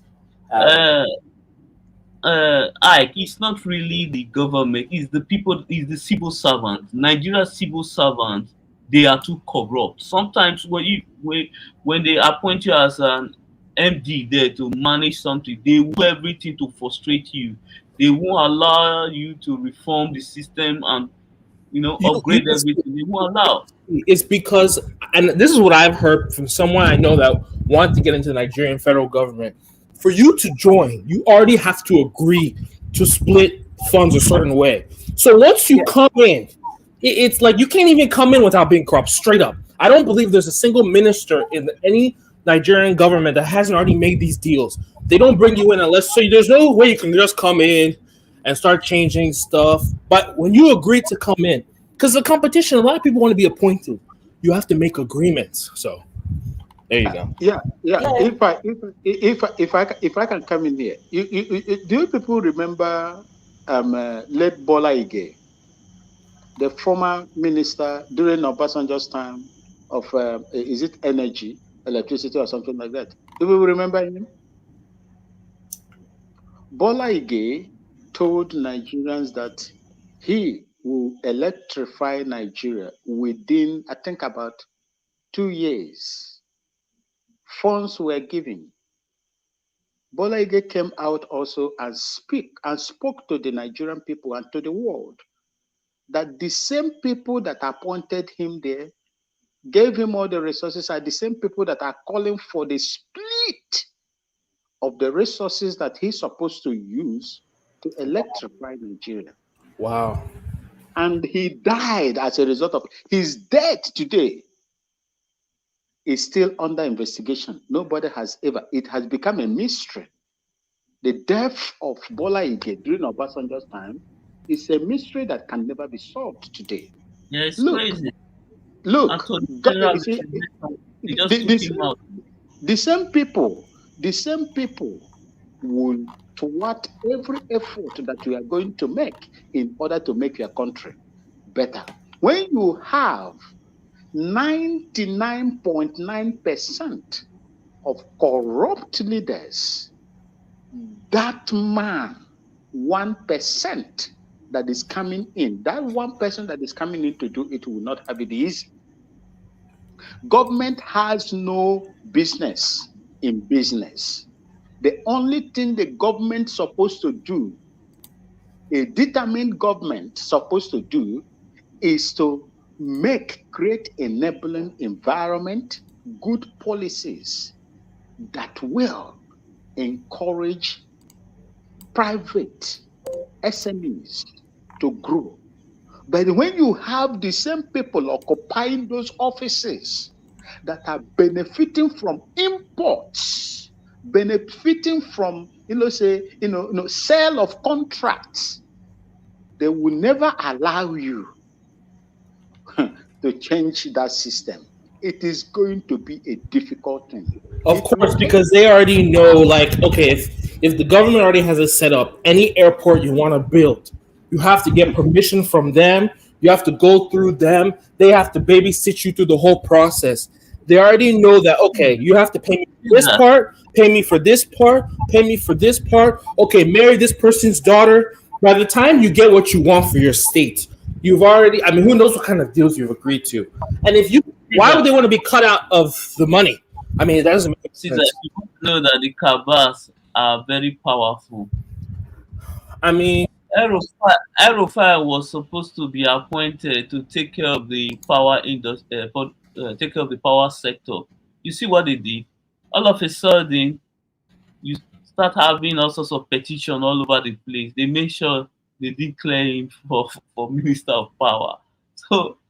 So those who are benefiting from the country, they will allow anything to work. When you talk of certain things that they fail to innovate, they fail to do anything. They just want to see. When you talk of El-Rufai, that guy's a terrorist. That guy's that's where I want to come in there. That's where I want to come in. That is your opinion. Listen, hold on. That is where I know him. That's not how I see that man. You see, that is where I want to come in. You see, El-Rufai has his own. Is it not the same El-Rufai when Nigerians were senselessly pied? Let me use that word. I know all of you understand what I mean. When people were senselessly pied in Kaduna State, when aliens were coming into a sovereign nation to buy people, displace them, take over their ancestral land, and put them in displaced camps. Is it not the same man that went and sourced them out and paid them money to stop buying indigenous people in Nigeria? What do you think that that person, till the time he left Kaduna State, were there peace in Kaduna State? Can I ask you one thing? Did you see? Hold on. I know you guys like to blame the guy. You see? Hold on. I know where you are going. I just want to land this. I was, I spent 18 years in Kaduna State. I was in Rebado Cantonment as a military officer. I know what went wrong, what was happening that time, even until the time El-Rufai took over. Kaduna State has never been a peaceful, state. That is the capital you are of right. the northern. That one, you are right. There have been crises. It has never. Do you know the reason why I left? I resigned from the military. It's because of Southern Kaduna. I paid the price to leave the army because of what was happening in Southern Kaduna. I am a living witness to that. The guy's a terrorist. And it didn't end. It didn't end. In fact, it got worsened. It got worsened when El-Rufai got in there. So for those people, if Nigeria is a sane country where people with questionable character should not be allowed to rule or to take any political position in that country, people like El-Rufai shouldn't go there. The problem of Nigeria is that in some cases, some people will blame the government. In another case, they will tell you, no, the governor is not in charge of the military. He's not in charge of the police. All of a sudden, El-Rufai is the cause of issue in this thing in Southern Kaduna or in Kaduna State. Are the issue now? Are they disappear? Are all the issues being resolved now? You know that guy's a terrorist. He literally openly said what he wants to do. He's not a terrorist. Keep quiet. You don't live in Nigeria, so don't come here and tell me what you don't terrorist. Know. If I was in charge, I would arrest him. We live here. You don't live here. You are in America, so keep quiet. Someone that is terrorist, you will not tell the president this is their location, bomb them. But the president did do it. So what do you want him to do? At what point? At what point did he request that the government should bomb them? Did you know when he has already paid? When he has already paid humongous amount of money to these people not to kill, not to spy the people. Look, let me tell you, there is something. Hold on, sir. The federal government failed to do their job. What do you want him to do? You see, the problem is the government. Who are the government? Your governor is part of the government. Yes, your governors, but governors are not in charge of the military. Your governors are part of the government. Are they in charge of the military? Don't they pay them security votes? Are they in charge of the military? That is what I'm telling you. Government is government. Because let's be fair. Because I'm coming. You ask me. Are they in charge of the military? Yes or no, sir? You ask me a question, and I'm answering you. Yes, be honest. Are they in charge of military? Can you allow me to go on? Can you allow me to answer the question? Okay, answer the question. The military.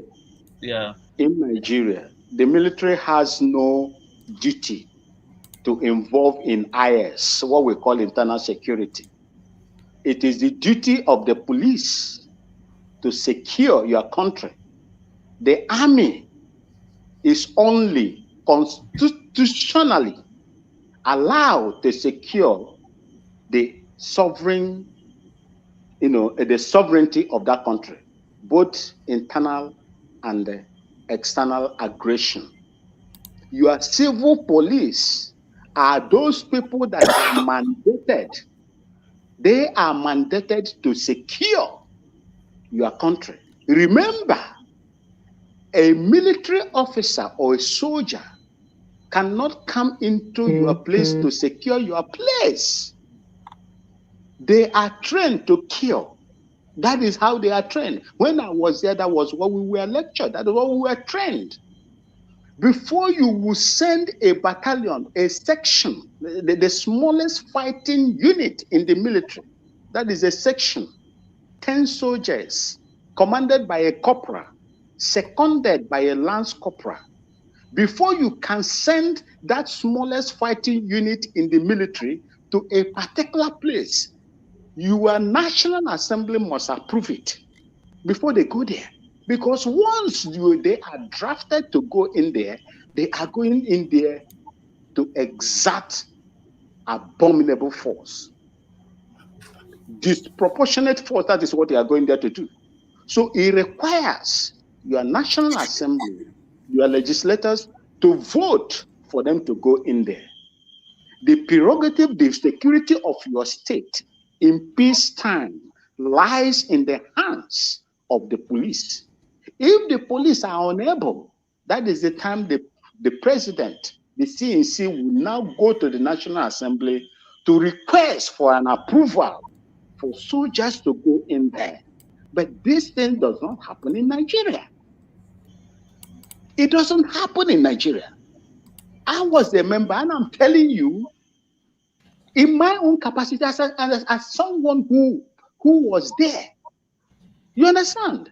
So when you have a system where the presidency controls the police and the armed forces, then you have a problem. Of the state police. I want that is part of restructuring. That is part of restructuring that they were talking about. But did it happen? No, it didn't happen. So you left Nigerians now at the mercy of the orders or executive orders from the presidency. A country don't supposed to work like that. In other same countries, it is not obtainable. That is the issue. So when you look, take for instance, when the Sharia incident happened in the north, I was in one mechanized infantry division. The police commissioner, the person that was there at that time was Colonel Hamid Ali also. Yes, he was a governor, the governor of this man. What is his name? I will remember it when as I go on. The police commissioner was expecting orders from the IGP from Abuja. Who does that? Your state is in crisis.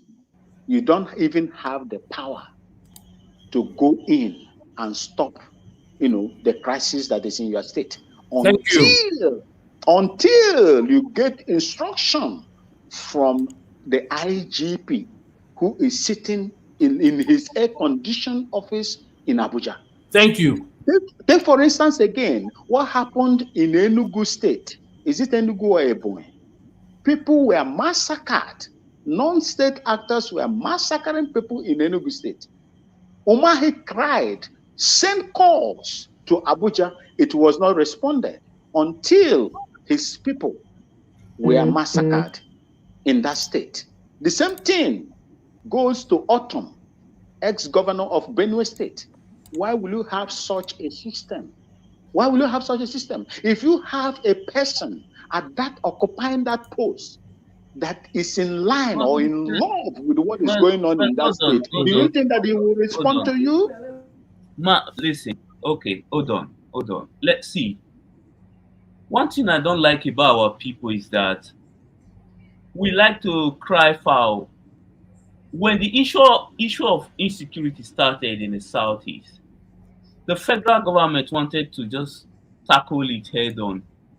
But many people from the Southeast started screaming that the federal government want to invade You're a super fan. Every country in the world has state police. It's not about Southeast or Southwest. Let me It's see. not true. Please. It's not true. You know, you are you know, misinforming. yeah, You are you know, Nigerian misinforming the police public. cannot handle those people. We need You are state police. misinforming. You are misinforming the You public. need to really It's to not clear. true. Hold on. Which people started the proscription of the IPOB in Southeast? It's a tribal thing. It's not a governors in tribal thing. Southeast? Every country has state police. It's not It's true. not tribe. Oh, this tribe did this tribe did that. Every functioning country has decentralization. They have state police. Don't make it tribal. Oh, the Southeast did this. You guys don't live in reality. Functional countries have state police. Nigeria police are not strong to handle such issues. It is the Who make them less? Who make them less effective? Who make them less effective? You said? Do you know why? Who make them less effective? You see, Vin, the issue is like the Nigeria hate the Southeast and Nigeria dealt with. That's what. Yeah. Who made them less effective? Who will make them You less are talking about the Southeast. When your former president, was it not the person that said an attack on Boko Haram is attack against the North? Did that stop him from becoming your own president in Nigeria that caused most of the things that is happening today, bro? He didn't say that. You have to defend. Don't you want What this? did he say? He didn't say that. An attack against the Boko Haram is an attack against the North. He didn't say that. For fake news and no, you see, what we are saying is this: you brought the Southeast, brought the Southeast issue, and that is why I'm responding to because you. You brought the Southeast issue. So I told you, see what happened. So let's not come here and try to paint this thing. He will deny it. That's Nigeria. You brought the Southeast, the people that proscribed the Southeast. The insecurity that started in Southeast. Did they carry gun in Southeast? There you was go. it not the same Southeast governors that came out when it was happening the other side? Did they do the same thing? Why do you pick and choose? Vin, Did you people allow the federal government to do its work? Yeah, I know Nigeria hate the Igbo. Don't listen to that guy. I know Nigeria. I know how they act. No one ate Igbo. Just See, this is not about Igbo, Yoruba. Every functional country has don't play victim. Then let's not make it about an Igbo, right? When you are not one. Functional countries have state polices. When we make it tribal, everyone gets sensitive. Functional countries have state polices. This is not debatable. So we should have state police. Easy as that. Don't worry about what the Igbos did, what the Yorubas did, what the Fulani did. We need state police. Oh, hold on. You are here now. Me and you agree on state police, but if you go to Nigeria, many people said no, they don't want, because the governors of each state, they will misuse the state police. They will use it to suppress opposition. Let them misuse it. I'll go to a state. Let them misuse it. Let them misuse it. I'll go to another state. Me, I agree that we should create state police, 100%. I agree with it. At your constitution did not from their community police themselves. Bro, your constitution does not guarantee state police. The only time you will have a state police is when you remove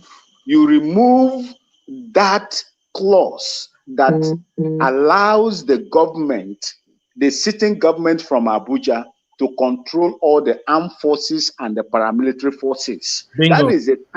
That is a time you will have people. So don't be afraid. In the US, I don't normally like to use US to compare with Nigeria, but I would do this because Nigeria borrowed the presidential system that they are practicing from the US, the upper house and the lower house. That is what is obtainable in that particular place. But the US Constitution does not warrant such thing. That is what I'm telling you. The people that are operating with that constitution, are they ready? Are they ready to expunge that powers? Are they ready to do it? When Buhari came, what did he say? He said he's going to restructure Nigeria. Did they restructure Nigeria till 8 years? When you restructure a country, the reason why most of our people that are enjoying in the developed countries where they are today is the structure, strong structures that they put in there. Yep. in Okay, Texas, let me in say something. Texas, in Texas, The in guy tried, Texas, hold on. in The guy Texas. tried Hold to on, give, hold on, hold he on, tried hold to on. Let give, me give you hold this. on, he Let me tried give to you give this. autonomy to the local Let government. me give you this. In Texas, a court, Yeah. a court in Texas ordered that the governor of Texas should remove the floating barriers he placed in order to avoid migrants from coming into the US. Can Wow. that happen in Nigeria? Wow. Thank you. Can that happen in Nigeria? Wow.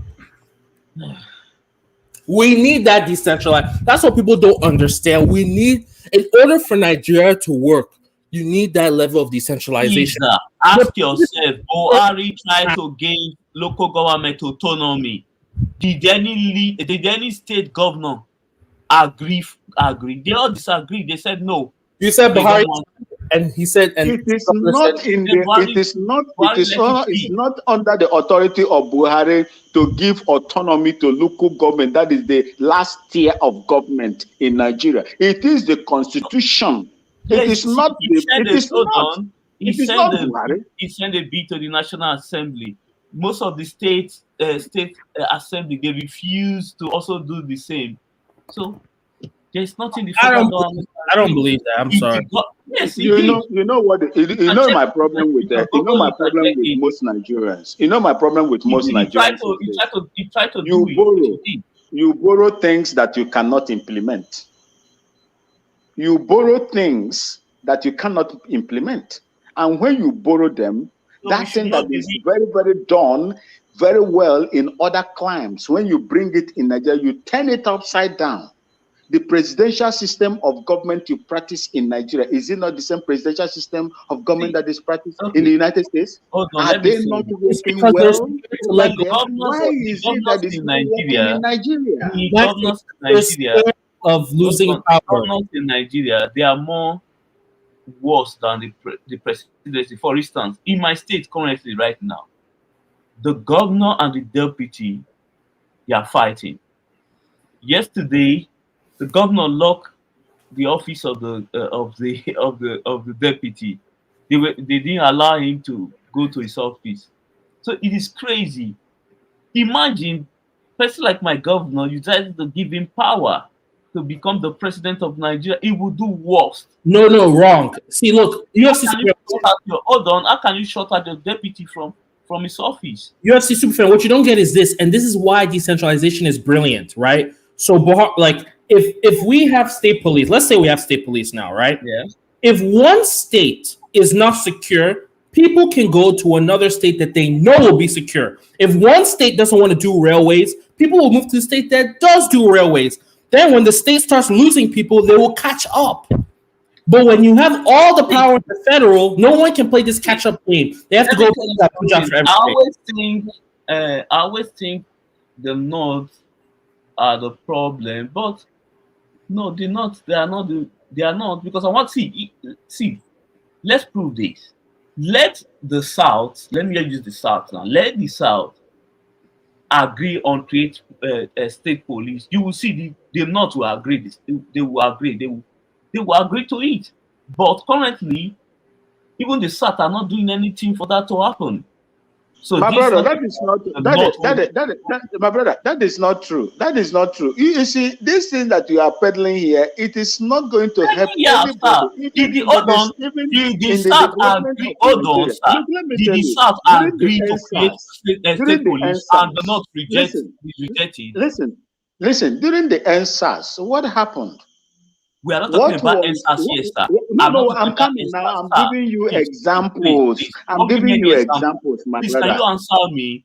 Did the southern state agree to create state police and the northern state refuse? How do you want to tell me that they will have their way when the constitution sometimes you push for something, then we know the real enemy. Can we please know the real enemy of Nigeria? No, first? listen now. Yes. What is the essence of restructuring? People were campaigning. Sir, restructuring, please. Part of the restructuring is I'm asking this question. Did the South push for state police and the northern politician reject? My brother, they will. This is They will. assumption. You are assuming, They sir. will. Take No, for you are instance. assuming. No. Wait, No, let me you are assuming. That's wrong. I'm not assuming. Just, I'm not assuming. yes, you are assuming. Listen, man. No, you are. Listen, man. You are, sir. State police. Can you just let's have a conversation, my brother? You see, state police is a creation of the National Assembly. That is the law. It is a law. If the restructuring is part of restructuring will take care of state police. Restructuring will take care of resource control. Restructuring will take care of people developing in their own space, in their own pace. Okay, let me ask that is you. How it is. Do you but think when those you that have, are currently benefiting from the current system will allow that to happen? Even from your own state, the time when the answers was going on, it was affected. The people that were mostly affected by that police brutality were people in the South. When they came out to say no, end to it, what happened? What did their counterparts in the North say? They told you openly, bring them to their place so that they will secure their place. You are in parallel. Hold on. Sir, there are no police brutality in the North. It is police in the South that are misbehaving. The North, they said, see, I asked you this question before. Did the South agree to create state police and the Northern politicians come out and reject it? If you say yes, then send me the link. Let me read about it. I don't need to send you. Let me factual, yes, sir. There is no need of trying. Yes, the North is bad. I get it, but there's no need to try to peg them as if they are the trouble. Let me say something about SARS real quick. You see, SARS means Special Anti-Robbery Squad. It was not police. It was SARS. SARS is different from police. SARS was created. A branch of the police. It was a branch of the police. It's a branch of the police for Special Anti-Robbery Squad. Now, they were in places in Nigeria where robbery was rampant, which is mainly in the cities. And we all know most of the cities in Nigeria are in the south. And also the cities where robbery and those kind of problems were in the south. So that's why that SARS problem was more in the south. The SARS behavior, it was more rampant, a problem of the south. So when we came out to do the NSAS, of course, it's going to be something more like a southern thing. So it wasn't really North versus South. The Northern, I even have Northern people asking me, what is this SARS? What is going on with SARS? Like, what is, we have to explain to them, like in Lagos, in Warri, in all these cities in the South, even Abuja, like, that, SARS are crazy, this and that, because of this, they were created for robbery purpose. So let's not make it like, something of SARS was going on in North as well. Like, in Kano, they don't have those kind of problems. In northern cities, they are Islamic society, they don't have those problems having in South. Problem of criminality, of robbery, and things like that. Yeah, today they are banditry, but that's not more of an inner city problem. That's more of a village, rural problem, where bandits invade rural places. But in their cities in the North, they don't have those kind of behavior we have in the South, where people rob people with, armed robbery and those kind of things. They didn't have it. So they didn't have that. SARS may have been created in the North, but there was no much armed robbery going on there. So that's the thing. So SARS wasn't North versus South. Let's not make it like that, man. Let's try to be fair. It's a Mike. Yeah, I agree with you. But have you lived in the North before? Yeah, I've been to the North, yeah. For how many years? It doesn't matter. At least. Okay. Let me tell you. I lived in the North for 18 years, 19 years. Criminality, armed robbery is littered. It's endemic in Nigeria. There is no place that is free in the North from armed robbery. Yes. Do you remember a man they call Bakwana? Bakwana, that is no bend. No bend. Bakwana. You see, I live in those places. Most of the things, if you go to Agwanrimi Road, the reason why I was deployed in Agwanrimi Road was because of armed robbery. Agwanrimi, that is the road, express road that will take you to Lagos from Kaduna. I was deployed in that place for 6 months. because of armed robbery. There may have been one or two armed robbery once in a while in the north somewhere. Because I'm not sitting here telling you there's a society. No, that is the reason why, Mike. That is the reason why I'm telling you that I was a member of the task force. Was it rampart like in the way it was going on in South? Like literally, you, if you go to Kanu, Zaria Kanu Road, it was rampant. We had soldiers on the road. In Sharia Kanu, and who's doing it? No, my brother, forget about the Sharia issue. The Sharia issue was just for them to now do their own Sharia thing. That is different from what we're talking about. I am telling before Sharia, if you have lived in Kaduna state, if you would know where they call Mando Park, it is a Agwanrimi road that will take you to Lagos. I was there for 6 months. There were soldiers along the same one mechanized infantry division. So your argument is that they have robbery problem in the north. It is everywhere. That is what I'm trying to tell you. The armed robbery did they have case is SARS in the north? In Nigeria. It is not. It is not pertinent. Cool down. It is not common. Okay, I get you. Just only in the south. No, wait. So did they create SARS in the north, like in the upper northern states, cities? I do not know the reason why they did not create SARS, because I was not there when they created SARS. Okay. Because so I was there when we were doing the operations. I got you. Calm down. Okay, so you telling me there were rampant armed robbery all over the country, go south, north and south, and they only created SARS in the south. So what would be the reason for that? They don't want they want robbery to continue in the north and only want to eliminate robbery in the south. Is that what you're telling me? But it depends on what they wanted to do. You are right. It depends on what they wanted to do. It depends on what they wanted the SARS to do. If you remember, the SARS were not. In fact, what do you think they want them to do? What do you think? The principle for which SARS was created, they deviated from it. They were arresting people that were, flagging their trousers behind their butts. They were arresting people with a laptop. They were arresting people with dreadlocks. They were arresting people with phones. People that has expensive phones, they were arresting them. That was the excesses of that SARS in the southern part. That's the corruption part of SARS. But the question, are you saying is that why they created SARS?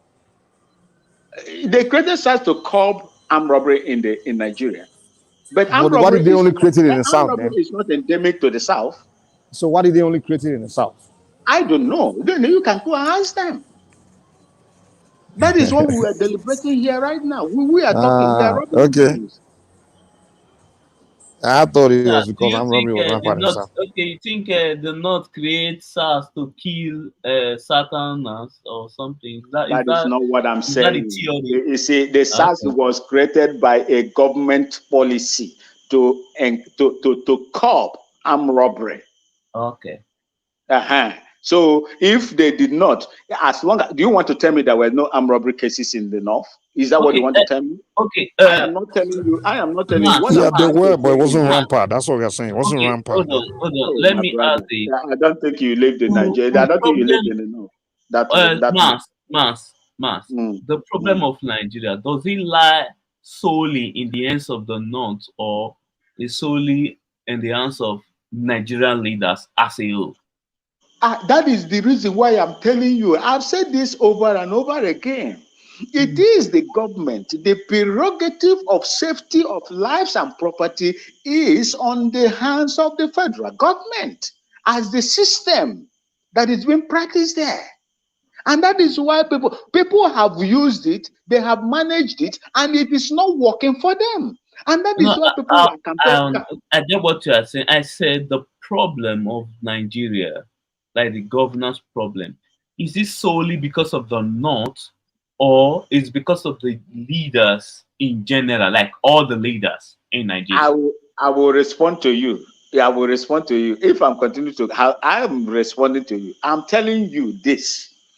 The responsibility of the government is to protect lives and property, whether it is in the north, in the south, west, and the east. Okay. It is not the north. It is not the north. Because the same government that is administering policies in the south also involves in the north as well. That is what I'm trying to tell you.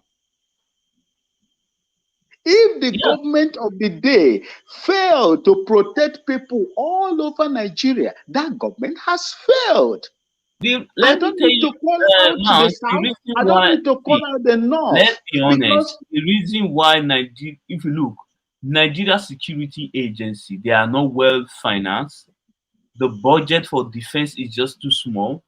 Nigeria as a country, military, the entire budget for defense should be at least $20 billion. Not the mere five we are spending now. If we want to be fully secure, that budget should be at least 20 billion as we speak with the population we have. This current amount budget for the defense of the country is just too small. Do you see now? We are now going back to the government. What stops the government? The total population, the strength of the Nigerian military is not more than 240,000 people, soldiers. That is the total strength of the Nigerian military. It's not more than 240,000 people in a population of 200 and something million. The population, the strength of the police is not even up to 250,000. That is policing over 200 million people. Who does that? Who does that? Whose responsibility is it to secure the people? To recruit police? But okay, especially the police. Especially the police, whose responsibility is it to recruit the police officers that will secure Nigerians and make their life meaningful? It is the government. But one thing I don't like that our people do all the time is that whenever there is danger, sometimes we like to play politics with everything. We like to take side. We don't allow government sometimes to deal with issues as they come. Allow them. See, let me tell you something. If my brother commit any crazy crime, please deal with him decisively. I don't care. I will not, you will not see me online trying to play politics with it.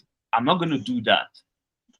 I said it here earlier. I said I want Nigeria government to have special squad.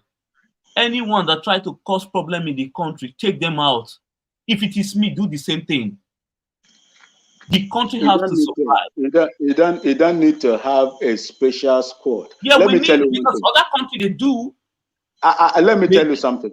Let me tell you something. During our time, my brother, I don't know how old you are.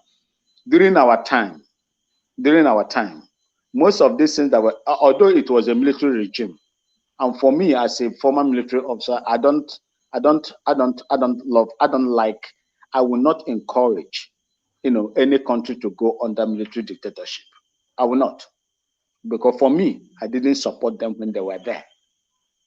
Based on what I have gone and the countries that I have gone, for my own study and for my own training, I don't believe in military dictatorship. But if you ask me, I will tell you that what Singapore did, it was not a civilian head of state. It was a military head of state that made Singapore what it is today. For me, a lot of people like to measure Singapore and Rwanda. Yeah, because do you know what that guy like Paul Kagame? Do you know what he's doing to opposition there? Do you know what he's doing there? You think he's just smiling with everybody there? That's how he's able to govern the country. Something. People have been locked up there. That guy is ruling that country with iron hand. Do you know something? Let me tell you. You will never know a person, the type of person that you are working with until power is vested in his or her hand. That is one thing you should understand.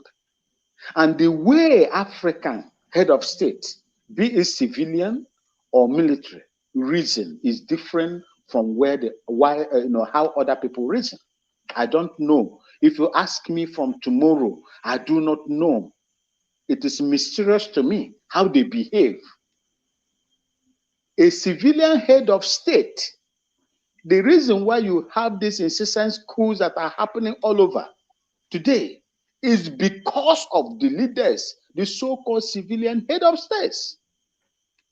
In Africa, Mike, as we Mike, speak, Mike, I want to say I'm coming. something that I'm coming. Let me just put this before. But we before I have leave my coup when we have military now. I see military overthrow military now. Come on.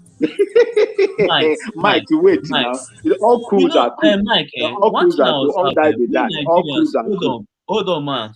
We Nigerians, sometimes we are not being fair to our leaders. I use this. Let me give you an example. I have a group of old friends. We are about like 30 in numbers. Do you know that for us to conclude in any issue is very, very difficult? Sometimes I use that to, if we cannot agree on issues like this, we are just 30 in numbers. How can someone that is a president rule a country like Nigeria? Everybody wants to have an opinion. Everybody wants the thing to go like this. So see, Nigeria is a difficult place to govern. Let's be honest. It's extremely difficult. You have people okay. Can you define? I know you know quite a lot. What is democracy?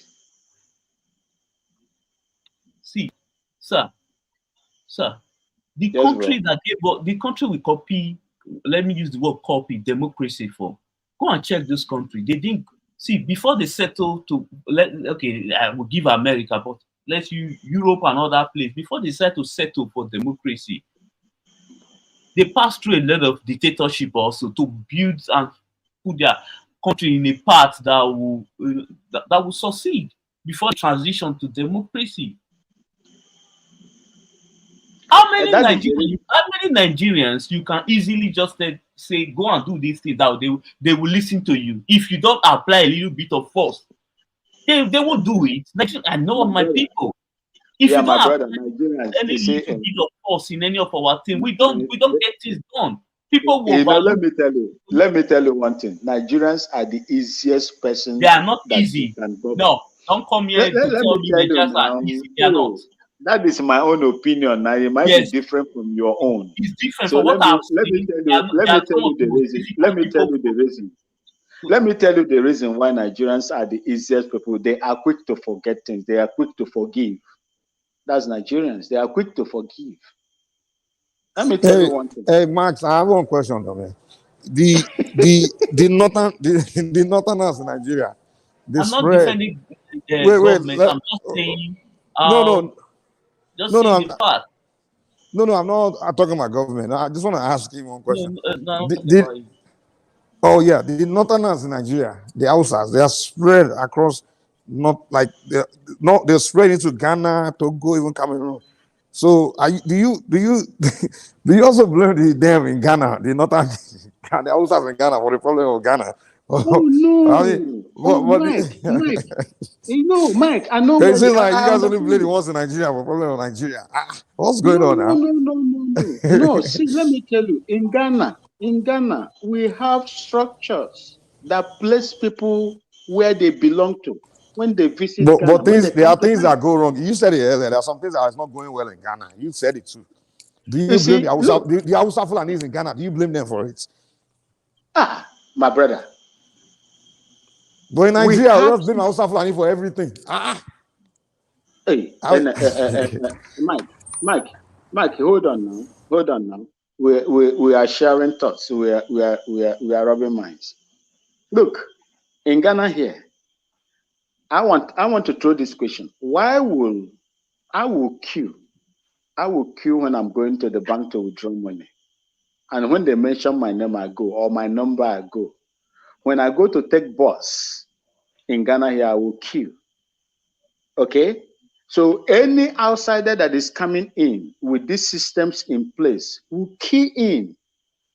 The reason why you are in the US today is because there are structures in place that will make you, even when you make mistake, they will correct you, either by fine or a penalty or something like that. But focus on Ghana. Focus on Ghana. I know. Don't That is focus what I'm on telling. Ghana right now. Why Don't is move to it? America. Why? Because I lived in Nigeria before. Nigerians can break traffic rules. They will drive on the shoulders of the road if there is hold up. But why is it that when Nigerians come to Ghana with the Nigerian plate numbers and so on and so forth, they fall in line with what the Ghanaian people are doing here? Why do they So do the that? Ghanaians are doing. The Ghanaians got it right. Everything is functioning in Ghana. That's what you're saying. I Well, it's am not not functioning in telling Nigeria. you that. I am not So the telling you problem in that. Nigeria, you can't find it in Ghana, right? Oh, I am not telling you. Look, when I speak, there was a time when I had this issue here. I told you that I am not telling you that we are 100% crime free. No. When you have a government that is very, very responsive, a government that is responsive, crimes will be at least managed. But when you have a government that have interest in the crimes that are being committed, those crimes will prevail. Those crimes will prevail.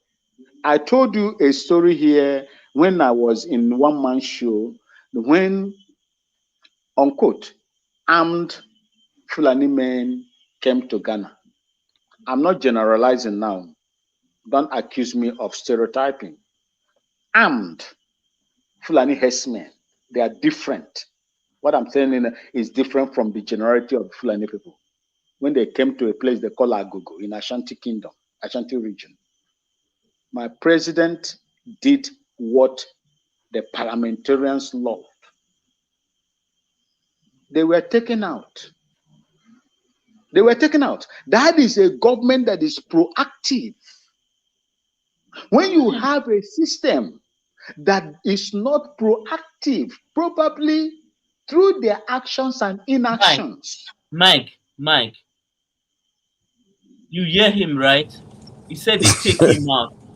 Hold on, listen. Let me attack that is this what he said. When Buhari wanted to deal with what they call them, IPOB, terrorists, the what happened? Biafrans. What happened? Yeah. Look, let me tell you, there is Buhari, no, when there the is no, Nigerian government wanted to be proactive, there, what happened? What happened, sir? Let me tell you, you cannot, you can't count two without counting one. That is the problem with most of you in Nigeria. That's the bias. One mouth. You cannot jump from one. You can't count one without counting two, my brother. This is the problem. If you see, is it not Sani? Is it not Shehu Sani? Is it not Shehu Sani, my brother? I don't know where you are talking. I don't know where you are talking from. You cannot. Is it not Shehu Sani? Is Shehu Sani a Southerner? Is it not Shehu Sani that accused Buhari of treating people with deodorants and treating other people with insecticide? What are you going to say with that? When you have a I think the point we are like trying to make, is that when the government is trying to do the right thing, people will ethnicize it. They will say, "Oh, he's coming after my tribe. He's coming after my people." You know, he's trying to deal with the criminality, but because the criminal is from your tribe, you got problem with him doing it, and then you come back later to complain that they are not tackling the problem. You know, that's the problem in Nigeria. No, that is not the issue. If you want to tackle insecurity, tackle insecurity from the roots, irrespective of who is involved. And you people in Nigeria, most of you, I'm not saying all of you, most of you there is, you are divided along ethnic lines. Okay, for example, no, we're not. Honestly, it's only the Biafrans. No. It's only in fact, the only people, to me, the only people in my eyes in Nigeria that very ethnicized everything are the Biafrans. Nobody else. Nobody else. See, I'm sorry. To tell you something. I want to tell you something. When the ECOWAS want to invade Niger, What did you people in some of our brothers in the north said? Don't do it. They say don't do it. Including me, I'm from the south. I said don't do it too. The whole Nigeria said don't do it. It's not only the north. Don't do it. Everybody said don't do it. It's not just the north that said don't do it. They spoke for it. And most of the reason is this. The reason why I said don't do it as at that time was because I know how much Nigeria spent in Liberia. I spent 3 years, 8 months in Liberia. Mas, hold on. Let's be honest. If Nigeria Buhari, that is the Southeast leader, gave him the go-ahead to deal with the issue of insecurity in the Southeast, it would have by now there would have been total peace in the Southeast. But everyone wanted to play politics and it backfired. You see the rule. Yes, let me say it now. Let me be real here. The monsters you create is not consuming you guys because you guys create it. You nurture it. You pamper them. They are back to eat your kids, you are speaking the language of my leader. See, let me tell you one thing. If you want to tell me concerning the Southeast, the IPOBs those that people that I support them, those that are agitating for freedom. You support terrorism? You see what they did today? You know my point. You know my point. You support terrorism? You know really? my point. Yes, you know my point. Mike, you are not a new person. Hold on. You are not a new person. You ask me a question. You ask me a question. I'm answering you. You ask me a question and I'm answering you. You cannot ask me a question without me answering you, my brother. You see. Let me tell you one thing. If the North played the role the Southeastern governors played.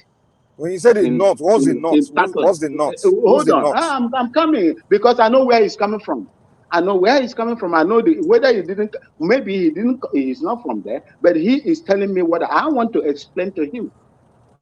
Which people suggested the proscription of Mazen Nnamdi Kanu and the IPOB? Which people?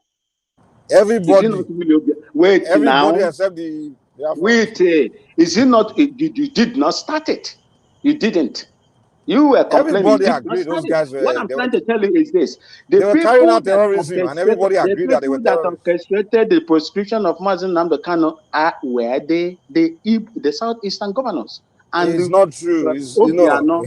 Willie Obiano was the front runner. He was the front runner, and it was done. How many months when the armed Fulani men, which the world categorizes as the third most terrorist group in the world, how many years did it take you people in Nigeria to proscribe them?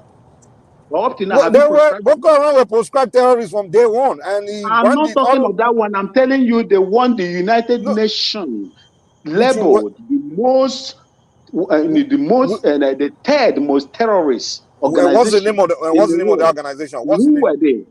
I don't know. What's the name? I know your position when it comes to what's the name? You're saying the United Nations. I want to know which organization, the United Nations. Huh? The armed herdsmen. The armed herdsmen. Do they have organization? The armed herdsmen. Whether they have you see, when it goes to a different people, you know how to. No. Does armed robbers as organization, Mike? Does armed robbers exactly? So you can't label. You can say armed robbers are terrorists, are most dangerous people, but you can't say, a people. Armed robber is not a group of people. It's not an ethnic group. Do armed robbers have an organization? Listen. For example, we can thank Boko Haram because that organization named themselves Boko Haram. So we say Boko Haram is a terrorist organization. But bandits, people wrestling, whoever doing all those things, they didn't name themselves an organization. They give themselves a name like we are an organization. It's just group of individuals rattling around doing crazy things. So who are we going to tag a terrorist organization?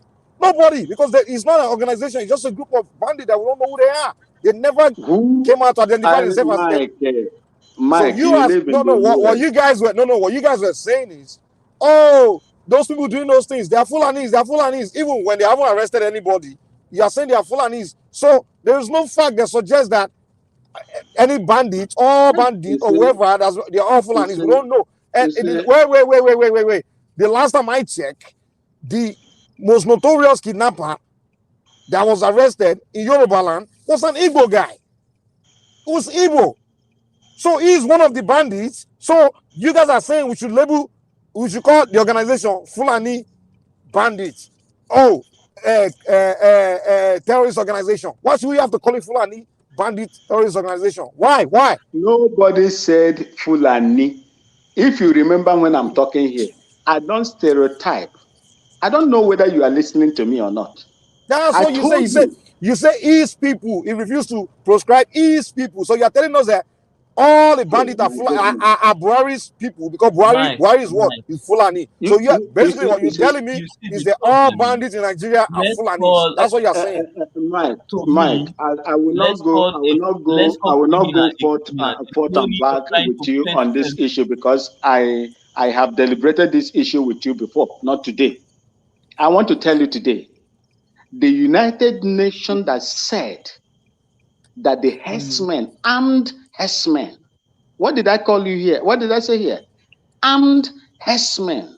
What's that document to? I don't even know. I've never even heard that before. Go and check. That is the one. That's one thing with you people. Okay, if they say armed herdsmen, okay, fine. If you want to hide anything from a black man, put it on paper. If you want to hide let's agree that harm herdsmen. Put it on paper. The United Nations, the terrorist index in the world, categorized armed herdsmen. Categorized armed herdsmen. If you say you don't know, then you are not truthful. Okay, let's agree that there's armed herdsmen. I'm not in support of any crime anywhere, anytime. Okay. You have to give me a second. Let's agree that armed herdsmen they carry arms. Let's call them terrorists because they carry arms, or some of them shoot people, whatever. Arms herdsmen. So now you are saying that because the government of Nigeria tagged IPOB, which is a declared organization, they tagged them terrorist organization. Now you're saying, why come they're not tagging arms herdsmen terrorist organization? Armed herdsmen is not a terrorist, it's not an organization. So how can they tag them terrorist organization? Explain to me, please. The implication of armed herdsmen has done more havoc in Nigeria than the IPOB. Okay. We don't know that. Let me ask this. You will not know because of where you are coming from. Well, for the sake of you wouldn't know. Because I know your position already. Okay, that's fine.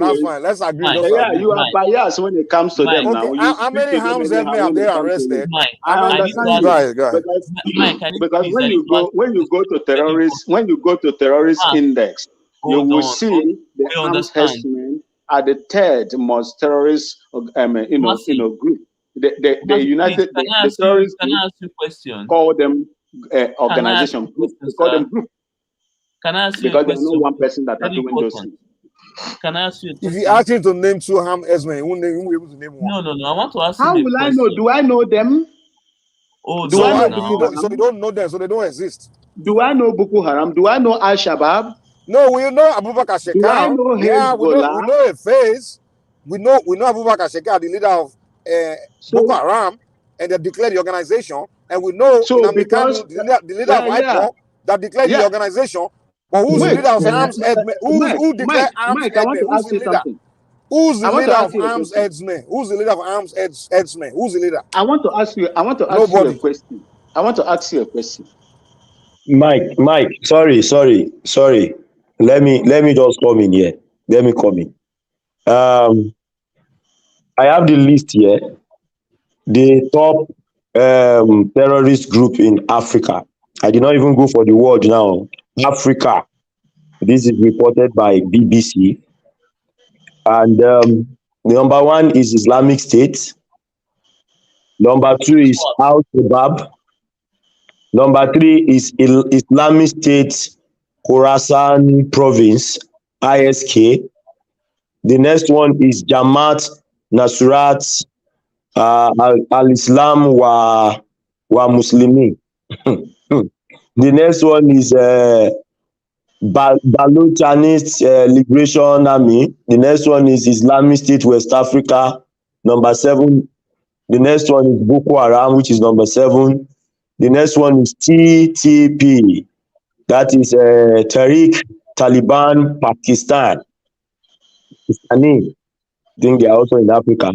Then the next one is. So he lied to us about arms estimate being declared This one is the third most terrorist organization in the world. Number 10 is Indigenous People of Biafra, IPOB. Number 11 is Kurdistan Workers Party. X-Men is not a terrorist group. They are bandits. In fact, they do not belong to one group. They act in isolation. IPOB has a leader. We can be counted as a terrorist group. Don't like when we come here and tell ourselves lies because we want to. Why don't the world, in most of the countries that they operate on, why have they not declared them terrorist group? I'm telling you, this is Africa. I am asking you, in the United Kingdom, where they gave them asylum some time ago, why have they not declared them terrorist group? Who did they give asylum? To go and check. Who now? You can't tell us go and check, man. Tell us In the United States, where they are, where they have their offices and so on, why have they not declared them terrorist group? It's a Nigerian factor.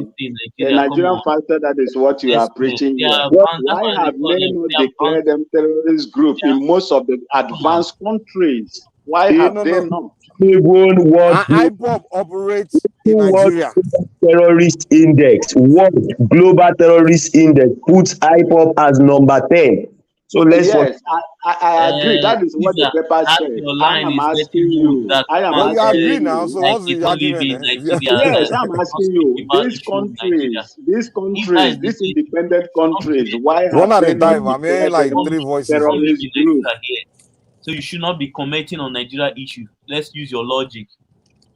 So who's don't that? come here and say all this kind of rubbish. Who's that? Caesar. Oh, like Caesar because you guys live outside, that you guys shouldn't have an opinion on Nigeria issue. Come on. Are you addressing me? UFC, no, he's addressing someone else. Yeah, no, someone else. It's Al. You remember the last time the conversation we had? I said one thing this government need to do in Nigeria is bring the law immediately now. On all this. Can you please speak louder? Yeah. Sorry, my Can you hear me now? Is that better? Yeah, go ahead. We can hear you. We can hear you. Okay, so, go ahead. What I was saying is, the last time we spoke, I said the government in Nigeria need to introduce a law straight away on this kind of propaganda, the online, division and all this stuff that's going on, like exactly what Max is doing now. Yeah. Yep. That need to be stopped because people like him, I've seen him at Dr. Damages. Yeah, I've seen him, talking all kind of crap. It's just pure nonsense. It's just, when people have nothing. It's ridiculous. We know Ghana, yeah. We actually, in West Africa, our country. Are you addressing me as talking nonsense? Yes, you are. You've been spewing nonsense. You're a very stupid person. Will you shut up your mouth? What do you know? If your country is good, will you be in a foreign country where you are speaking accents? You can say what you like. Shut up your mouth. You are imbecilic. So tell me that. You can say what you like. Who are you to come and tell me? How old are you? You come here to come and you wasn't born properly. Rubbish here. You are talking nonsense. You're ugly fucking. If your country is good, will you be outside? You're an ugly fucking fool. I don't. My friend, will you get out from here? You are talking rubbish in this very place. Fucking idiot, and all you got is age because you got nothing good for you in your life. You are just exhibiting the highest level of buffoonery and imbecility here. The difference between me and You you come was here, born you to begin lose. to talk. You was born to You are lose, bro. speaking slangs to someone like You me. are a You are a born very loser. stupid person. Why don't You you was get out born from to here? lose, and You you talk can't whatever you stand it. talk here. You come here, you start talking rubbish because you have command over accent. You are not ashamed of yourself as an African speaking accent here. You are suffering from dysfunctional literacy. I said you were born loser, bro. You are suffering Can't from get away from, you dysfunctional can't get literacy away when you from that. come here You were and born begin to to speak lose. accent. Speak your language and don't betray your ancestral language. Off Speak your mic, accent. off your mic, sir. You don't do, sir. Why will you come here and tell me that I'm speaking nonsense? You are you not peddling nonsense here? You was born to lose. My You were friend, will born you get out from here? If you cannot speak your mother's or your ancestral language, don't come here and tell me rubbish. It's I funny. don't slang here. Do I you don't know what? slang. Do You you know? come here, you slang, and you want to prove yourself. Do you know I've hate been to. actually can? Do you know hate can You cause are cancer? you want to show me that you have been to. Do you know hate can cause cancer? You know My that. friend, will you shut up your mouth there and And stop making nonsense? If you don't have nothing to contribute, you don't contribute anything here. right. You are not the owner of this platform. You come here, you begin to peddle nonsense here. You are insulting people here. Have I insulted anybody here? You insulted. You are here insulting me. You are telling me. You say I'm talking You're nonsense. Are you not spitting talking nonsense? crap You are even about talking one nonsense of at the greatest Benicio tribes that for ever lived. even betraying your ancestral language and your ancestral accent. You ugly fool. You know nothing about My me. So friend, will you you just get out here? Move away from here, bro. You don't know nothing. go and wipe your mouth. The only Go and time wipe your mouth. I As will you're listen speaking, to you the is spit when is you come out the here and spit is speak coming out in of your your mouth. Go and wipe your ancestral mouth. You're telling language. me. If you cannot speak in your ancestral language, you are a fool. You are a buffoon. You're a fool. You're a fool. If That's you all you cannot got to speak say. in your ancestral language, you are a buffoon. As far Is as that I'm all? concerned, Is that the you only come here, thing you that you are know in your speaking life? as if is English language your mother's tongue? You come here, That you are telling what me you are what slanging for me because what you've language? been to. Will you What language shut are you up your mouth, speaking now? my friend? You are just What an language? imbecile. You are a What language crook. are you speaking now? You are a What crook. what language are you speaking now? You Are you are a speaking crook. Spanish? Are you speaking Igbo? You Are are you a speaking Yoruba? crook. Are you speaking You Fulani? are a crook. What You language are you make no speaking now? meaning for you to come here to tell me and slang. You are slanging. Listen, the The sun have slanging. cooked your In brain, fact, bro. you You are ain't got just no you sense are a left. non-entity for slanging here. Oh, it's okay. Let's move this You are a conversation forward. non-entity for slanging here. You come here, you want to slang. You want to Please. tell me that you have command over English language. UFC, You are slap my Oh, slanging. guy, don't do a beg. Foolish I fool. beg, You sir. come here, you are slanging Forgive, to me, telling me if your country is good, will you be in a country where you are laboring day and night? I beg, forgive UFC, let me him. give You you a are slap. here Forgive the slanging. guy. I beg, no beg, sir. You are an idiot. All right, just give me a slap for me. I'll let It's you know. it's okay. Oh, it's okay. It's okay. Yeah. Please. People are deliberating something here. Nobody insulted anybody here. You come here, you are start telling me I'm talking nonsense. Are you not talking nonsense here? You know, I don't Who want to the talk to hell are you? UFC. I didn't even talk to you, bro. That's the reality. But UFC, the guy is Please, a please, fool. let's move the conversation. Okay. Please. People are talking of how a country should move forward and things that are happening in the country. You are coming here, you are addressing me that I'm talking nonsense. You are spewing nonsense. You That's come why here I to you come here to slang. Can we move forward to the facts? Can yes. we move Okay. forward to the facts? Okay. Instead of Olajide, do you know the reality is in Africa the reason why we can't move forward, sometimes is this the kind of tribalism and hatred towards one another is a global phenomenon. It's not just in Africa actually. It's a disease that we have in us. We need to cure first. you know. But at the same time, the government is not helping because, when did you ever heard government actually, you know, uh, passing laws to actually, counter foods like this man? Because, going out there and repeating the same stuff to people, they're going to believe it. And this is what people are doing, is some kind of cycle. And they know what they're doing is deliberate. But the reality is, if you're actually picking a fight with people that you cannot win, then you're going to actually end up, it's going to not only it's going to traumatize you, it's going to defeat you from the inside. And that's exactly what's happening with some people out there. They wake up in the morning, they find something to blame. This lack of responsibility. They say, as a full grown man, I will never generalize, a group, right? So when you generalize, it's lazy. It's actually lack of IQ, it's lack of intelligence. The reality is the old tribe have committed problems in Africa. The Fulani are not violent people. There might be some Fulanis that they felt injustice, by cattle rustling, and they feel like they have to defend themselves by carrying guns instead of sticks. And some obviously, due to global warming, they have moved, outside their normal territory, and basically some of the areas have been developed on, and government over the years haven't provided the provision, and the pathway where they can move, because some countries in West Africa, in the Guinea region, we never have this sort of conflict. There's a lot of hardness over that side, but unfortunately, like Burkina Faso, Nigeria, and that all the way to the east, there is some problem, and that's lack of the provision of the government, right? So what's happening now? People are actually, instead of blaming the people that have not been, acting on it, they're blaming the victims. Fulanis are one of the biggest victims of this terrorism, right? But no one talk about that. They just want to talk about the Fulani that actually probably take up a gun to defend themselves or form a militia, yeah. And we've been fighting the Tuaregs in the north for years. Nobody did that. No black tribe in Africa has been fighting this Tuareg in the north. And these people like Max sitting in the forest comfortable, they're thinking they're the one that the true defenders of the It's okay. Let other person speak. Allow Olajide to speak so that other people can speak. I would just advise Max to actually really sort his life out. That's all. You cannot advise me to sort my life out, my friend. You have no audacity to tell me to sort my life out. You go and sort your life out. I can employ you. I have people. I have over 66 people that are working in my farm, and I'm not using my own private, livestock farming to destroy other people. You go back and tell your people to abandon that primitive system of livestock, farming that they are doing, that are killing, leading the killing of innocent people on their land. They didn't do you anything.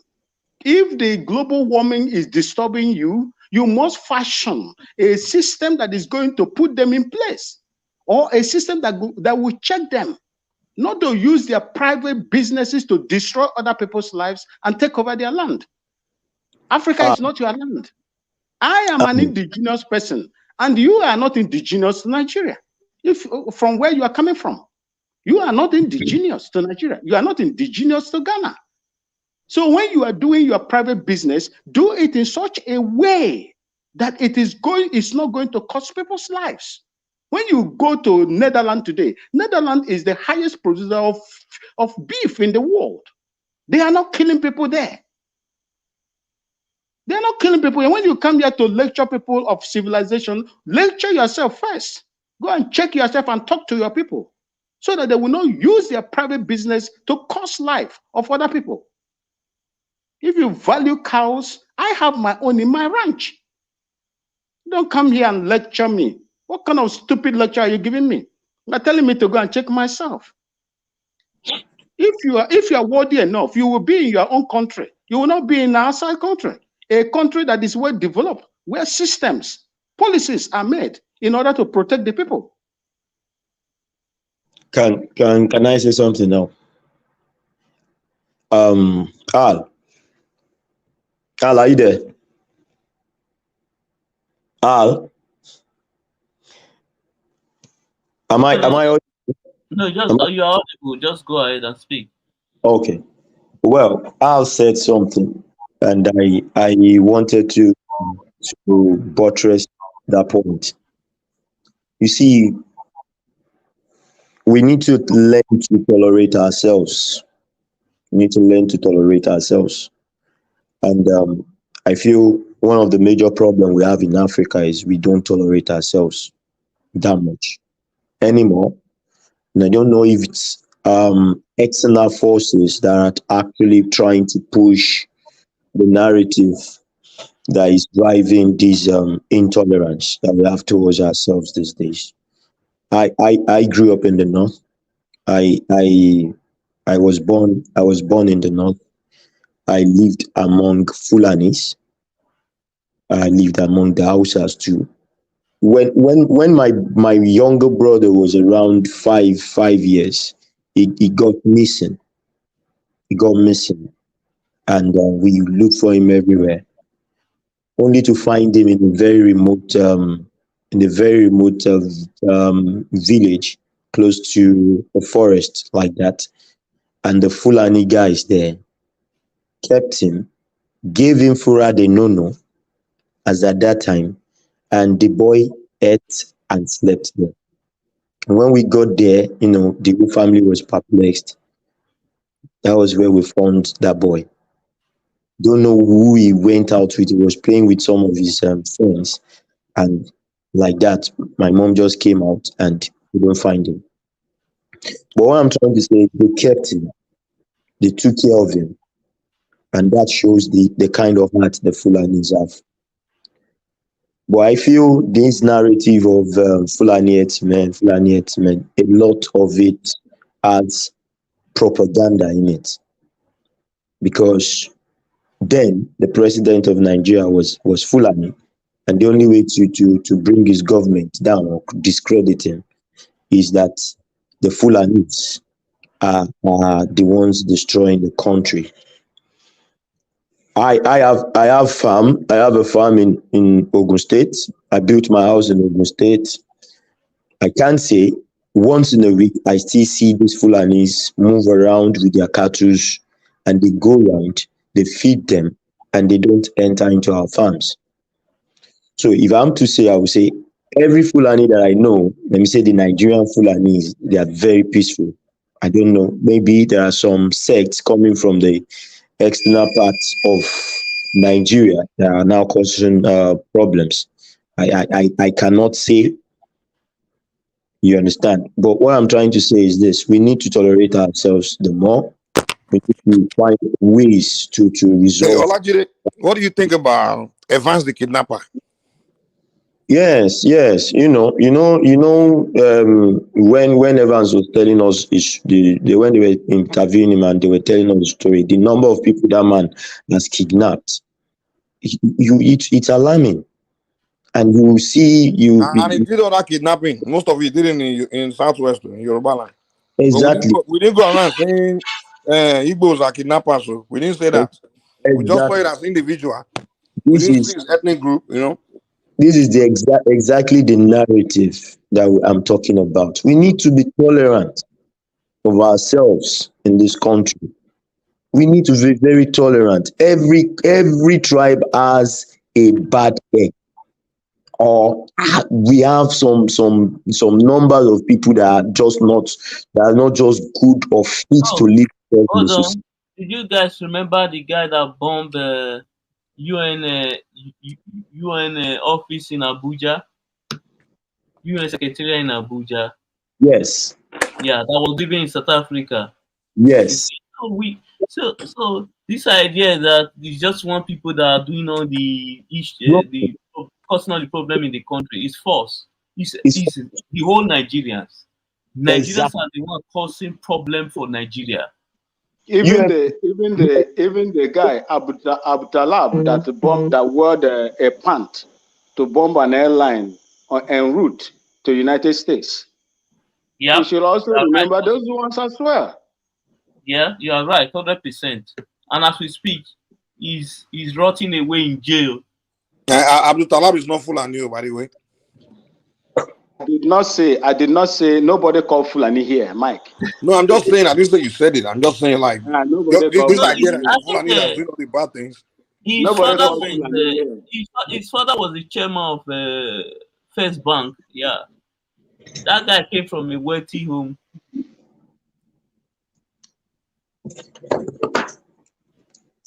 See, so I feel we need to learn to tolerate ourselves more.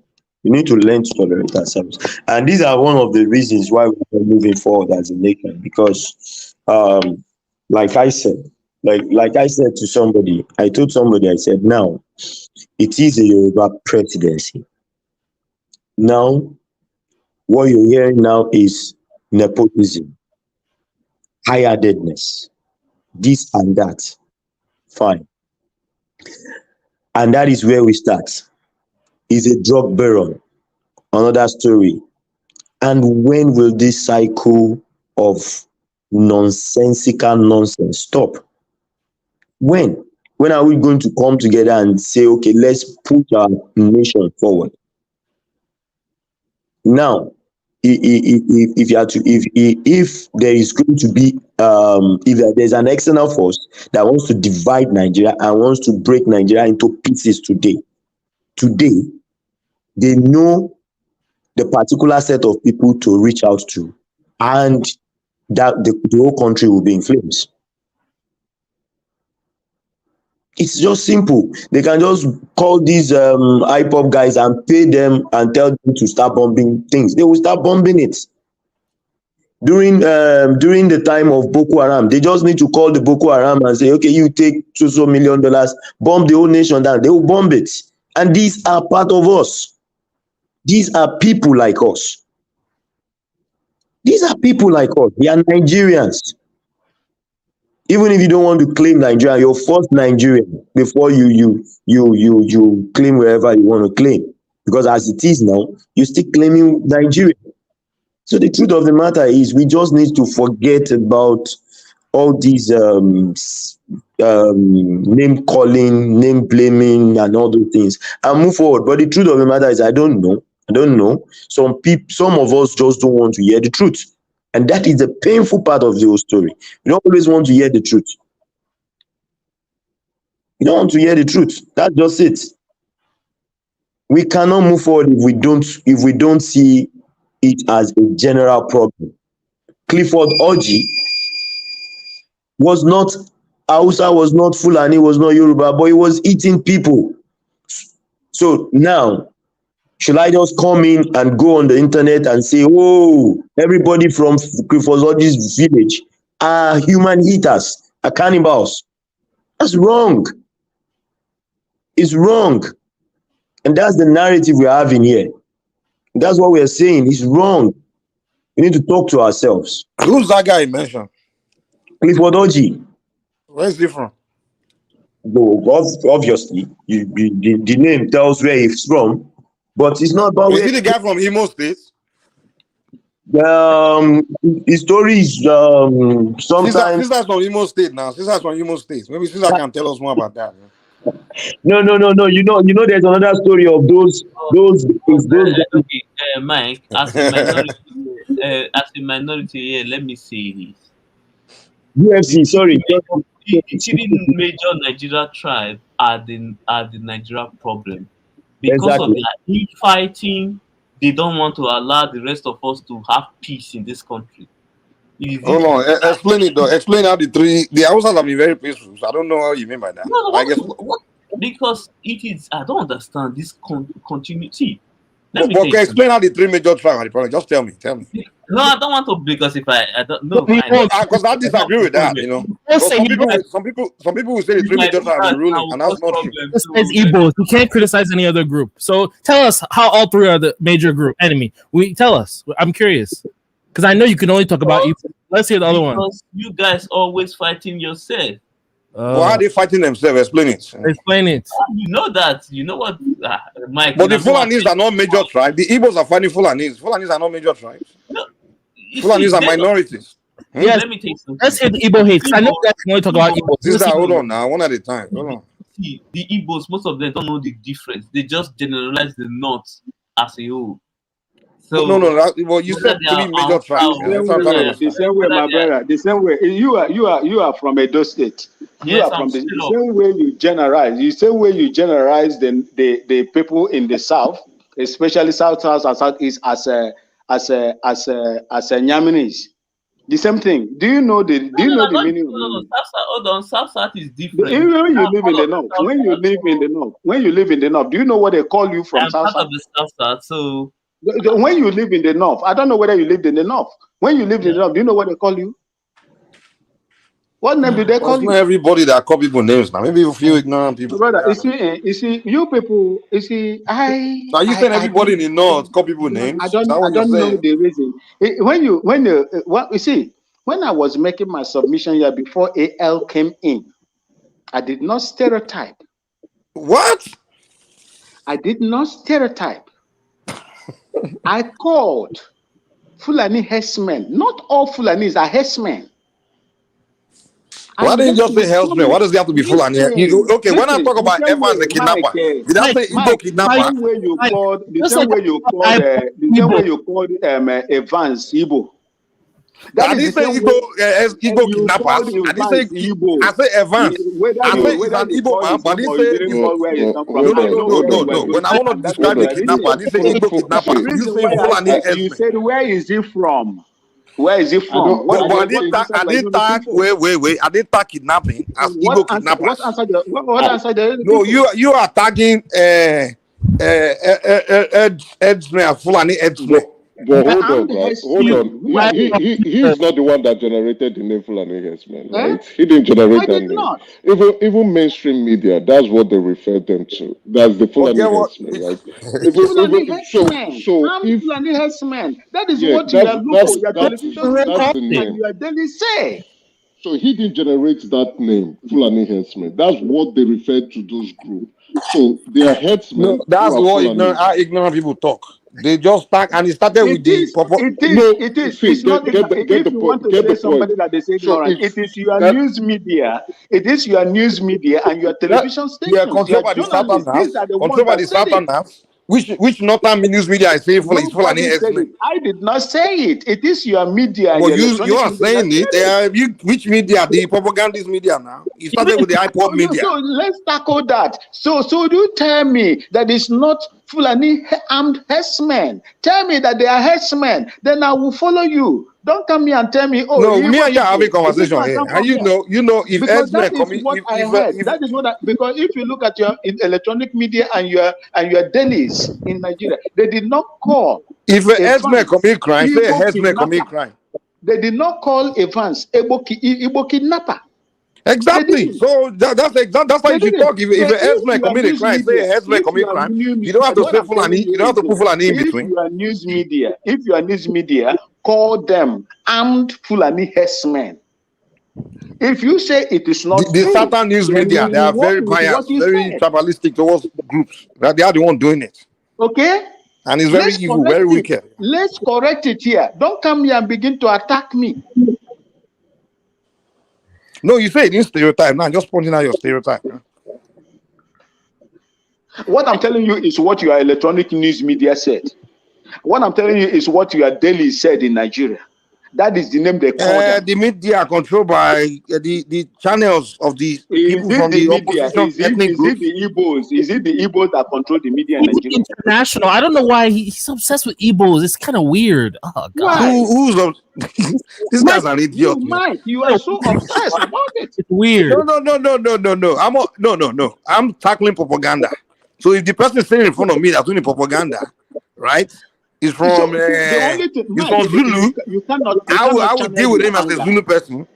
You cannot channel your anger towards me. Channel it to your sister in Nigeria that is calling them the same name that I'm calling. I did not make any mistake to do that. You cannot shave my head. Caesar, you from my absence. Hold on. My brother from Edo State, you heard me when I said what I said. That is what your media said.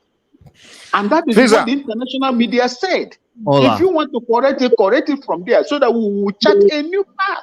Look, if we want to attack propaganda, what I would like the people who don't believe, if you truly detribalize, what's really going on is, and that's the reason why Inandi Kano was able to spread the way he spread. If you guys want to tackle it, here's what I would tell you guys. All those killings that was going on in Benue State, nobody was talking about it. That's a failure of all of Nigeria. Nobody was talking about it. We were just ignoring it, and I don't really know why. Exactly. Now, let me finish. No, let me finish. No, I'm not gonna hold on. So he was able to talk about the issue, and people were able to listen to him. If the narrative what is your point, Caesar? Wait, Caesar. Let's hear what Caesar is trying to say. Let's see what sense he's trying to make here. What point are you trying to make, Caesar? Go ahead. Let's see. He was able to take the narrative and spin it because no one else was talking about it. I don't know why. If you guys are able to take the narrative, look, it's not Fulani herdsmen. So crime happened in Benue State. So I should be talking about it in. Yes, you should be. Crime happened in Benue State. I should be talking about it and solving it. That way you can take the narrative. I should be solving. Am I from Benue State? I should be solving crime in Benue State. Is crime not happening all over the world? So Mike, that's the problem. If you take control of the narrative, somebody else will. So if you guys can take control of the narrative and solve the problem, you're not making sense, man. You just come here to jab rubbish. You don't understand how that makes sense? Hey, you're not making any sense. You're saying crime that happened in Benue State.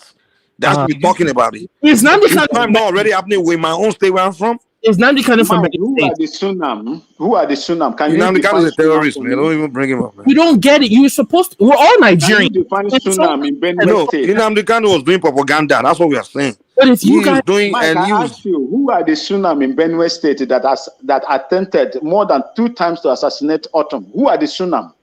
Now, you tell us about Sunam now. I will not tell you since you don't want to talk. Okay, thank you. Mike, you don't. I will not tell you. If you guys got now you're naming the stereotyping people again. If you Sunam, the Sunam are the one. Sunam. What is Sunam? Did I call any tribe? What is Sunam? Sunam is an organization. It's a group in Nigeria. Who are Sunam? Can you call them? A group in Nigeria. You are the first time. You are the first person telling us about Sunam. Mike, this guy said, you people. That is why Nigeria will not because you lie among yourselves. We don't buy your propaganda. So Mike, where are you from? If it doesn't have anything to do with Igbos, he doesn't care. If you care about Nigeria, where are you from? Where are you from? You talking to me? No, not here. To Mike. He's from the southwest Oyo State. It doesn't sound like hey, tell us. What's your state? It's irrelevant. It's irrelevant where I come from. Maybe you see? I know it's irrelevant. I don't. You say we don't want to do tribal stereotype, right? It's irrelevant. Let's just keep talking. Mike is I'm telling you. I think based on what you're saying, I think is basically irrelevant. But they've been mentioning some places, and then your choice of words just sparked my curiosity just to find out where you're from. But I think it's largely irrelevant. If a crime is happening in Benue State, it's still Nigeria, so Nigerians should speak about it. Thank you. Cry about it. No. This is what he's saying. No, that's what he's saying. No. He said crime happened in Benue State. Why am I not talking about it? Yes. So if you're talking about maybe epidemic or some kind of if you say terrorism is happening in Benue State, some kind of something as explosion or disaster, we get that. But if you're telling me that crime happened in Benue State, when crime is happening all over the world, all over Nigeria, it's happening in that state, and no one's doing anything about it, and you don't even care. Go figure. No, I'm not saying anything's wrong talking about it, but you telling me that I'm obligated to stop it. Why am I not talking about it? That's why he was able to grow. No one in Nigeria talk about it. The relevant authorities talk about it. Has to do with what do you mean, grow? He has his own agenda on it. Mike is obsessed with anything that happens in Southeast. No, let me tell you something. No. Nigeria, you have a South agenda. No problem. Anyone? No. Here's the deal. Caesar. No, I'm not upset with the Igbos. Here's the problem. The people pushing propaganda all over the internet, they just happen to be Igbos against ethnic groups. So particularly mine. I'm sorry. No, I'm not holding all Igbos responsible. But what I'm saying is, if this is going on, it's becoming a big problem where you just destroying the image of other ethnic groups. What is the difference? No. All the Igbos? Is it all the Igbos that are fighting for agitation for the Biafra? Is it all the Igbos? That's fine. You do that, but don't start all the Igbos. You see what you have said right now. If I challenge you on that now, you will say, "Oh, Max is saying different things." You see your comment now. You have fallen into the trap you set for yourself. What say it again? What is your point? Say it again. You are Ghanaian, you are not Igbo. I beg you, my brother from Edo State, don't say that again. Oh, yeah, if you say that again, I will have issue with you. Your mother is Igbo, so you are. Wait. If you say that, I will. Do you want to tell me? Do you want to tell me? Mark, you are from your father. You are from your father's tribe, right? You are not. Wait. Let me answer you. If you marry a wife from England, and you have your children. You see, the same thing you people do. But the children are not English now. The same thing. You see, what you are doing to me now is the same thing. You are profiling me. It's the same thing that you No, we all, Maxi, we all know in Africa. In Africa, the belief is that the children are from the father's tribe. So no one is profiling you. I'm coming to this platform. I am one of the oldest people in this platform. Okay, I'm one of the oldest people in this platform. What you are telling me, my brother from Edo State, what you are telling me now from my brother from Edo State is the same thing. It's the same narrative you people are creating against big boss or whatever they call that man, the gubernatorial candidate in Lagos State. That's what you are telling me now. The same narrative. That is what you are telling me. You want to tell me that when you live in England and you marry a wife, a white man, so your children that is born there will not have nothing to do with Edo State? Is that what you're telling me? Thank you. They don't know what they're talking about. They just... Is that what you're telling me? Thank you. This is the lies, you people. That is why Nigeria can never make any progress. When you reach your turn, you change it. When you reach to a different person, you change it. You marry from an American woman, and you give children, and you want to tell me that their children have no say in what happens in Edo State. Thank the you. reason why I said that is because you can't live in another country then causing chaos in Nigeria. Hold on. Yep. If you're not talking, please make sure your mic is muted. Otherwise, your background noise interferes with the feed. Okay. You live in Ghana, but you encourage chaos in the Southeast. I find that very... What did he encourage? Yes, you do. Most of you. What did you say? Even you also. Today, hold on. Today, as we speak, You support Samuel Pana. That's encouragement. Hold on, Mike. Today, almost about 8 officers were killed and burned to ashes in the Southeast by ESN. Okay. So that's in Anambra State. So don't come here. Most of you encourage this. Who encouraged what? What do we say that was encouraged? Okay, let's ask Maxi and Maxi run away. Topic, because you just lost the last one, so now you're changing the topic. Now, I am here. Okay, Maxi, what do you think about the 8 officers? Wait. Let's ask Maxi. Max, what do you think about the 8 officers? My brother. I don't call him my brother because I don't know how old he is. I don't call him my brother. He mentioned my name, so I have the right to respond to him. Okay, so the question is, what do you think about the 8 officers? They were killed and burned by the ESN. You are not his moderator. Let him ask this question. Okay, yes, they ask him. What are you going to say about the 8th officer that was murdered today by the ESN? I will tell you that I don't support any killing anywhere in Nigeria as it is. I am supporting a genuine cause, which is the restoration of Biafra by Biafran people. And I would like to tell you, listen, I agree with you. Fine. I get it. But can you please tell me where if you want to share the can I know where the Biafra state is located? Like, which of the states are the Biafra state? Oh my God, are we really doing this? What kind of question is this? Are you asking what kind of question? I need to know. Let him educate us. I think I like. Anybody can take one. I like that question. I don't want to respond to this question. Is this? I don't want to respond to this question, please. Is it the I am not going to respond to this question you are asking me. Any other person can answer it. Okay. Let's not get emotional. I'm also curious to know, right? Because technically, I think IPOB is saying that those in the South too are inclusive in the Biafra struggle. And the South are saying, no, we don't recognize what you're saying.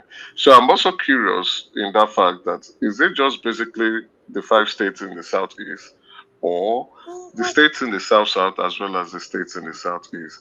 I'm an Igbo man too, but I don't support Biafra. I don't know. I don't think that stuff makes a lot of sense. I'm just curious. Since you, the Biafran person, an Igbo man has asked this question, I think I have right to respond to you. Okay. If you ask me, I would tell my comrades that are fighting for the freedom of Biafra to channel their energy on the Igbo speaking Biafran states. If you ask me, because there is no way you will be calling people. My mother is from Abia State. And our border from where we are to Opobo, which is known today as River State, the Opobo people were taken away from former Imo State to River State. Mm. The Eleme people were taken away due to state curation from Imo State to River State. The Oyibo and Ami Igbo people were taken away from former Imo State, which Abia State was created from, to River State. So if those your brothers, majority of them, I don't know, are now saying that they don't belong, and you bear the same name, you speak the same language and everything, if they say that they are not, based on what you are telling me now, I would tell the Biafra legislators to concentrate on their 5 states. After all, All right, thank you. I appreciate your response. Can I ask you a second question again? Burkina Faso is a landlocked state, and most of their shipments are coming from Ghana. Okay, can I ask my second question, right? So you said your mother is from Abia State. What about your dad? Where's your dad from? No, I'm being honest, please. Don't think I'm trying to take When a you swipe ask at you. other people here, they tell you say that it doesn't matter. Why will you No, ask no, me no, no, something? no. It's just You no. are an Igbo man, and you are asking me where my dad from. Okay, I'm asking the reason why. You have made the valid point. Your mom, nobody is going to take it away from you. See, when you're chasing a cause, I believe it doesn't really matter where you're from, right? You might enjoy or share common goals with those. To answer you, the American man, the American young man, I've forgotten his name, that set himself alight because of Biafra. Was he an Igbo man or a Biafran? Okay, clearly, no, I'm not. I didn't ask you that question I asked out of curiosity, not just because maybe you might pick an offense, right? And I'll be honest with you. I've gone to forums where a lot of people have even questioned my Igbo-ness, right? So I can understand and I can share that sentiment with you. It doesn't matter if you don't want to answer. It doesn't matter. But what I want to say concerning the Biafra stuff, I don't believe in it. I just think for me, it's a money-making machine for those who are pushing that propaganda. They don't truly believe in it. And it's not going to work in terms of economics and trade. It's not going to be viable. And even if it succeeds, there will be extreme poverty. And I can name a few other limitations that might occur. And then there will be infighting about, okay, who forms the bulk of government in this new country of ours? Is it those in Ebonyi State? Is it those in Abia State? Is it those in Enugu? Is it those in Anambra? And and then if you know Igbo very well, which I think probably you do, the Anambra man consider himself more of an Igbo man than the Ebonyi. So you still find that infighting that will continue. You understand the need for us to dominate others. So for me, I would want to say that for Nigerian problem is everywhere, regardless of tribe. So in our diversity, we share a lot of common or similarities. And then our diversity is also our strength. Many of us have intermarried. I would presume your dad might not be from Igbo extraction, but he got married to an Igbo woman, right? And you share that Igbo blood too. Likewise, many Yoruba men who have gotten married to Igbo women, or many Igbo men who have gotten married to Yoruba men. So this call for the indigenous people of Biafra is a complete facade, a waste. My brother, I would like to say a proverb to you. You are an Igbo man, right? I am, yes. Anyị ga-esitela nna nna anyị lọrọ anyị ụwa dị na anyị wee nigbuo ya na nni. Okay.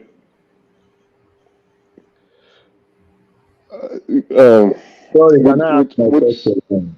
okay, please go ahead. Maggie, the first thing I wanted to ask you was you said something about the people in Cross River, mentioned so many tribes there.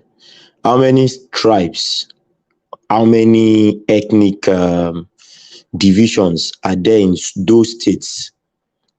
Are you saying that those ones you mentioned are the only tribes there that we Are can? you a true? Are you really a Nigerian? Did I No, I'm not. mention any? Did I mention any community in Cross River? No, you said Army Igbo people was carved out from somewhere to somewhere. It's Amiibo. Is Amiibo in Cross River? No, I'm just trying to go back It's to that. Opobo in Cross River. Go and No, learn your history. I don't need No, to come here and rivers, teach you your rivers. history. that's not what I'm saying. That's not what I'm saying. What I'm trying to point out to you is those people you are saying they carved out from Imo State to somewhere, carved out from somewhere to somewhere. Where they were carved to, are they the only ones there? They are not. So that narrative of they are also part of you, if they don't want to go with you, then they can. It's not. It's not. Did you even listen to what I said? I listen Or through. you just come? Did you even listen to what I said? Did you hear what I said when I was making that submission? I don't think I had. My goodness. So what he was saying actually was some parts of What kind of thing is Igbo this? You people extractions don't that were listen in and you River just State. come out and begin to ask questions that are unnecessary. My Don't brother, just worry. tell them what I said. So he was talking about Igbos in Igbo people, Igbo extraction in River State. Those places in Abia State that were, they moved, either they migrated or they were, taken away to River State. So that's what he didn't call Cross River, right? But in all this, so what he is actually saying, if those people in River State of Igbo extraction are saying they don't want to support Biafra, then let the 5 states move along with their own ideology and dreams and try to create a country that they can call their own. But what I would also want to add in that respect, he is entitled to his opinion, and there's nothing wrong with it anyway, is that the Igbo people are yet to understand their main problem, and their problems are not different from every other tribe in the country. But they keep saying that they're being marginalized. I think the marginalization is actually coming from themselves. Let's take the last election, for example. The Igbo people refused to come to the center to play national politics. And now, for every election cycle, they keep crying that they've been marginalized.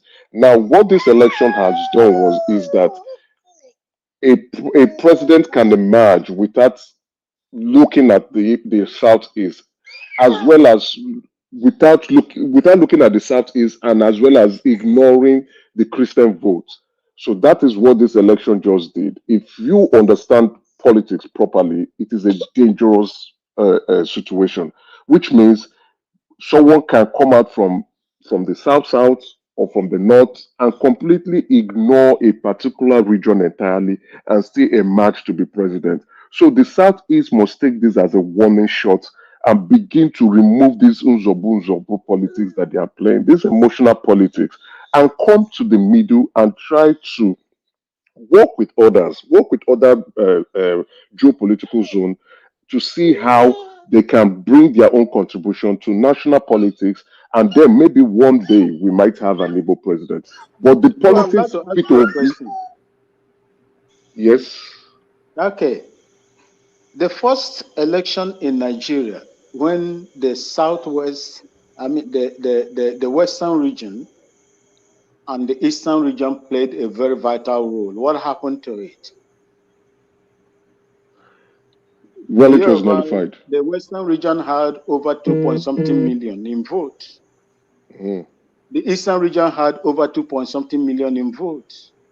But Mhm. in the north, it was less than 2 million votes. What happened to it?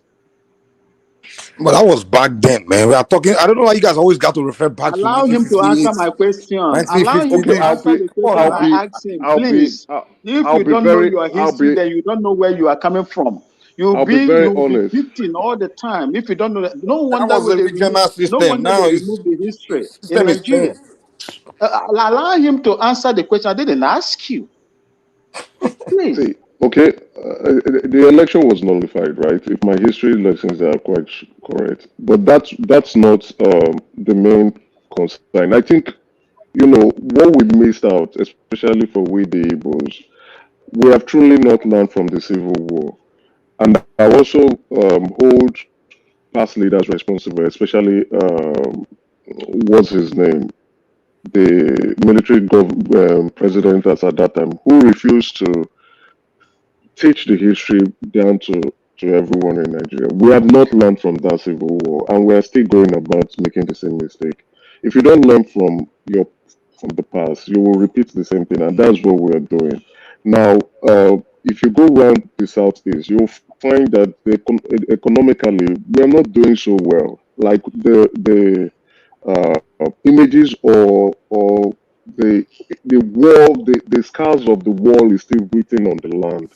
You still find the erosion as a result of the bomb blast. You still find monuments that have not been rebuilt as a result of the war. The chaos of we are still surrounded by the shadows of that war, and yet we are clamoring for more wars. Can we have some senses, please, and move on? The country, generally, yes, we made some mistake in the past. The country is moving on. Can we move on along with the country? If there's any problem that we have, I would say let's look into our leaders who are not carrying along the masses. Nigerians are not the ones causing any problem. The Yorubas or the Hausas or the Fulanis are not the Igbo problem. We are our own problems. We are yet to solidify. We as a see now with the Yorubas, they've been able to identify specific individuals as their leader. Tinubu is one of them.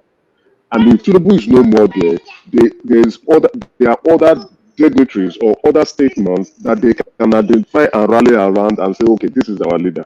Who is the Igbo leaders that we have?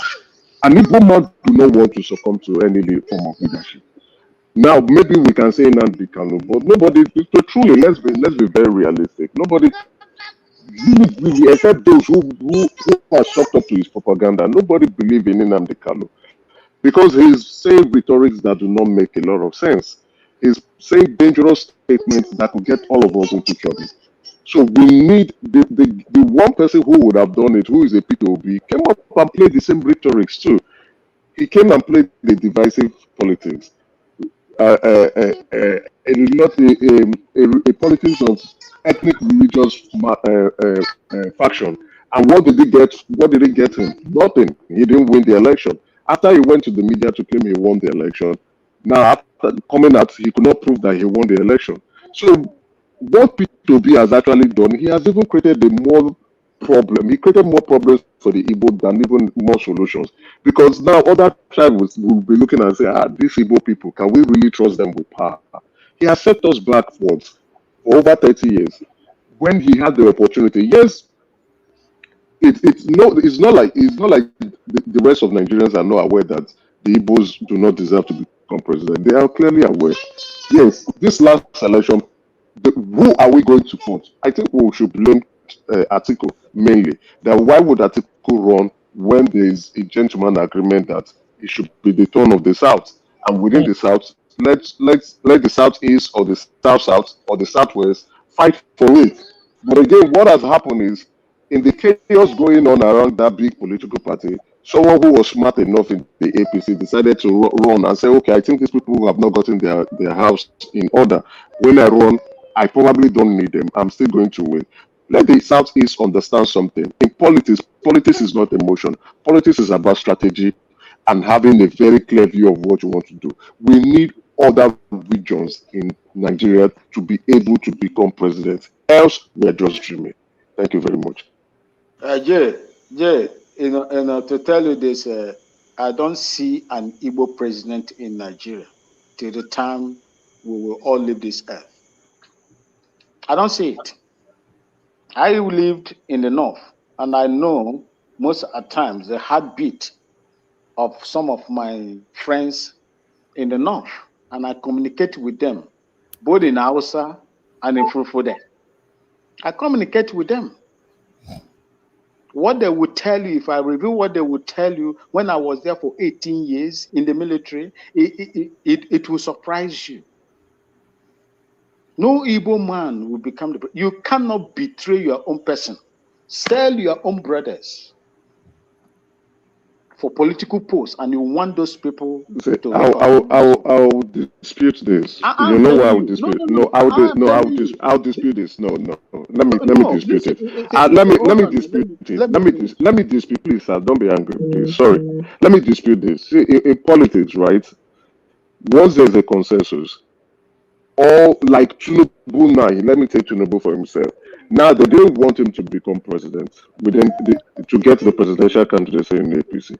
But he fought hard. He sold himself to the big wigs, and they accepted him.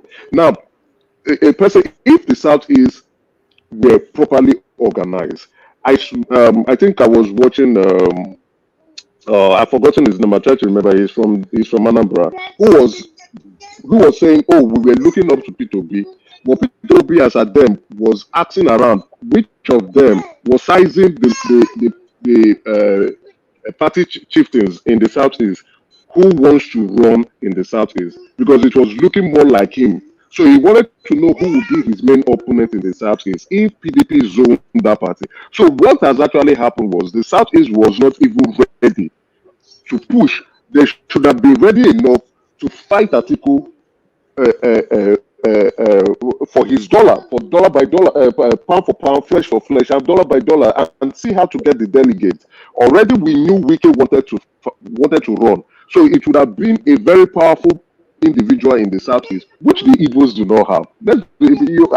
Correct me if I'm wrong. The Igbos do not have a powerful individual in the southeast. We don't have that currently in any political party or in any political structure. We don't have that. Peter Obi would have been that person, but he has messed up.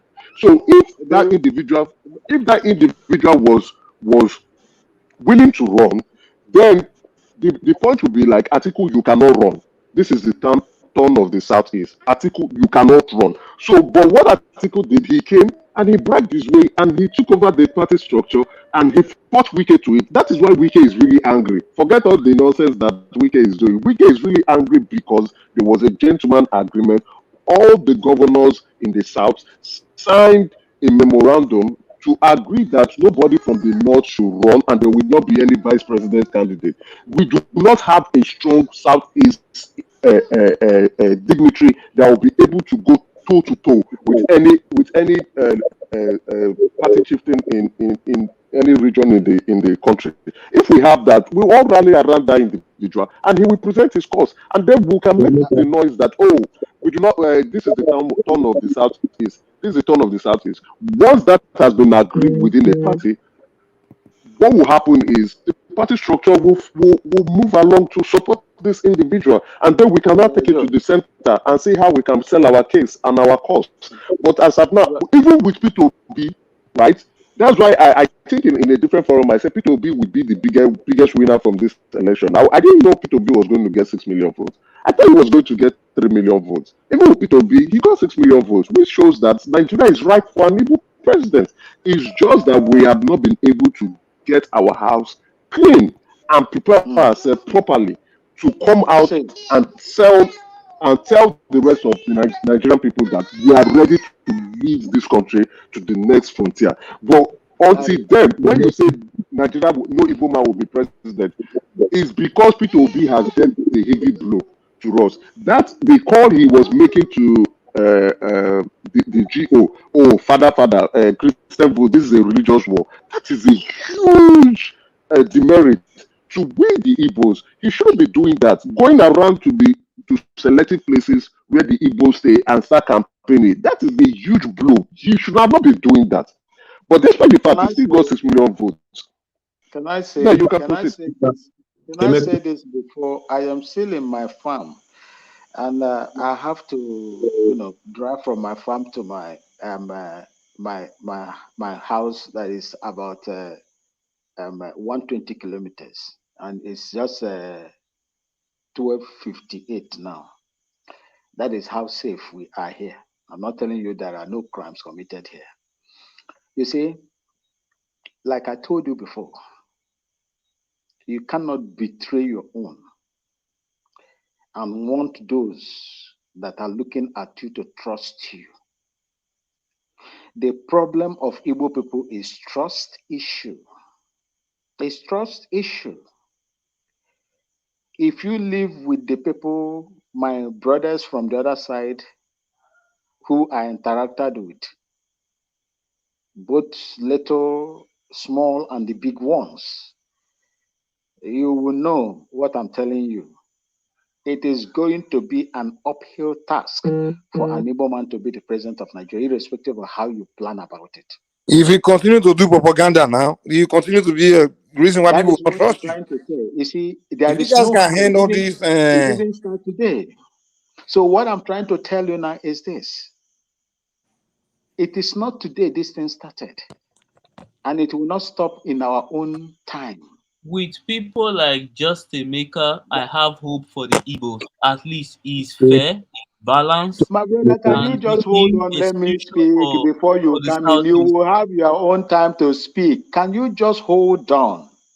You have your this space is too big for all of us to live in. No, it's not for everybody to talk, man. It's not just Okay? you can't say it's not nobody's talking. We're just allowing each other to talk. When this one interjects and this one, this man was talking, nobody interjected. Oh, you've been talking for. And when you continue now, nobody's going to interject you until you finish your own. So you have to allow other people to speak if you really want. If you want to practice democracy here, if you want to practice democracy here, you have to start with yourself. You can't accuse cook your propaganda. Go ahead. while you are here, while you are here interjecting. Anyway, you can carry on. That's no problem. No, don't worry. Go ahead. You can speak. Go ahead and. I have been waiting to speak all this while. Just Emeka, I want to say something that I've met a lot of guys. I've met a lot of people, elderly, young one, from the southeast. And I bet to say that you're one of those southeasterners that have displayed high knowledge and understanding of the problem that is at hand. And I want to say this, that with what UFC said, if people like you are pushing this same narrative, I'm telling you, it is not difficult for an Igbo man to be president. The truth of the matter is this: even the Southwest in this last election wanted the Igbos.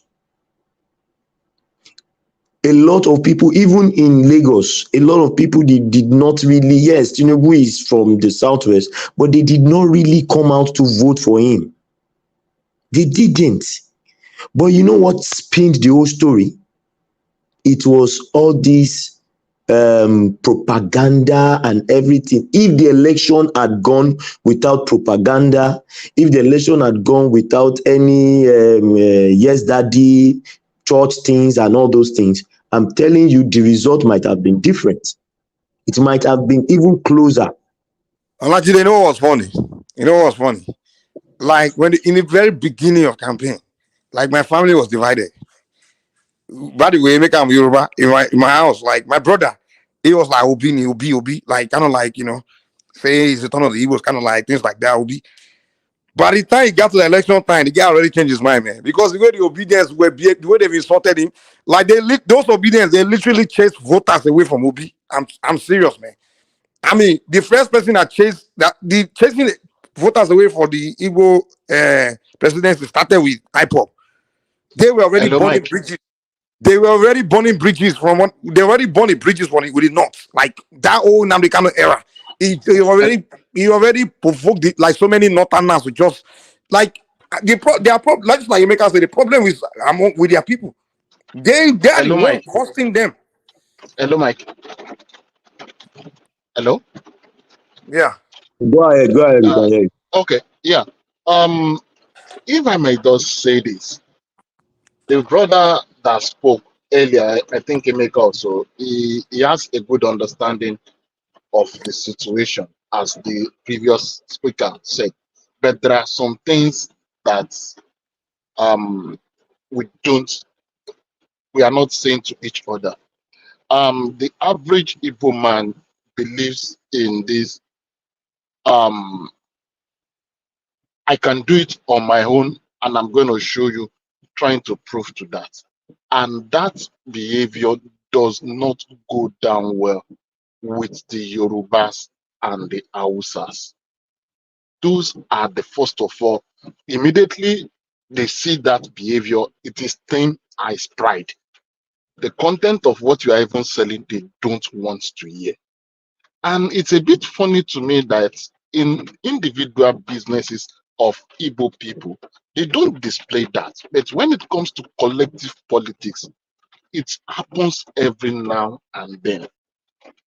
Sorry, my brother. Sorry to just cut you short. I just wanted to say something. We do not know how to play politics. That is our problem, right? If we know how to play politics, Nigerians will not reject an Igbo president. As a matter of fact, with the exception of Tinubu, who understands the Nigerian problem and is pro-business, pro-economics, and trying to move us forward, I think the next person who can engineer Nigerian to successful growth is an Igbo man. We are enterprising. We are basically business people, right? So we want to, and we are industrialized people. We want to do things to ensure that yes, our trade. Sorry. And that Igbo man's name is Charles Soludo. Yes, our trade. I think it's Ben Akabueze. That is an Igbo man extremely acceptable to the Yorubas. And I consider the Yorubas very, very liberal, right? What they want is a Yoruba man. If they are not liberal, they will not allow people to come to their land and begin to own land, right? They are very liberal. What they want is, okay, can this person solve my problem? Can this person address some of the challenges and concerns that I have? And you can tell from the look of the result of the election, the Lagos swing to Labour Party. So the problem that we had was his inability to sell himself to the north. Look at the election map, and you will see that he ended in the middle belt. That was where he was shut down because he didn't campaign in the north. He didn't have enough structure. When they were telling him, "You don't have structure, you don't have structure," and he was telling the world, "Oh, I can do it all by myself," just like what you said. So another thing is this. Another thing is this. The vote in Lagos, that vote, people should look at it again. That vote was not totally Obi's vote. It was PDP vote. If you compare 2019, I've written this on Twitter also. If you compare 2019, PDP had about 440,000. The difference between APC in Lagos and PDP in 2019 was less than 100,000. Now, in this election, it dropped to around 75. What happened to the PDP votes? They went for Labour. So you're right. Yeah, you are very correct, right? Who you say I think me and my friend, right? We were discussing about the election results, and he's also a former politician, or currently a politician anyway.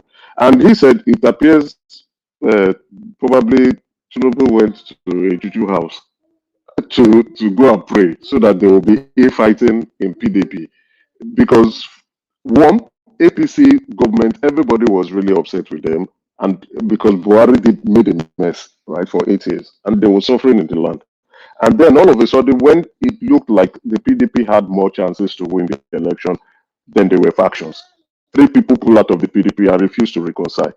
So it's like Tinubu decided to speak to the gods, and the gods now sprinkled confusion in PDP, because that election was PDP's election to lose. And you can see that from what you just analyzed, which you are very correct, the Labour Party ate into the votes that PDP should have won in Lagos State as well as in the southeast, which is predominant, who have been voting for PDP predominantly since 1999, with the exception of Anambra State, Abga, right? Since 1999, they've been voting PDP predominantly, but with the with Obi coming up, springing forth, they voted for Labour Party, and you can see, well, we don't want to dispute the election result from the Southeast, but well, even one of the Court of Appeal judges said it, and Justice Ugo, who said, "Oh, you are claiming election rigging, but look at the result in the Southeast. Can you see the difference and the wide margin?"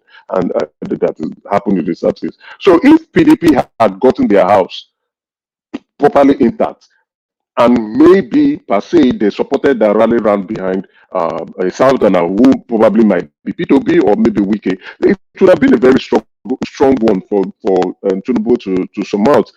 But in that respect, you could tell that the issue was Obi's Labour Party eating into where the PDP, eating into the stronghold of the PDP, and reducing their chances for winning the election, and why some of the places in the north where the PDP has stronghold, they still won.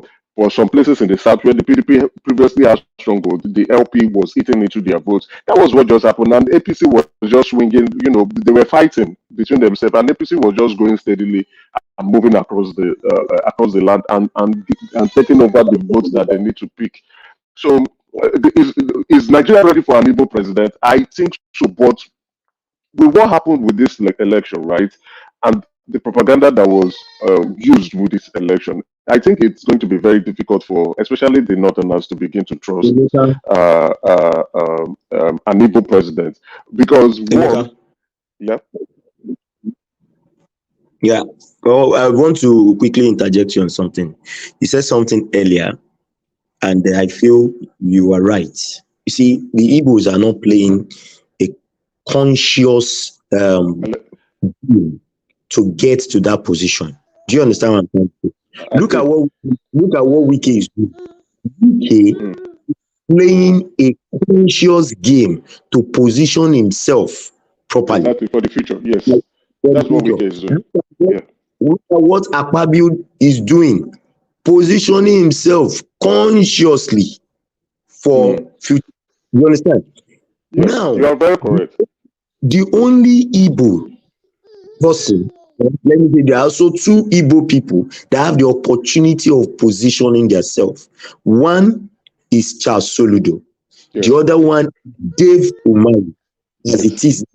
Should Dave Umahi perform very well as the Minister of Works, I'm telling you, a lot of people will continue to call him and say he's worth it as a president. Now, this is where the problem now lies.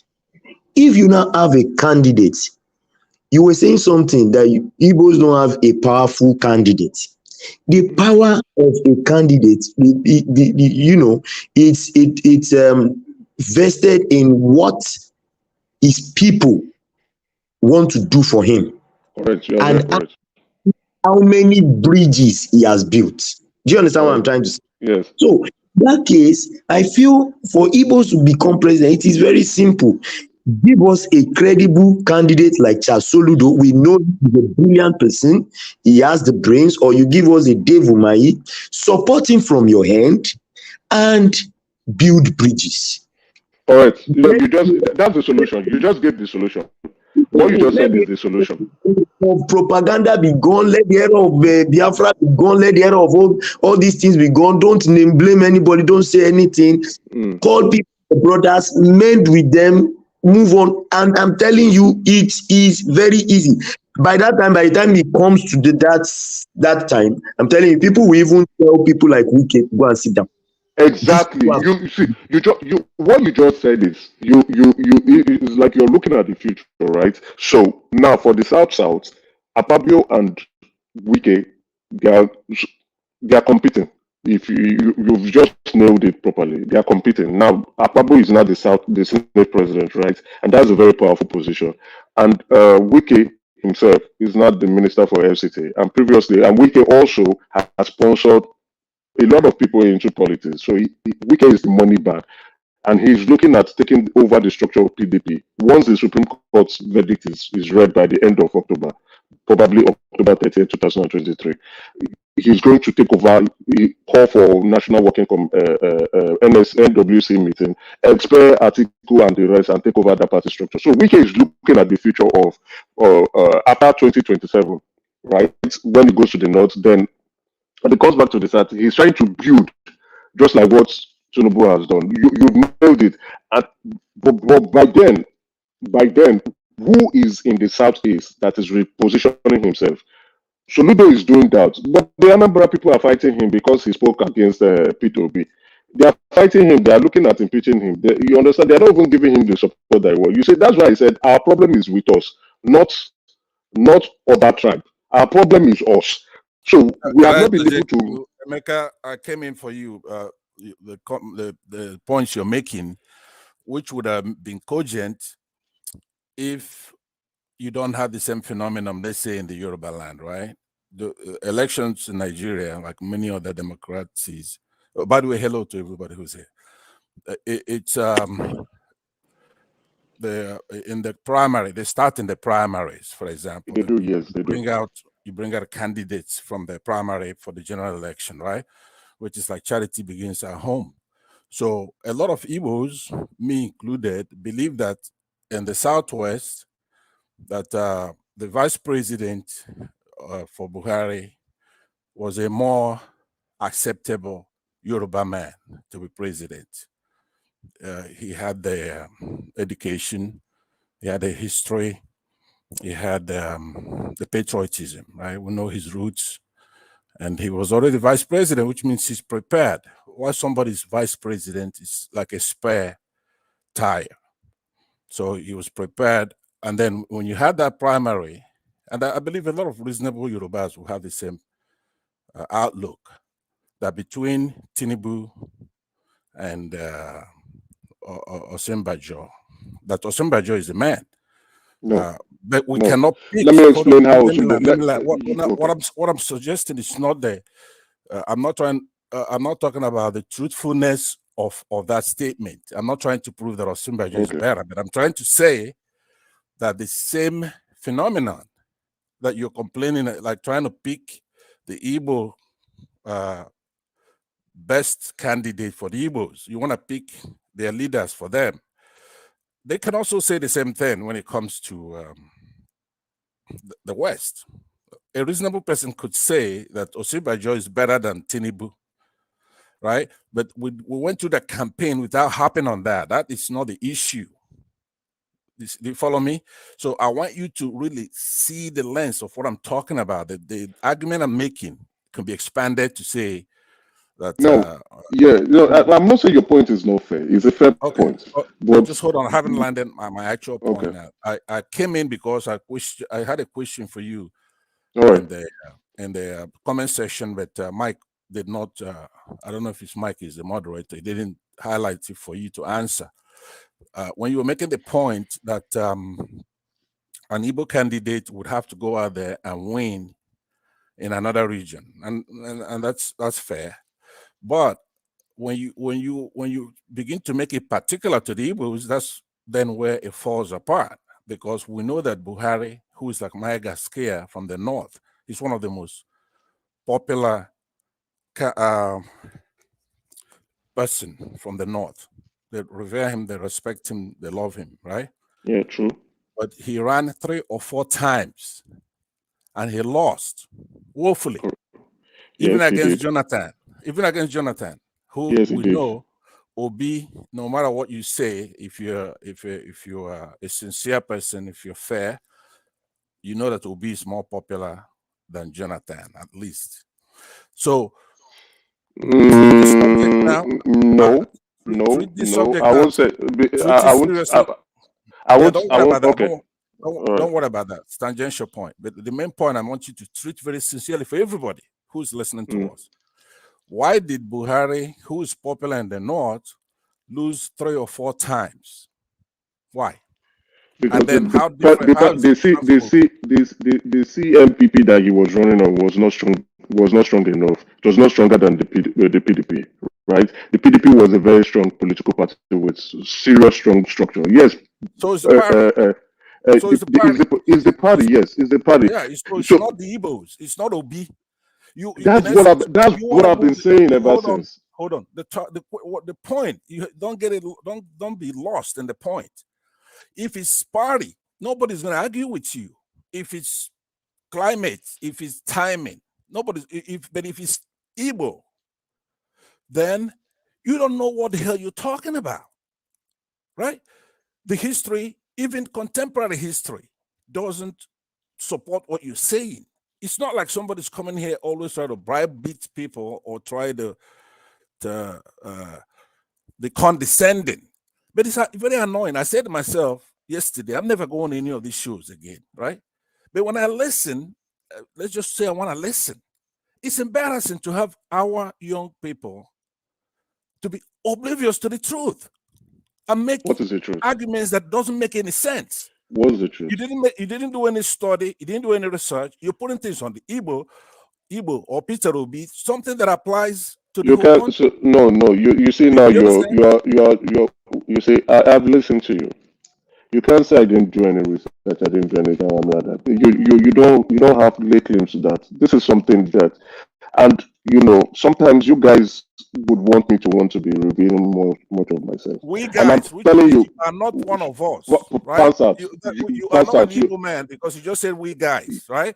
You guys, I'm not talking. I'm talking about when you go to shows. You guys, that's what I mean. You people like you, Pansa. You've accused me of not being an Igbo person before, right? Not on this platform. Yes. It's not. Let me ask you something. Hold on, okay? Are there people in the South who could say they're Igbo even though they are not?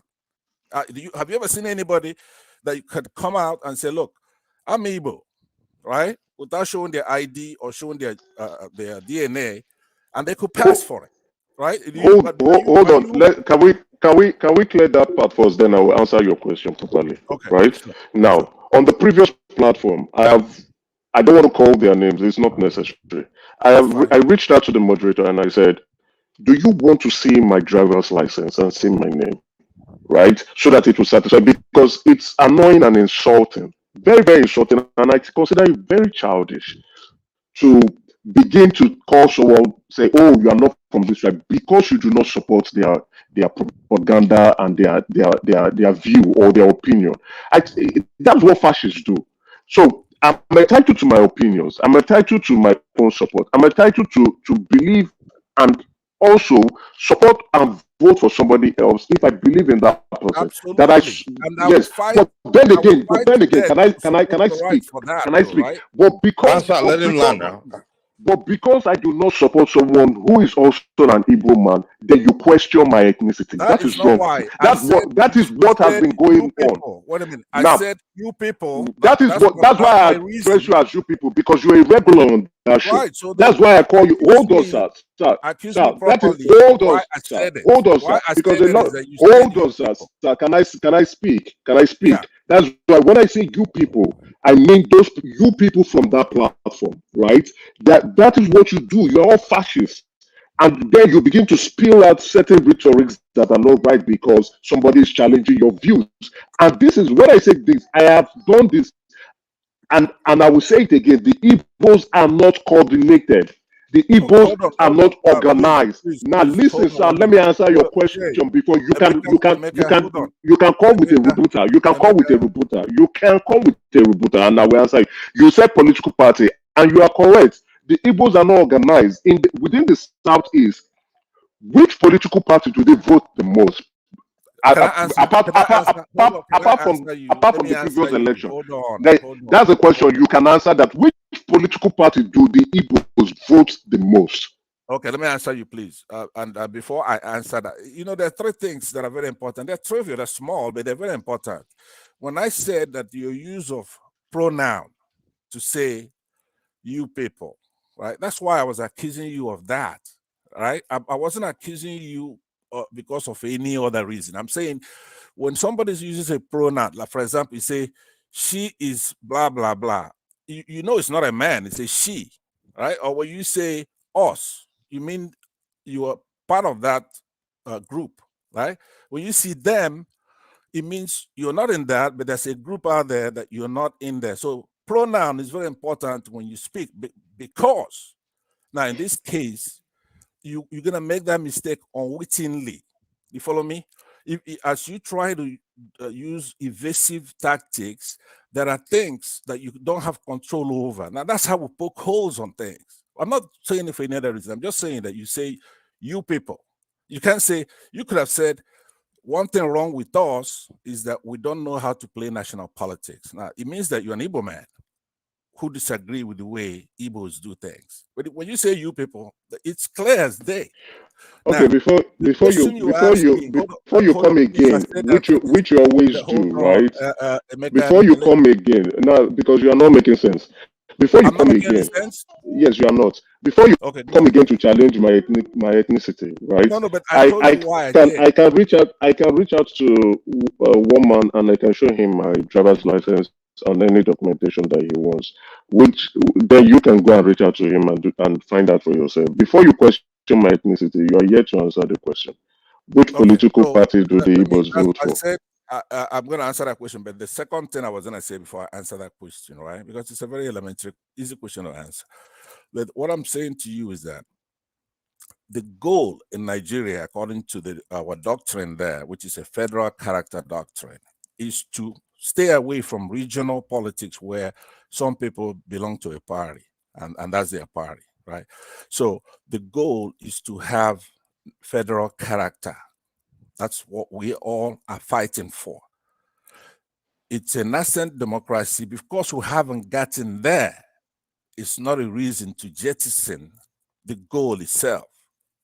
So if there are regions that are practicing that stuff, and they're already there, and the Igbos haven't gotten there in the past elections, and then in this election they did, then you're going to have to recognize that. It's no longer a negative for them. No matter what you say, you have to understand, number one, that Peter Obi won the election, in my opinion, right? He didn't win the election, sir, please. Not only did he win it, in my opinion, he won it by a landslide. Now, if you pass it out, you're going to notice that, hold on, please. He won the Southeast, right? The Southeast states. One or that, which goes to the point you're making about PDP voting for, Igbos voting for PDP. But in this case, they didn't vote for PDP, which renders your thing completely stupid. He won Edo State, he won River State. As far as the IRF is concerned, that is not even in dispute. INEC might not want to respond, but on their IRF right now, it shows that P2B won River State. Independent agencies, independent organizations. Please, I need to correct your view. We're in a public forum, right? And now I don't know if you're aware. They just submitted their notice of appeal to the Supreme Court, both petitioners, Tiku and Peter Obi, right? That was what I was reading before I joined the show. So in this case, we've had a competent court, the Court of Appeal, who has said Peter Obi did not win the election. So please, we need to be careful, right? Why is that? Yeah, so we need to be rather than wait. Let me land on this. I will still let you speak. Don't worry. I just want to correct that impression. The Court of Appeal is a competent court, right? In the land, and it has said Peter Obi did not win the election, and Atiku did not win the election. Not only did they say that, they said they also pronounced that Asiwaju Bola Ahmed Tinubu is the president of Nigeria. Yes, it's still a contention, and by October we will find that. All right, please proceed. Yeah, you made your point without stressing the detail. Now, one thing you have to understand about jurisprudence is that a court can err up to appellate court, right? Still an inferior court. The concept. The appellate court is not an inferior court, sir. Please, another point of correction. The appellate court. Hold on. Sir, please, you say that's why when I said you people, I wasn't calling your ethnicity to question. When I said you people, I meant you people from that. You guys speak a lot of nonsense. Okay. You understand? I know, but hear me out. Like you're gonna keep So when you make we're on the public forum, so so when you speak, you should know your onions, right? You don't come to a public forum to say the Court of Appeal is an inferior court. You don't say that. That's wrong. Hold on. It is not, sir. Please stop it. Sir, please stop it. Stop it. It's not on me. The Court of Appeal is a superior court, and Court of Appeal anywhere in the world are superior courts. Then the highest court, I will bet you with $1 million. The highest court in every jurisdiction. The highest, sir, please can I know, the highest court in every jurisdiction is the Supreme Court. Now, for the United States, each state also have their own Supreme Court for each particular state. When cases are not being appealed, it now goes straight to the federal Supreme Court in America. It is only in the United States of America that each state have Supreme Court. Now in Nigeria, I know you don't know this, and I will correct you properly. So grab a pen, grab a note, and start writing. For every state in Nigeria, there's a federal high court. There's also a state high court. Now, federal high court is the highest court in that state. From that federal high court, if you want to appeal, it goes to the Court of Appeal. Okay? Now, there are regional. Sir, please take your pen and start to write. Sir, please do that. Now, because you guys spill a lot of nonsense. Now, there are various regions that have Court of Appeal. Hold on. Now, I've heard what you say, but listen to me. Now, listen to the facts. Listen to the truth. Now, a third party could be an arbiter on this by Googling it, right? Now, the jargon, the nomenclature of courts and the hierarchy and the administration of courts, to a layman such as yourself, the problem then that you're going to have, which you're having right now, is called a paradox. Just right? Nika, you are the one I'm respecting here. If not, I would have set this guy on fire. Yeah. Okay, hold on. No, let him go. Let him go ahead. Let him go ahead. Because these are radicals. Please hold on. Let him go ahead. The problem with somebody who is not informed on anything, you see, you could pass and you're gonna be doing well. I was hoping I was hoping Benny was around, so that Benny will cure his ignorance. Okay, hold on. Let me just land. Hear what I'm saying, because this is educative. I'm trying to educate you on something. You could be a smart person with a good common sense, which I believe you have. But now the problem you're gonna have is when there's a paradox. I don't know if you know what that means. When there's a paradox, something that should be like this, for example, you take a whole appellate court and you say it's an inferior court. Because you're not learned on this, it doesn't make sense, but it is.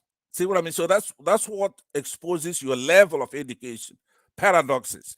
Learn that word today and then go and learn how to avoid it, because then you could fake things that you don't know. So let me tell you that when you're talking about inferior courts, is because there is a court that's higher. Do you follow me? So it's a hierarchy. You have the Supreme Court, like you said. That Supreme Court that makes everything below it to be inferior. Now, that's the kind of languages they used to use in those days. It's like you in Britain, you are not a citizen, you are a subject, right? It's not a good thing to say. It's a paradox, right there, because, hey, you're a human being. You didn't elect to be somebody's slave, but you're a subject, right? So it's the same thing in those languages in those days. A court would take a whole appellate court and say it's an inferior court, and it is an inferior court. So when you Google it later on, you're gonna thank me for telling you this, but that's just semantics. So now let's go to the point itself, right? I hope you're listening to me, because you've been running around. I'm trying to corner you and deal with you, but you keep going into tangential arguments. I first asked you a primary question. Why I came here. I said, why did Buhari lose? Hold on. Why did Buhari lose 3 or 4 times? Since he knows how to play politics, he's popular. You know, all the everything you've been suggesting that Igbos don't have, he had, right? But he lost. Buhari does not know how to play politics. Thank you. Only popular as a general. He's just popular. He doesn't know how to play politics. Thank you. I wanted to say that.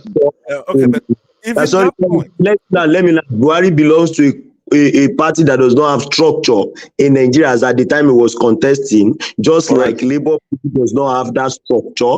And Buhari lost all those times, the same reason why Obi lost all those this last Olajide, Thank you for correcting that for him. I'm so happy that you even concluded it by advancing my point, right? Why am I suggesting it? Why did I leave what I'm doing? But here you are saying Obi won the election when Obi does not have structure. Please hold on. But you just told us now that Obi won the election by landslide, but Obi does not have the structure. Now you are busy talking about paradox. You are busy talking about paradox, and you cannot even keep to your own interpretation of paradox. So what are your? Let me tell you what you're gonna have to. One rule of thumb you should use not to make a fool out of yourself is how do you know something is true? When I say it, that's how you know, right? So I was saying that courts, like seriously, exactly. Now you determine what is true. No, bro. Don't mind them now. I don't determine it. I don't determine it. I make a conscious effort to tell the truth because you see, he's saying he's trying to. You are not going straight to the point. You are just dancing around like a cat in the market square. You are dancing around like a cat in the market square, right? You are, and at the same time you are crucifying yourself. Here you are telling us that you wanted to explain why the Buhari did not win the election, and you are trying to explain if somebody came to tell you the reason why, which I would have told you, or I sounded it that he didn't have the structure. No, he was advancing my point. I was giving him kudos for advancing my point. But again, now going back to what you said, that you opened your mouth here as somebody who claims to be old, opened your mouth here to say a Labour Party that does not have the structure, even has less structure than Buhari at that time, won the election by landslide. So who are you deceiving here? Emeka, hold on. Right there. Who are you deceiving here? Why would an old man come here and be making this kind of noise? Emeka, right there is the point I'm making. I said to you, the only disagreement I have with you is that things that are common within the tribes, within a polity, you're making an Igbo issue. Olajide then came in and advanced my point by saying that the structure were weaker in those days, or whatever his reason is, but it's not Igbo thing. Understand? Obi hold on. Obi was already known. It wasn't like, I mean, nobody is known. He was more of more than Buhari. Please hold on. You see, okay, please, can you? Okay, we have been waiting, and you. Okay, please. Can you accelerate it? When I make it, there's a key discussion we're having. Now, there are some tangential points. So don't debate the tangential points because, trust me, believe me, you are no match if we're going to be doing academic debate here. But the point we're making is that if Buhari's loss is due to, not because he's from the north, not because Northerners don't know how to play politics, right? So the same thing applies everywhere. That's only the only thing I'm saying. You could have been having a very good discussion here. I've been in the background listening. I've been enjoying it. But if you make things particular to the Igbos, now, by the way, I don't know if my brother, Vine Maxwell is here. I wanted to thank him for his service to our country, but we shouldn't be getting upset with other Nigerian groups talking about. Can you go straight to the point? Can you go straight to the point? Yeah, sir, please, can you go straight to the point? Other people, we are delaying others from making their own contribution. Okay. The primary point I wanted to make, and I'll end with this, is fair, is that things that apply nationwide to all ethnic groups should not be particularized to the Igbos. The Nigerian polity is a nascent democracy, is filled with fraud, right? Those who win the election are not the people who actually won. It's determined at collation, and we've made a lot of effort. You remember, Sowore got 33,000 votes. That is impossible. Sowore, I voted for him in that particular election. He didn't get 33,000 votes. That's just they're imbeciles, because even when they want to commit fraud, they don't do it properly. They overdo it. Like in this case, Tinubu did not win a single state, and then they give him the election, right? So how are you going to be able to sustain that? It's unsustainable. Pansa, sorry. Yeah. I beg to differ with what you're saying. Sowore, in his own polling units, the last election got only his own vote. Okay, could you hold on? Allegedly, did you know that in every election, when these Nigerian riggers, as stupid as they are, right, they try to do that because a nice talking point is They something don't that, do hold on. it. They counted it in his presence. They counted his votes in his presence. Yeah, no, but See, let's Can I address his point? I think he has said what he wants to say.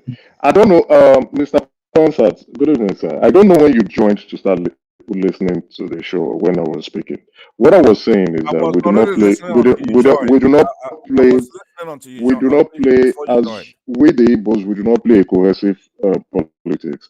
I don't mean like a Buhari who is popular and coming out and trying to run an election or just by himself. I'm talking about the party politics within the party itself. How influential is P2B within PDP before he left PDP to go and pay a huge lump sum of money to take over the structure of LP? I know you don't know that PDP Obi paid money to take over the structure of Labour Party.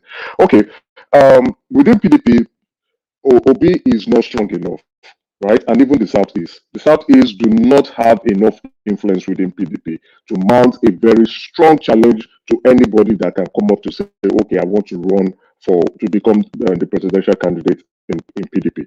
Why do I say the PDP area? Because I asked you the question, which political party do the Southeast vote the most? It's the PDP. What happened is because of is emotive politics. Oh, let's support our brother. Let's vote Labour Party. And after the presidential election, what took place? Everybody reset. They went to a factory reset and continued their voting pattern. Like I keep saying previously, and also in that that show filled with ignorant people, the political demographic of Nigeria has not changed. And yet again, what we the Igbos tend to forget is that we do not understand Nigerian politics very well. You cannot ignore religion, you cannot ignore ethnic group. But again, you must form consensus. You must be able to build bridges. You must be able to discuss with the power blocks within your political party and make an appeal and a claim so that you cannot tell them right there that, okay, it is our turn. We are not politically matured enough to veer for this post. We need your support so that we can go to the center and try to appeal to the Nigerian people to vote. And once you are able to conquer the internal politics of a major political party, most definitely that would align with the political ideology of that party. And then other structures will come in to support you and go to their various states. Sir, please, I'm not done yet. Sir, please, I'm not done. They will go to their various states. Sir, please, I am not done. I am not done. We are.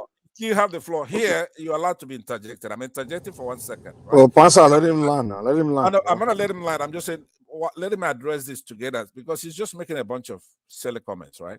Number one, when you talk now to continue, would you tell us how many states did it? Let's even use the shambolic result published by INEC, right? How many states did each candidate win, right? How many states did each candidate win? In order for you to support your claim, that the OB should be devastated. In essence, if you're good at throwing jabs and insults, but I'm not used to that, right? But I can play your game if you want. Now let me start to play your game. Now the first stuff that I consider very silly and very ridiculous for a man of your age is to say, what's this man got 33,000 votes, right? And then you voted. Are you 33,000 people? So are you the one that counted? Why are you scaring the question I just asked you? You have a No, pending question. I'm not scaring it. Then I will come back to your question. I just want to play your game too. Now, each of them, hold on, sir. To become president of Nigeria, if you are not aware of the constitution, right? I will tell you, to become president of Nigeria, you must win the majority vote. It's not only just by the number of states that you win. Each and every one of them want to the point. The point I'm making. Now I'm trying to explain your point. I'm going to teach you today. Grab a pen and grab a note. I'm going to teach you today. I'm going to teach you stuff today. Don't worry. I'm patient today.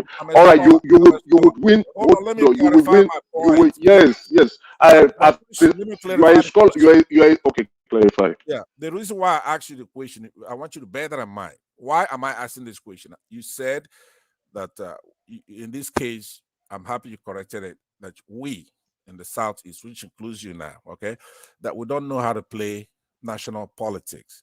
Then I'm saying in order to support that preposition, right, Obi would have been devastated in essence, where he didn't win that many states because he didn't know how to play national politics. I'm saying, let me not make it rhetorical. Let me tell you that Obi won 12 states, according to ANEC, and Tinubu 12, and Atiku 12, right?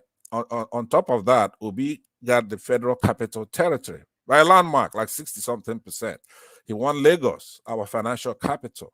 He won so many places, right? So in order for that statement, because it's a very important statement you're making if it's true, so concentrate on that.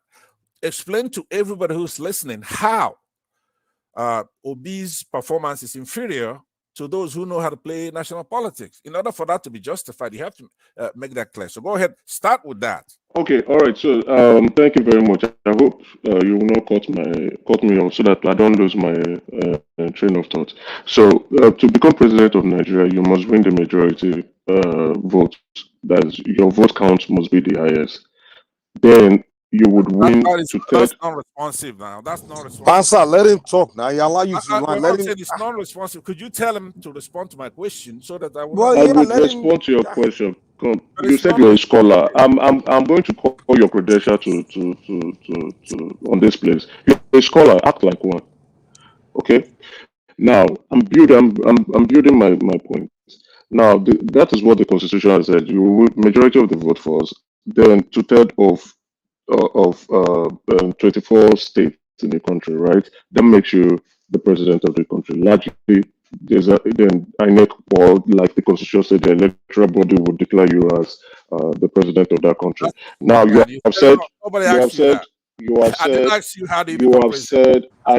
Oh, Pastor, you gotta let him man talk. Sorry, you can't even allow him to talk at all. Sorry, everybody, hold on. Pastor, must we always have to put you at the back every time you turn up? Let the man speak. Let him speak. You didn't understand what's going on here, right? Before I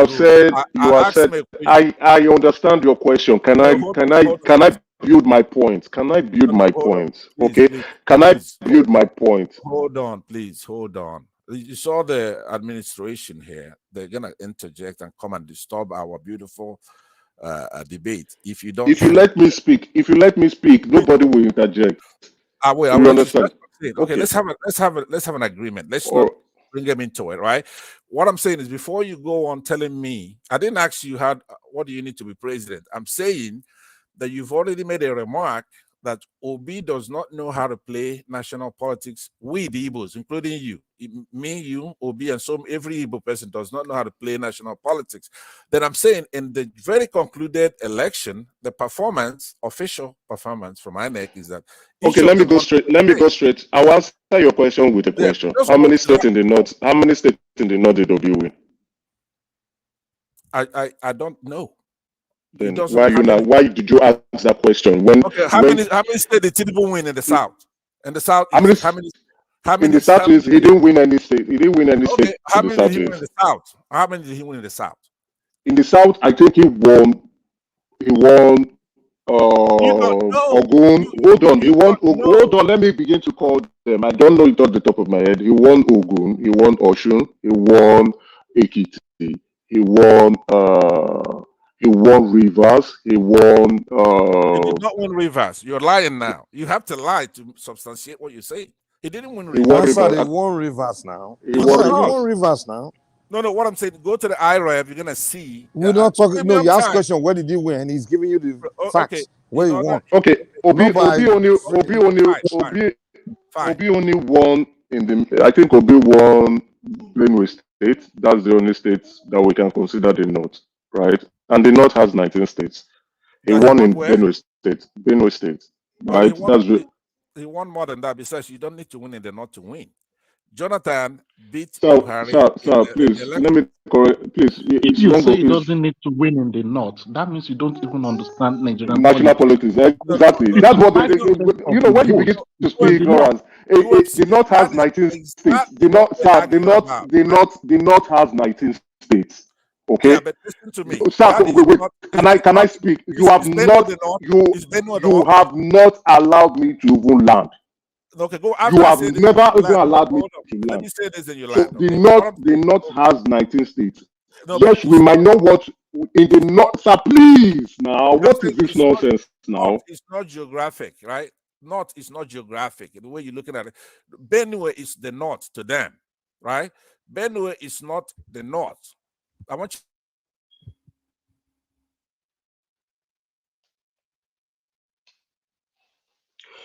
Okay, I don't. If there's no need, I think he would have made the conversation more interesting if he would just keep his mouth shut, so that I can respond. I will give him time to talk. Maybe they can bring him back. He just to make the conversation. If he can just keep quiet.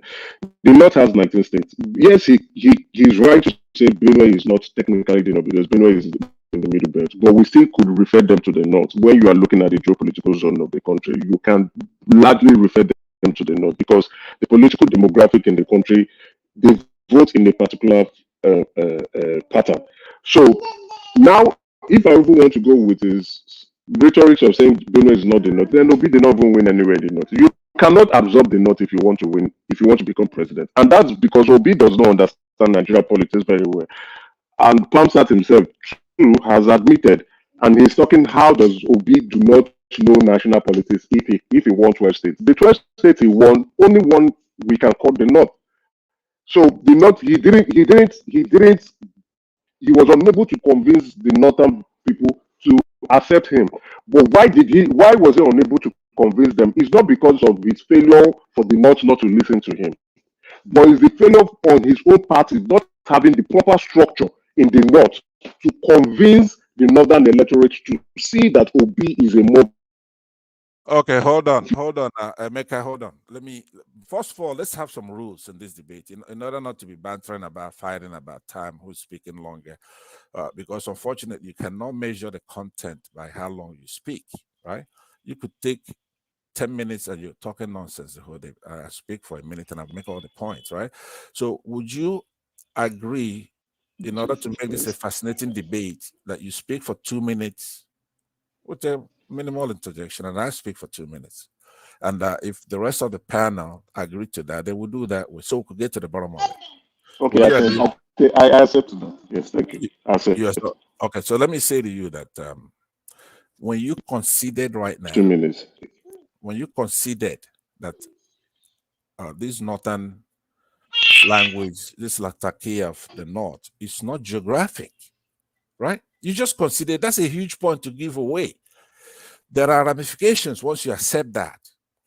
But to avoid dancing to your tune, going on the tangent, right? You would agree that in an election, it should be based on our laws, not an individual. For example, the ANEC chairman could determine whatever he wants, which is the same case I was trying to make about the courts, which you didn't let me. I'm saying that our constitution is superior to everything else. There are rules. There was an electoral act passed, and in that electoral act, it determines how results were to be collated. If somebody, an INEC chairman, decides not to obey the rules, now you have to know in the INEC, it's a public commission. It has a chairman, but it also has electoral commissioners from all over the place in the country, right? Who would determine how the election is going to be ran, the date is going to be ran, and then publish a guideline, procedure and guideline, right?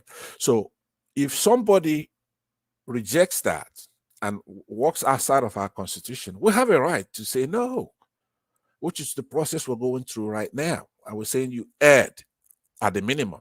We believe you're fraudulent, right? Like in the case I cite sometimes, Saddam Hussein of Iraq, he used to get 90-something% of the votes to 100%, right? Where he's a minority Sunni in a Shia majority country. So the election notwithstanding, you have to adhere to our laws. Now that's why we're challenging these things. So you said to me that the appellate court is not an inferior court. I don't want to debate that, but let's just say in the United States where I am, where the jurisprudence is that you ought to be tried by a jury of your peers, right? So in the case of Nigeria, they don't have jurors. They have the judges act as jurors. Okay, fine. I'll accept that as well. and actually think it's better if the judges are going to act well. But you cannot take a Southern Christian and go and place him in the midst of 5 or 7 Northern Muslims, right? Or Northerners in general, right? And then expect some kind of, that's not the way the democracy works. You're supposed to be tried by a jury of your peers. Now, okay, sir, you've spoken for 3 minutes, and I don't understand what you're saying. Okay, so let me give me 5 seconds to round it up. Okay, so a Northern Muslim could come to the South or be in the midst of 5 Southern judges, 5 Christian judges, and get justice, because the Christians have that foundation. Their jurisprudence is based on justice, right? The Northerners don't like democracy. They don't like those kind of things, whereby you're going to come try and obey. They're going to violate everything that is constitutional. Okay, so I think so that's why we'll go to the Supreme Court to correct that. They erred based on their primordial feelings. That's what I'm saying. Now go ahead. Come on now, 5 minutes. Come on now. Yeah, 5 minutes. So, Sir Master, he didn't interrupt you, so don't interrupt him, okay? Sir right? You spoke a lot, but I will be honest, I don't understand what you were saying. I don't live in the United States. Judged by your comprehension. Your comprehension should not determine if I'm smart or not, right? If you articulated and you can't hear, can't you just obey your own rules? Okay, I just don't want to throw jabs at you, but what I will say is that you didn't make any sense. Thank you. All right, so with what I was saying, right, you talked about, your first question was, how come Obi won 12 states, Kwankwaso won 1 state, Ashwaju won 12, Atiku won 12. How come Obi did not play national politics if he could win 12 states? And I said, okay, within the 12 states Obi won, right, which was mainly predominantly in the South, right, Obi was unable to surmount the bridge in the North. He was unable to win or convince. It's not just only about winning. Obi would have won 12 states and his vote count will be 9 million votes. And if he meets the conditions as stated in the constitution, he will be declared the president. It's not just about the state. Ekiti state is a state with low electoral votes.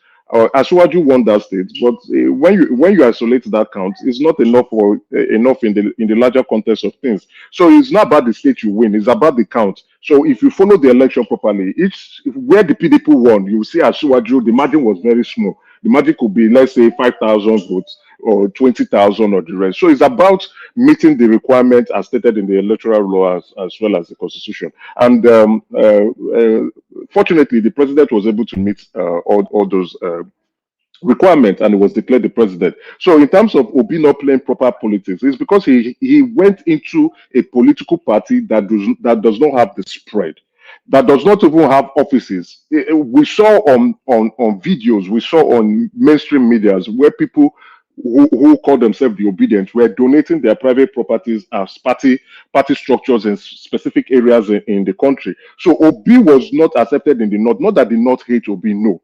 Obi was not accepted in the North because his party do not have that visible presence there. So Obi was not accepted, even they did not have enough polling unit agents. And that's one of the reasons that was cited in the Court of Appeal verdict. You understand? Because they could not provide sufficient evidence to show that, my vote was deducted from here and added into this place. In law, you don't come and speak this nonsense rhetoric that you are speaking here. You must prove your case. You are the petitioner. The onus is on you to prove your point and convince the court, because you are the one bringing the case to court. The judge will listen to you more than the respondent, because you are the one crying for justice. You came to court and you are crying for justice to say, somebody has injured me, somebody has made me aggrieved, and I want you, my lords, to listen to me so that you can give me justice that I deserve. But when the justice, the honorable judges looked at him and looked at Atiku, they're like, you guys are a bunch of jokers and waffles. You don't even know what you are doing here. And I know you didn't read the petition of Obi than the Labour Party. Likewise, you didn't even read. Your time is up. So my time is not up. You use 5 minutes. No, Master, the time is not up. You use 5 minutes. And again, I also want to contribute. Okay, go ahead. Please. Okay, make a round up, Jare. I'm enjoying. I will round up now, right? So if you look at what the judge here, I don't think Pansat has read Obi's petition. Likewise, you have not read it. So you have not read it. You have not. You have not. You have not. I will know. Okay, you've not read Obi petition. You didn't read the verdict of the Supreme Court, the Court of Appeal, and you have not. See, currently now, and I'm the one telling you that they just filed, and I'm currently reading the notice of appeal that Obi sent in to the Supreme Court. And hold on, sir, and I will tell you, he was just talking nonsense in that notice of appeal, which will be dismissed. Thank you. Thank you very much. Okay, now please, please, let me respond to a couple of things he said. No, wait, you respond to the two of them. Let me just respond to what he's saying for a minute, and we're having a debate. Hold on, we are not watching the two of you now. Answer, you're right. I just want to respond to what he's Answer, saying. you come back. No. If you respond, he has to come back again. Let Olajide talk. Let other people talk. Get something to say. Allow me to interject you in a minute. All right. See, the way you measure somebody's political influence is if he goes and wins election in a territory that is alien to him. Okay? Obi won.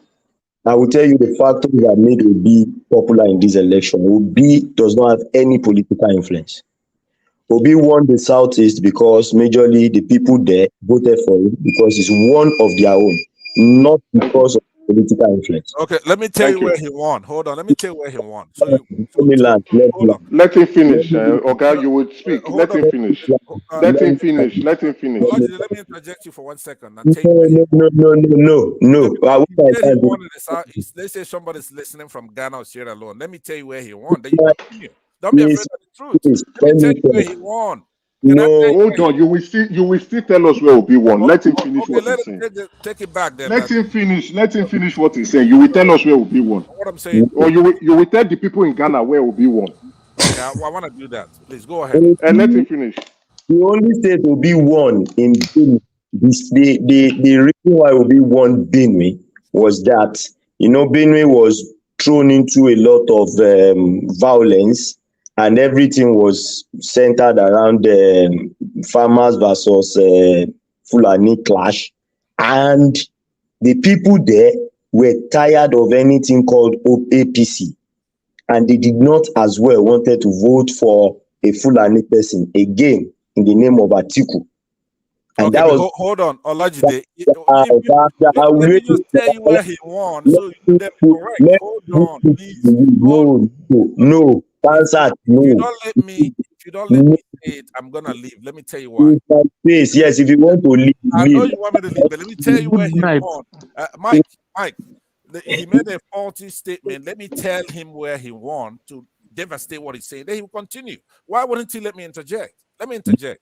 Number one, Southeast. Hold on. Obi won the Southeast, that's true, but he also won Plateau.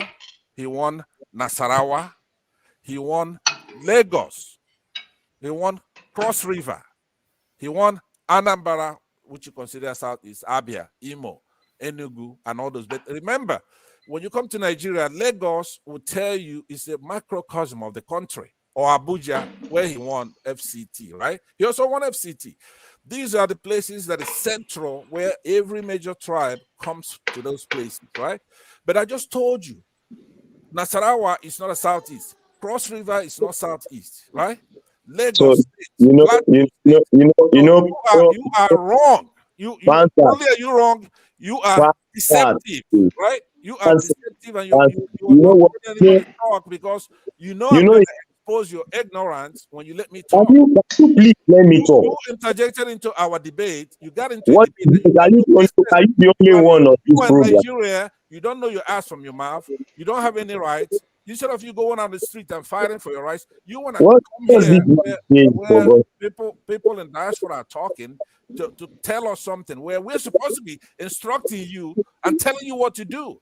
You want to come here and talk to me. I don't understand this arrogance you display here.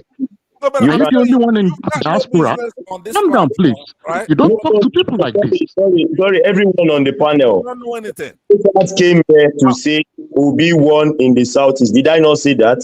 He said he won in Benue. Did I not say that? The only place he won, right? Wait. We in diaspora don't talk that way. When we talk, you want to tell the truth, right? You are in Nigeria and your conditions to lie and use idea and use tribalism to advance your point. I am not right going here, you don't belong on this platform, right? people.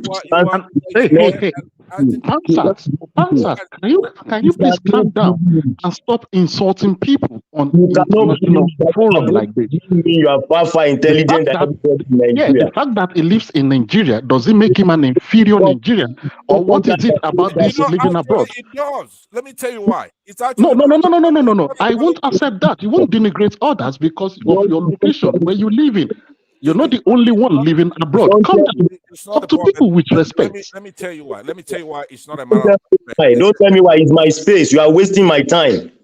You don't have a time. Go and get that mandate this back. program is not for pants. You got no business here because you're Nigerian. No, hold on. You are a fascist, Pansat. I think Wole Soyinka is absolutely right. That people of your opinion are fascists to believe their opinion is the most superior. Why are you believing this? This is wrong. Has no political influence. He won everywhere he won because of what happened there. Nasarawa is a crisis-ridden environment, banditry. Plateau and Benue was known for farmers and herdsmen. Wait, don't tell me what I know. Somebody in Nigeria is going to make that argument. Let me tell you, a Ghanaian will not make that argument, right? Somebody even mute Pansat, please. Let me talk. Oh yeah, because you need that in order for you to be successful here, right? You need the administration to be on your side and mute me, right? Because in Nigeria, you have let me say my own. Then you now come back and say your own, please. You've got no business in the debate. I'm having a debate with Jay here, Emeka, right? Stay out of it. Stay out of it because you don't know anything, right? You haven't been outside the country. You don't know what's going on. And we're trying to help you, right? I'm spending my time. You're not helping him. Why are you doing this, Pansat? Pansat, can you please stop? Who's talking? Who's this is the prime dot. Can you please stop this? This is not dignifying. Okay, you're not the only one living abroad. Calm down. Don't talk to people like this. Second time he's using that word on me, and I won't take. Never talk to people like this. That is wrong. I'm not taking it. Who's the moderator? Who's moderating this panel? I don't know. Olajide, you interjected yourself into a debate that I had the ground rules with somebody. No debate. You violated the rules of the debate yourself. This is a show where everybody has the right to chat. We are not here. I understand, but we asked the panel to allow us to have a debate. And we are not here to come and data you have phobian narrative. So you know that. Why let every other person talk? Look, with this boy here, look, Olajide, let me put it to you nicely, right? In any debate, right? I'm not doing anything. Today, you your obedient rubbish. Take them away from this channel. Don't turn place to IPOP. You didn't know where Obi-Wan. I volunteered and I told you, right? You shut your mouth. Ignorant, right? I told you where he won. You didn't dispute any of that. You know that's where he won. Okay, so what's different from what you said from what I said? Southeast is different from Plateau, Lagos, Nasarawa. All those things are named. We didn't say the same thing. Get the hell out of here because you don't know what you're talking about. I went to Benue. I was going to Plateau and I was going to Nasarawa to tell you why he won, not because of his political influence, but because of what is happening in that place. Okay. And when did you do the research and who peer reviewed it? Research and who peer reviewed it? You think people just come up and they say what they want? You're supposed to do a research and then what research? Okay, Pamsat, right? Let's take Benue where you claimed Obi won, right? Obi won. Benue because what's happening there? No problem. Jide, don't worry. Hold on. Don't worry, please. Let me see Obi did not win Benue. Obi won Benue. He won Benue. You didn't win Benue. Yeah, Ashwadi won by 8,000 votes. Oh, okay. Thank you for correcting us. Okay, thank you. Because I wanted to pick Benue State, right? You know that he won it, right? It's intuitive. Listen to me. The reason why you say that Obi won Benue, I didn't mention it. I didn't mention it in the state that he won. But the reason why you said, right, on your own, spiritually. You say Obi-Wan Benue because it's the same thing like Show. They're going to make him lose his precinct, right? Okay, I made the mistake to say he won I Benue. don't know. INEC gave Benue. INEC declared. Wait, INEC declared Benue to Asiwaju. I made a mistake, but I know I had the view. I had the view that he got the high. Right? Hold on, it's a Freudian slip, right? But not without what do you call it? Intuitively. Right? You know that Obi-Wan Benue State. That's why you say that, because I just named the states that he won. I didn't mention Benue. You see this narrative again. Don't come here and tell us what with this guy who is in Nigeria hasn't gone anywhere, right? Will you remove him from the platform because he really doesn't belong here? He doesn't know anything. Can you fucking shut up? Stop saying this. You're not the only one living abroad. Come on. Where do you live? Where do you live? You fucking don't need to know where I live. I live in a better place than where you are. Okay, so I'm giving that straight to you. Stop that. Stop denigrating people because of where you live. What is wrong with you? You are an adult for crying out loud. Like not only am I an adult, I can be your parent, right? So respect yourself. When you as an African, I can invoke that, but I'm because you are talking to me like that. Do you know me? This Olajide man, he shouldn't. You know what the problem is? Right? Where you should not be allowed to an American platform or a British platform. Nobody is agreeing to that. This is an international place. Anybody can come and speak. Hold on,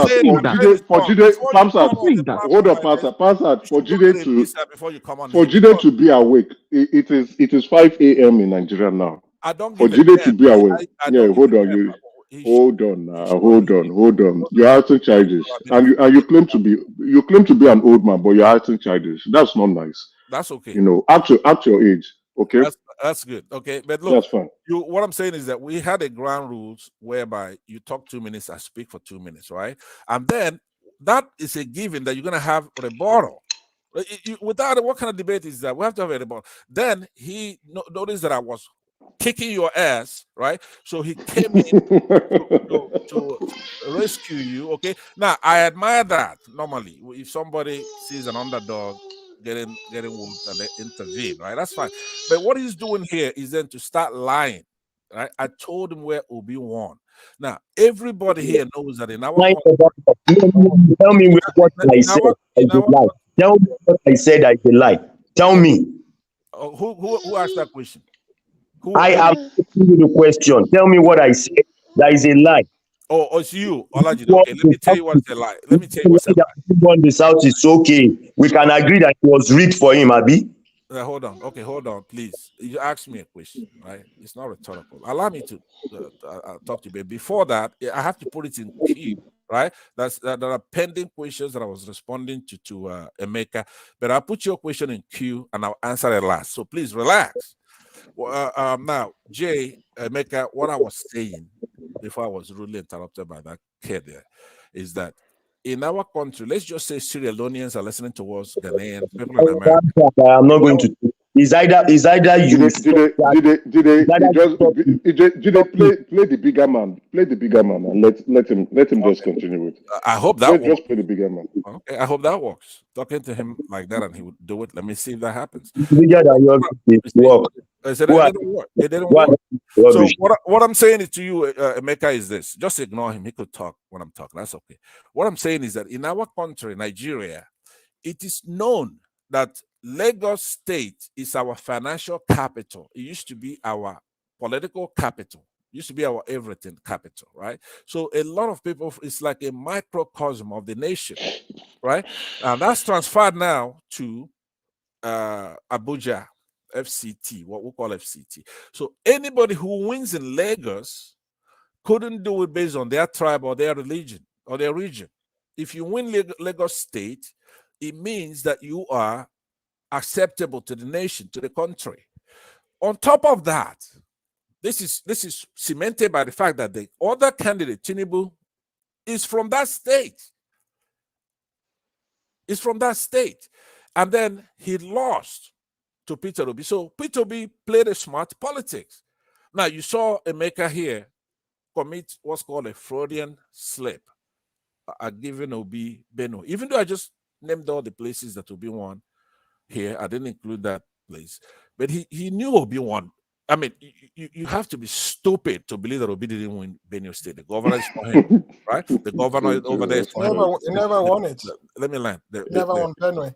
Okay, the governor. The governor was not for him, No, right? The governor was fighting a political battle. Who's the This governor? Who's the governor? Who's the governor? Father Alea. That's the current governor now. He's an APC man. Hold on. The previous governor, Otum was the past governor. Right. The current governor, hold on. We're talking about the election, so we're talking about the governor at the time. You then cannot use the talk about right. the governor not now. Use the right reference. Of the election, right? Use That's the why right I'm reference. interjecting you a lot, because you're lying a lot. Stop lying, and I won't interject you. Just relax. Let me tell you. So, Emeka, now I put so many questions. Hey, Pamsat, let me just say this, then you'll continue. Pamsat, you're very, very naive with Nigerian politics, and I will tell you why Otum supported I didn't P2B. ask you that. I don't want to know that. You are naive. You are so naive, please. and you are so childish that Please hold on. All right. I don't know what you're gaining by insulting me. It's not called for, right? In Nigeria, as you go down from the north, going down south, you have Sokoto, Zamfara, Katsina, Jigawa, Kano, Kebbi, Niger. Then I'm gonna skip Kaduna because it's a special situation. There's no Niger. It's Niger. Okay. Hello. Bauchi, Jigawa, Yobe, Bono, Gombe. I'm gonna skip Adamawa, Plateau. Then as you go down now, I will leave those like Kwara. Not down. You go up. You don't go down. You go up. No, I'm going down because I'm looking north to south, right? So now, I told you, in order not to make a fool of yourself, stop trying to correct me because you can't, right? So now, in that election, it was not a choice between two people. Do you understand? There's another candidate that was a serious candidate. I don't know if you agree with me. You have Atiku. Yeah, there's another candidate that is more serious than your own candidate. Correct? Yes, you're right. Who is that? Oh, okay, yeah. Atiku. Okay, It's more serious. Your candidate's former boss. I know, but the point I'm making is it was not a binary choice. In our discussions here, that's what we try to make it, but it's not, because everything that we say Obi didn't get, it looks like then Tinubu got it, and that is not true, right? Somebody mentioned that the Wakwanso got one state. I believe it was you actually that said that. But let's this was a tripartite situation where you have three serious parties competing, and INEC rigged it in a way that they gave them each 12 states, and the OB landed the federal capital territory. It's not geographically the north, but in the manner that we look at the north, it's in the north. So Obi did very, very well. And I remember also there are other even more debilitating circumstances, such as how quickly he moved from PDP to Labour Party. So the preparedness and all that would have been enhanced him more. Now, if somebody emphasizes those things, now ending now with why I came in here is to lecture you on why it's not a tribal issue, it's not a regional issue, right? Any analyst would go to some of the things, because there are things to criticize, but it's not tribal. Whatever it's applying to each one of them, apply to all of them equally. For example, if you even go further back, you notice that Abiola won an election and they wouldn't let him take his mandate. That's the same Nigeria. It's the same problem. Now, I could actually summarize to you, but I won't do it here because it's very controversial. And the other platforms that I've tried it, which is tell you what our problem is, right? We only have one problem. So I won't do it. It's going to scatter this thing. And one man tries to tell me when I come in here, I put him off alignment. So I won't do that right now. So I yield back to you now to conclude your remarks, and I'll get the hell out of here, right? Yeah, go ahead. Okay, like I said previously, I don't know when you joined when I was speaking. I think we were all discussing about the Igbo issue, right? And that we not pivoted. I was here. I was already listening when you joined. So Okay, that's fantastic. whatever Okay, you good. got, So we were discussing about Biafra, and I said I don't subscribe to Biafra.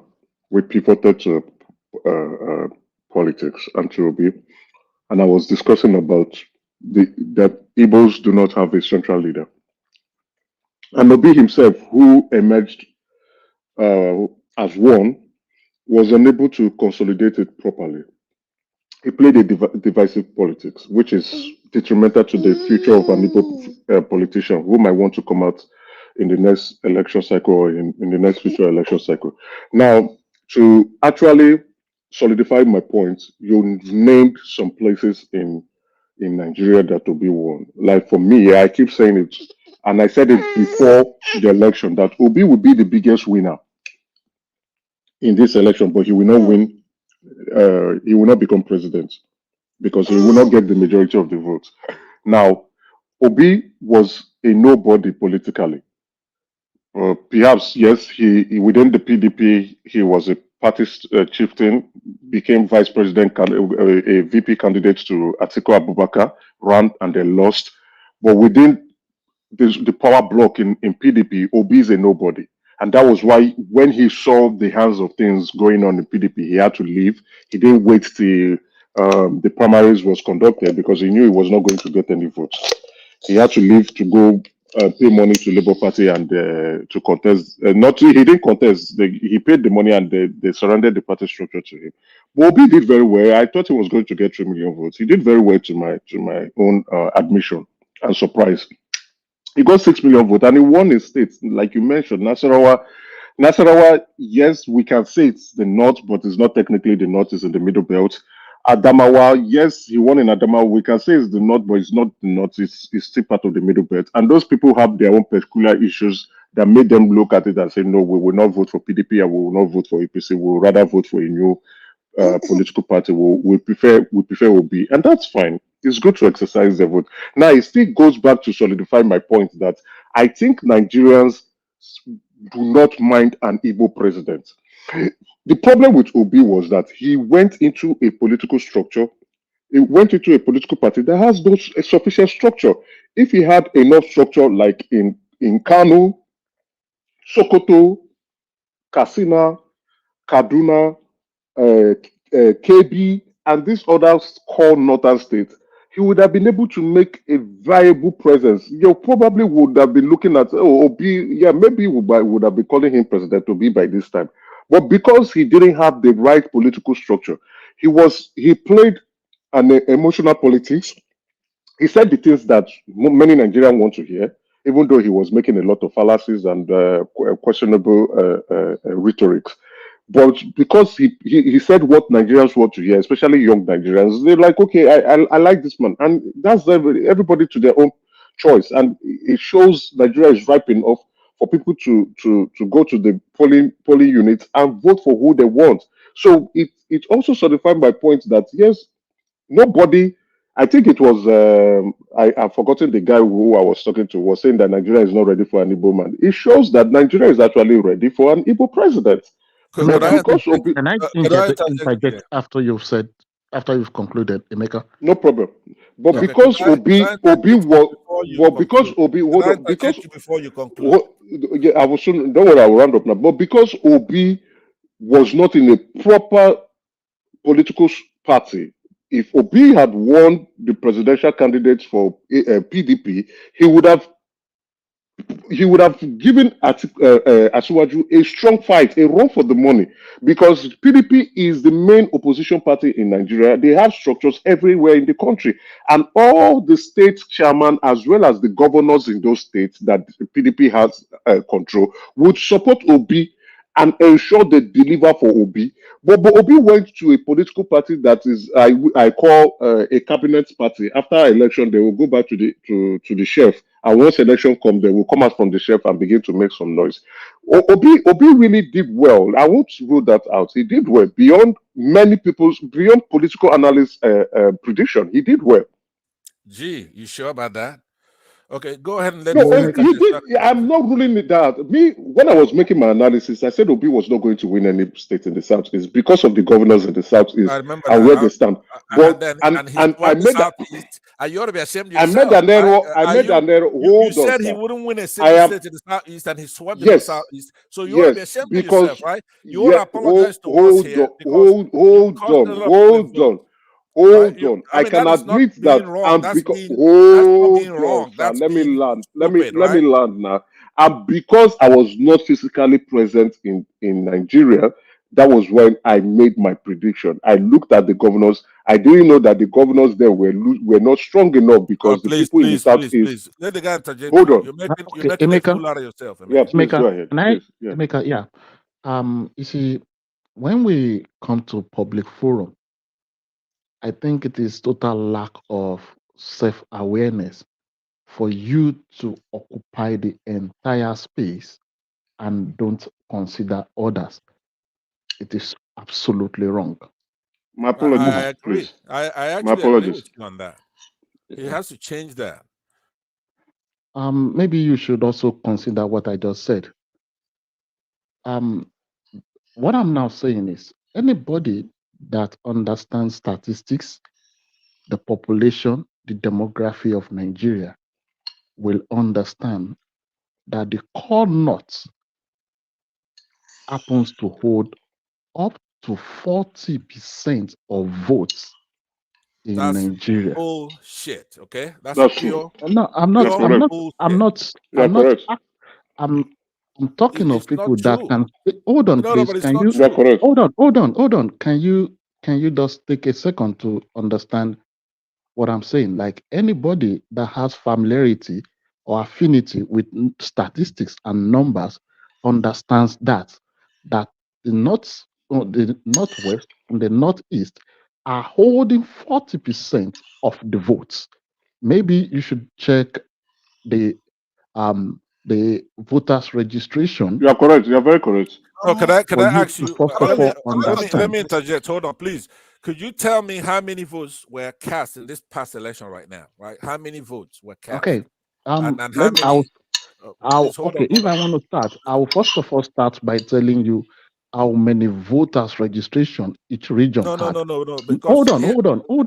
Let me tell you why. Hold on. Let me just tell you why I'm objecting to that, because they passed the Electoral Act so that when you actually come to the polling unit, you have to show to the beavers, you have to be authenticated. So that makes a big difference in the register, in the voters register. I mean, come on, you know how it is between Christians and Muslims. No. Do you really think if you don't have anything? Let me land now. Let me land. I'm asking you a question. What I'm saying to you is that if the only thing that you can use is something that authenticates, right? Not something to register. You could make up anything in the registration, the roster, right? But then you have to come there because that's why we have that technology. Right, you have to come there and authenticate. So using the authentication, I had you. Let me answer you. So please answer that before you continue. Okay. It's like you're disputing letter B from the 26 alphabet of English. It is not a Greek. You cannot be very. It's like you're disputing letter B that is not part of the 26 alphabet of English language. Because I don't know what the hell you're talking about, to be honest with you. Obviously, maybe you should just take a second to understand that. I want you to tell me how many. Okay, what I'm saying is this. Hold on. Authenticated. What I'm saying is this. You cannot be verified if you were not registered. The verification, you have any data. So you cannot the contrary is the case. You can be registered without being. Wait a minute. Listen to me. That's true. But you can be registered without being authenticated. You're right. You cannot be authenticated without being registered. You cannot be verified to vote without being registered. Sir, listen to me. I want to clarify what you're saying, right? And that is my point. You're saying that you cannot be authenticated without being registered. Hold on. Okay. Fine. Pastor, can you allow the man just speak? I understand, but look. Me, I'm not speaking again. Can you allow the man speak? Okay, this is what I'm saying. Having an agreement. Let me. This is what I'm saying. would you stipulate what I just said though? You can be authenticated. You cannot be authenticated without being registered, right? Which is Yes. what we want. But we You don't cannot, want it to meaning, you can be without being you can registered, register there is no somebody. authentication. Without father, there can be son. I But think that is clear. let's put it in the manner that we're concerned with. Let's say an unscrupulous person, or worse, somebody who is a fraudster, let's say a governor or whoever is doing the registration, could register underage people. They could register names that are dead or people who do not even exist, right? They can do all that. They can register as much as their imagination could lead them to, right? But they cannot authenticate. Do you follow what I'm saying? The authentication then will be like the thing to use technologically to catch these takia monsters who are doing these things by inflating the numbers. You see, I can't tell who your name here. You know that in every country in the world, everywhere in the world, since caveman, right? When you go to the desert, you have less of a population. Then as you go towards the coast, you have a lot of people, right? So Nigeria is the only place in the whole world. Hold on now. No. Statistics doesn't support that. Well, find me In one. the case of Nigeria, I'm going to give you certain factors. One, Pansat, please, can I just make this, please? An average northerner of your age will have about 40 people attached to him. Religious wise, they are going to marry many wives. They're But going to that's have. addition, right? That's addition. When you Hold on. Hold on. No. Pansat. Listen to This is me. what I said earlier. Like, you should allow others to make that point. Let They're me make this allowed, point. you have to, on this platform, they don't allow you to do Hold propaganda. on. No. Avoid But if you want to go on that route, other people, you were just trying to quiet Ola that you had an agreement. Have you ever stepped down to watch these conversations? Most times you come around and you take the lion's share of the conversation. No, okay, fine. And Let me when say this, others are and trying to make the let valid me say point, this and I'll you leave and tend give to you. shout them down. No, I don't want to do That that. is But not wrong. That's let me wrong. ask you a mathematical question. Hold on what you said about the 40 people attached. 40 plus 40 is what? 40 plus 40. Let me double what you're talking about. What is 40 plus 40? Are you asking me that question? Yeah, just answer it because I have a follow-up to that. I'm not being ridiculous. I'm going to tell you why. Oh my goodness, answer the question yourself. The North, they have addition. So 40 plus 40 is 80. Okay, take your time. You can verify with your calculator when I'm done. 40 plus Are you 40 that is 80. serious? Are you that ridiculous, Pansat? Sometimes you tend to behave like a teenager, and you're supposed to be a grandfather here. He acts like a child. He acts like my baby. Let me say this, and Come on. I'll leave you alone. Let me say this. No. Papsat, you act like a Please, child. Come on, You are so childish. you know the fact No, that hold you on, sir. Hold support on. 40 plus Obi 40 is doesn't 80. make you 40 degrade times your 3. personality. You have I'm not even family gonna go. members listening to you. You're an No, elder man. Papsat, Please Oh man, stop come doing on. this. Yeah. Stop doing this. Hold on, please. Let me just let me land.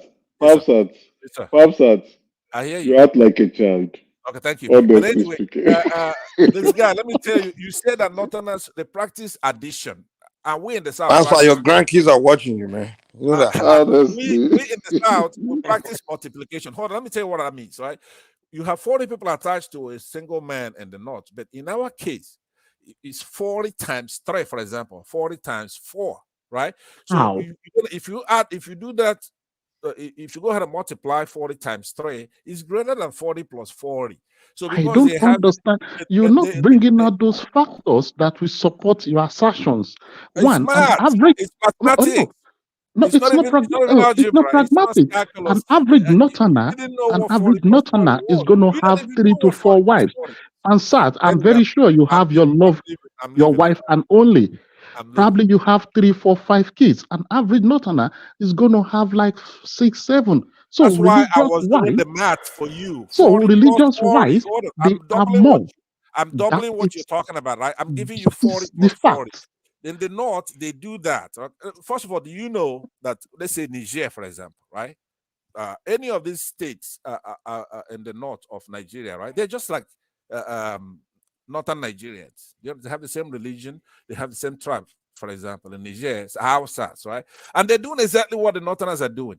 Now, what do you think the population of Niger is? First of all, do you know what it is? What is the population of Niger? It's about 22 million. Let me No, stop you. no. What's it? You don't know. What is it? Yes, I'm not gonna tell you. Is within the range of 20. God, 22 to 28. I think Burkina Faso is 22. So it's not, but listen to what I'm saying. what's it? Can you say it, please? Listen to me. The bigger point I'm making You is can that learn from anybody. Can you say it, please? I know, but please, can I learn? I want you to learn what I'm talking about, right? Does not know it. He doesn't know it. No, hold on. Listen to me. The point I'm making to you is that if they're doing the same thing Northern Nigerians No, Pansat, please. I don't skip opportunity to learn. Just say immediately the population of Niger. 25 million. Okay. So now So let me take when I said it's about 22 million or so You're I'm wrong. even within possible You're wrong. range. So you can't crucify me for that. If you said 23 or 24, I'll give it to you. But you're wrong. The point is, I say you're wrong. But listen to what I'm saying to you. What I'm saying to you is this. They're doing exactly the same thing Northern Nigerians are doing.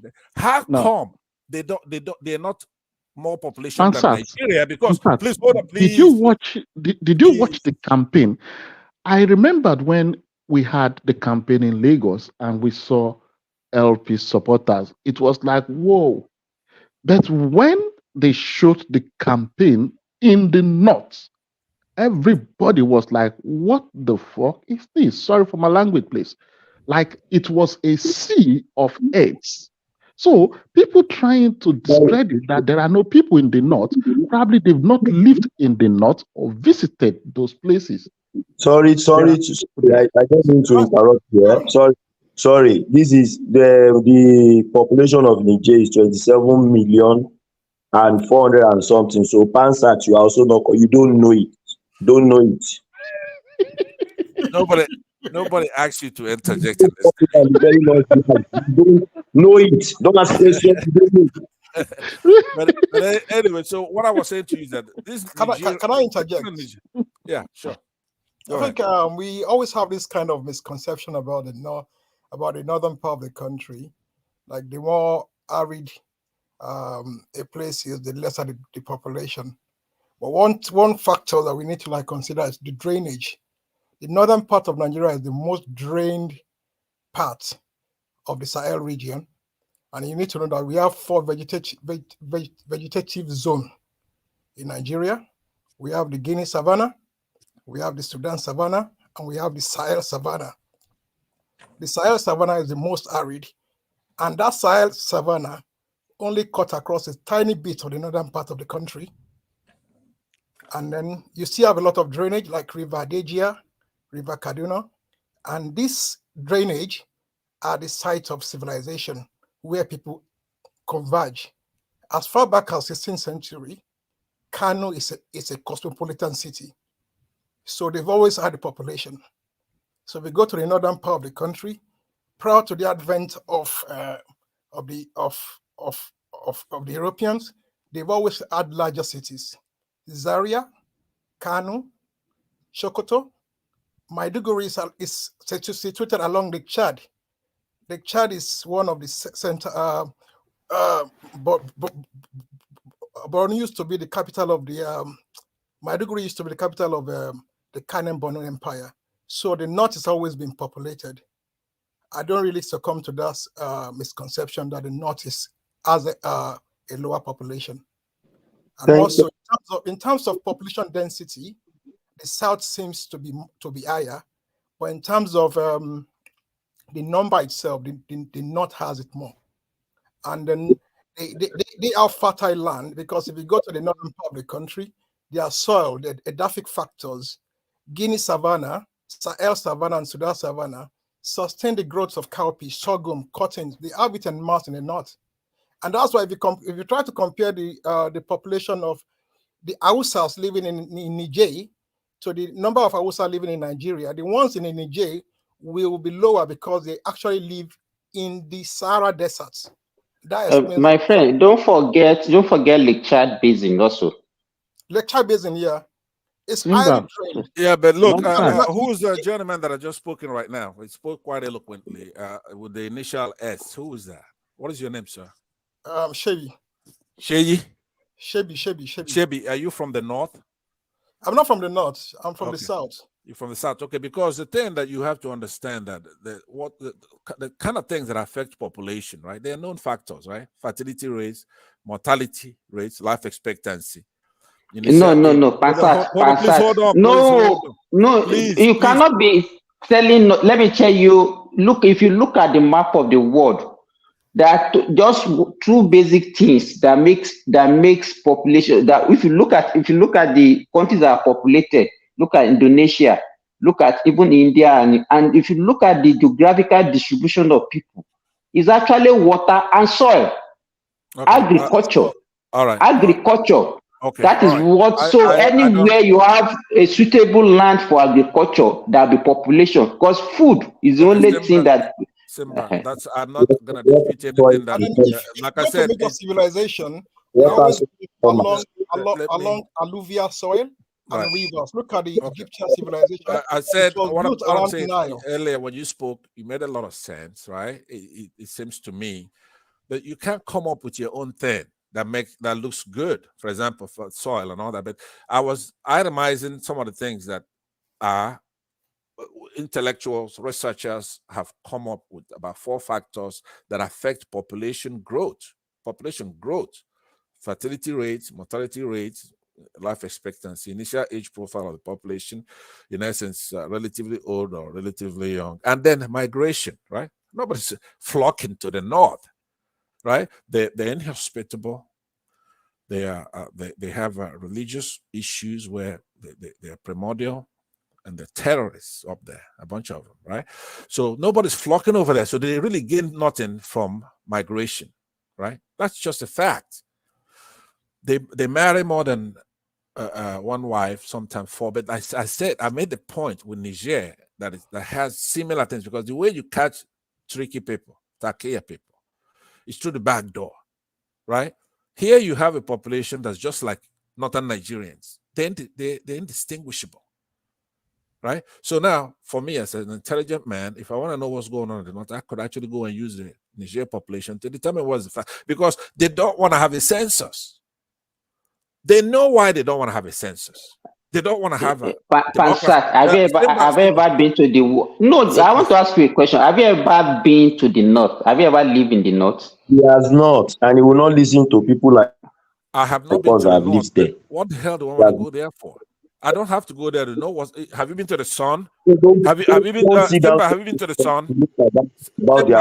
Yes, I've been to South City. No. Have you been to the sun? You are not serious. No, it's you that will go to the sun, not me. No. So what I mean is that you know a lot of things about the sun without going there. You know the distance from here to the sun. Well, that example that you are giving is just a wrong example. So they can't be given such extreme. It's extreme. But there's something. The guy that has the initial S, he sounded quite interesting and knowledgeable. He spoke like somebody who is sincere. And I would like to one day engage him in a discussion about our country. Unfortunately, he's also from the South, so his bias would show. And in as much as I'm a special case, I have no bias. I'm from the South, but you could vouch for me. I have no bias, but I can't vouch for him. But he sounded very intelligent, and that's the way to talk. He came here to defend the North. Right? He's supposed to be a comedian. That's what you are doing. You are doing comedy. Annoy me to a point that I admire you again. Like, you good as a clown. I'm sorry to put it like that. Thank you very much. I'm not going to take offense at anything like that, because, believe me, we're all passionate about our country. I was debating Emeka. I don't know what happened to him. I think he's gone. Therefore, I'm going to yield back. I cannot make my point because he's not here to defend himself. So, okay, Pansat, sorry. I will Before yield you back. go, I want to ask you something. Sure. Do you do this deliberately?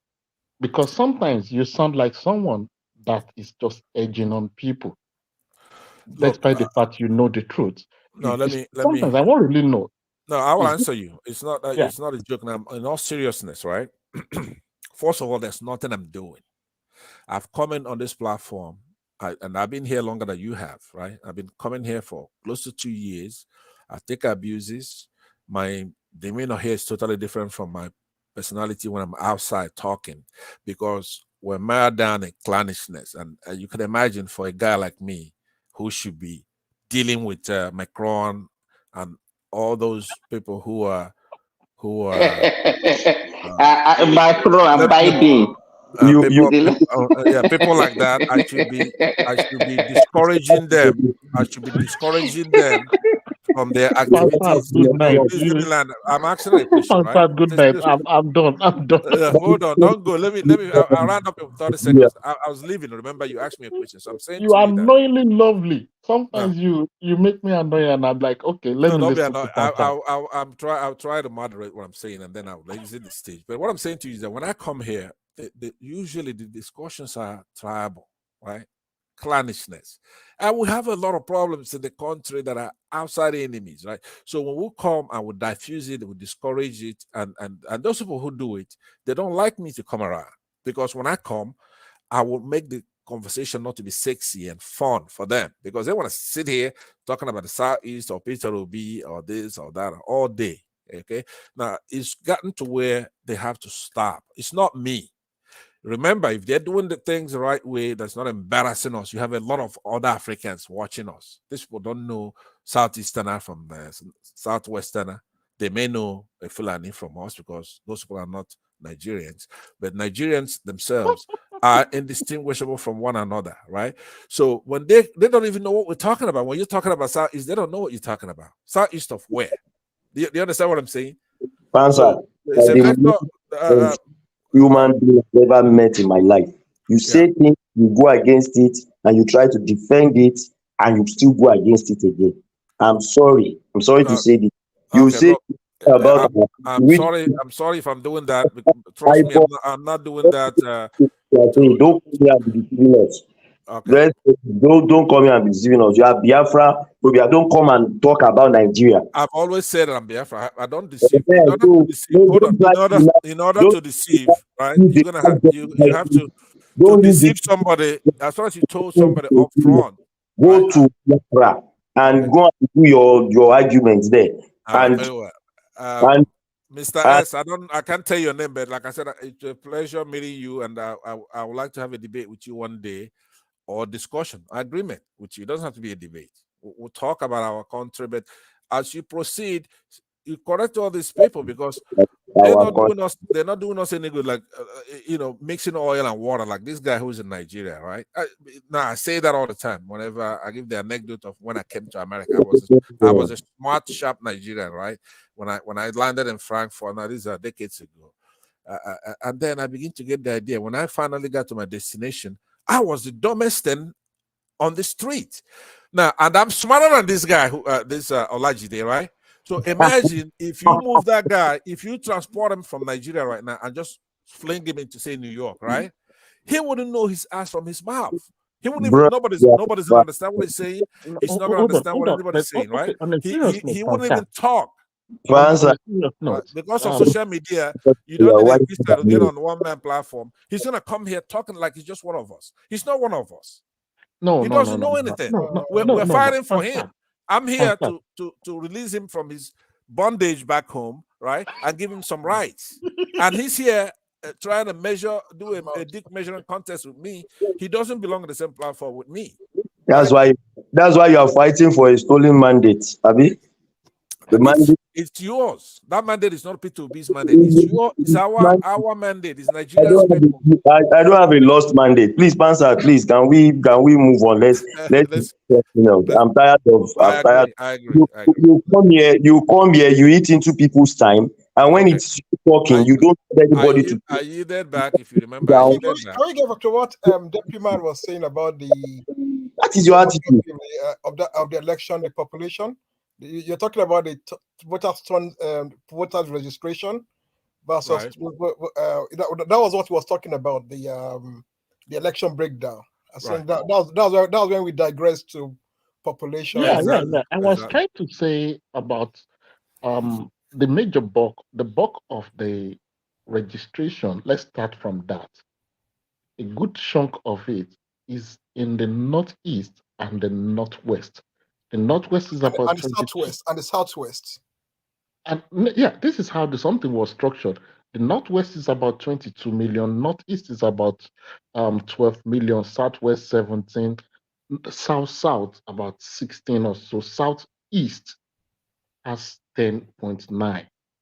Meaning, if we look at that arrangement, the registration in the Southeast is the lowest. The North Central is about 15.5, if I may remember right.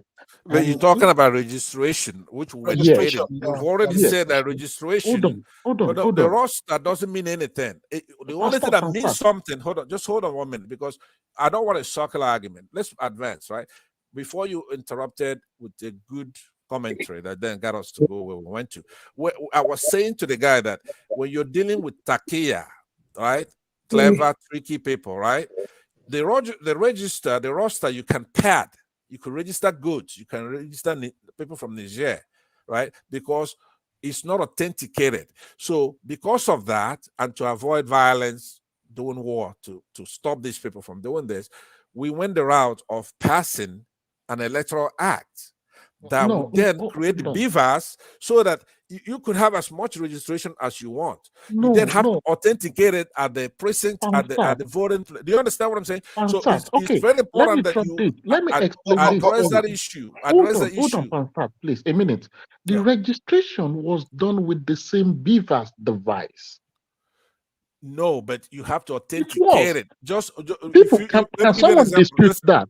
Listen to me. Let me tell you something. What I mean is, as a governor of a state or anybody who is in charge of the registration, right?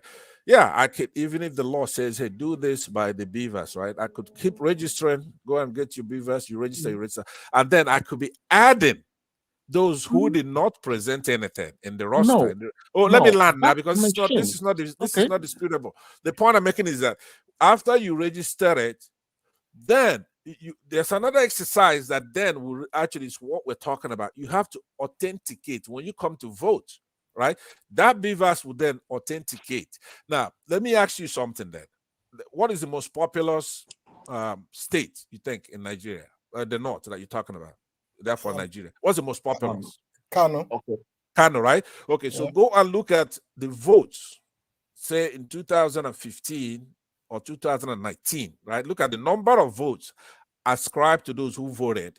Then look at what happened this February 25th. You're going to see that is, I mean, first of all, the entire country was 20-something million votes.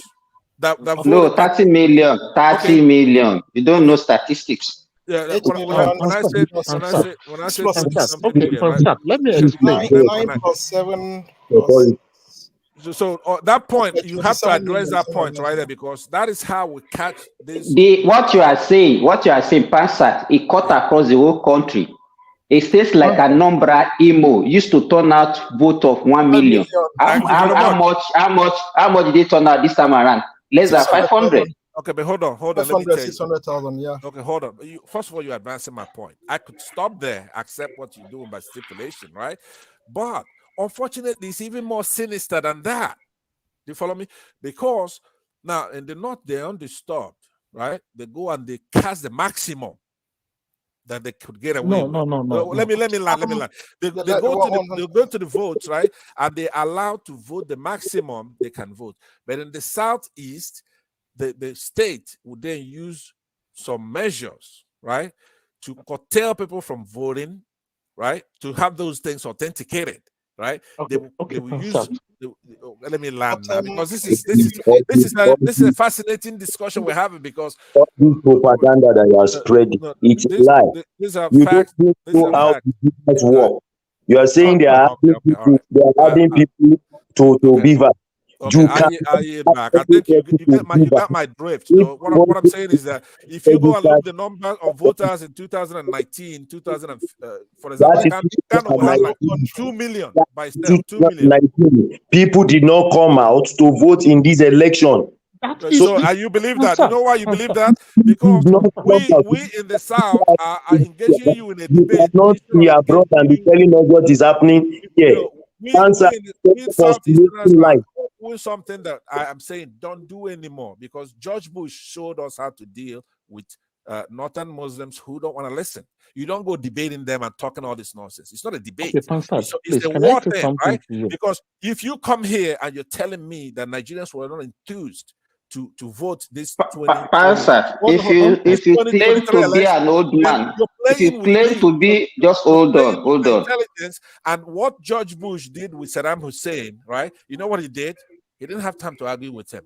He went there, put him on playing cards, and dig him out of the ground. And that's what we're gonna have to do in Nigeria. It's not about debating you guys.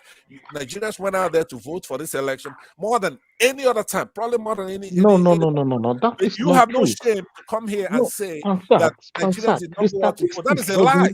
That is an annoying. That doesn't is so support what annoying. you're saying. That if I have my hands Pansat, on your neck, I'll wring it right now because Pansat, you have no respect. Pansat, calm down. That's why I'm Calm talking. down. Listen to me. Pansat, listen. If you look at the vote in the Southeast, the voters turnout, despite the fact about 95% of them voted for Obi, the voters turnout in the Southeast averaged 22%. And that is unbelievable, right? You would understand. Hold on, let me just tell you something because sir, you came in here. Am I talking to the guy that I said, what is your name? I wish I could tell your name because I was impressed with your entrance here. What is your name, sir? The person with the S Prime dot. You can see the prime dot there. Oh, Shabby. Shabby, I'm not talking prime dot. I already know you. I didn't know. Was that you that was talking? Yeah, Just it's right. me. Yeah, okay. I'm the one engaging you now. Okay, so what I'm I'm the one saying to engaging you, you. prime dot, I cannot mix you up with Shabby was sounding very good. But in your case, I don't know what your problem is, right? I just sat here and I told you right now that this election, let's use our common sense. Forget about internet. Let's be practical here, right? We love our country. But listen to me, this election. Which country? Biafra or Nigeria? Biafra, listen to me. This election was really, really important to Nigerians, right? You have to know the country has like 60% youth, and the unemployment. Just let me land, please. The election was charged up, but tribally, regionally, politically, just the normal thing. But it was charged up. Nigerians were educated, right? Sorry, let me say something. Let me just tell you something. You're not listening. You're not listening. I know you're an educated person and you are probably aged reasonably, but it's quite obvious that you didn't do more of statistics while you were studying. You did mathematics, you didn't do statistics. No, he did arithmetic, not even mathematics. If he did mathematics, he would be more vast than that. Thank you very much. Look, I was making a very important point. I wish you could at least agree with me or disagree before you elaborate, right? What I'm saying to you is that this election was charged up. People were educated. INEC went out there telling people, hey, because before, why people don't go out or bother was that they know their vote doesn't count. They support. I was in Nigeria but this time, a month before the election. Okay, are you saying that to say what? Are you saying that? You know why? You know why I said that? The voters turnout was very low because of the naira scarcity and the fuel scarcity. Okay, please hold on. Please. You spoke well. That was what happened in Nigeria. That is not true because please hold on, please. Please. No, but listen to me. That is a Yoruba narrative in Lagos because Tinubu, that's why he's captured this guy from the central bank due to his monetary policies, and we shouldn't allow things like that, right? Nigerians wanted to vote in this election because they were convinced their vote's going to count. They're going to use technology. Please let me just land on this. This is not partisan. This is the truth. So don't let them play with our intelligence, these politicians, because that's one issue, political battle and all that. But now, for us, Nigerians who are concerned about our country, right? So if somebody comes, pardon, I went home during the election. You went home during the election. Exactly. Yes, that's the last time I was. I'm positive, but I announced it and I went there. But listen to what I'm saying to you. What I'm saying to you is that there's something that you can't keep telling us these things, right? I'm saying, for example, do a census, you won't do a census. a cogent Well, sense. different. Don't mind Pasa is not saying the truth. Pasa doesn't know the route to Nigeria again. I don't lie. That's one thing you have to know about me. I didn't say you are lying. I have so many enemies that if they could just catch me even being wrong, like I said, somebody asked here how many was it 30. Somebody says 30 million. How many people voted in the thing? I said 20 something million people, and he was gonna shoot me because to him it's 30 million, right? So I can't afford to be wrong.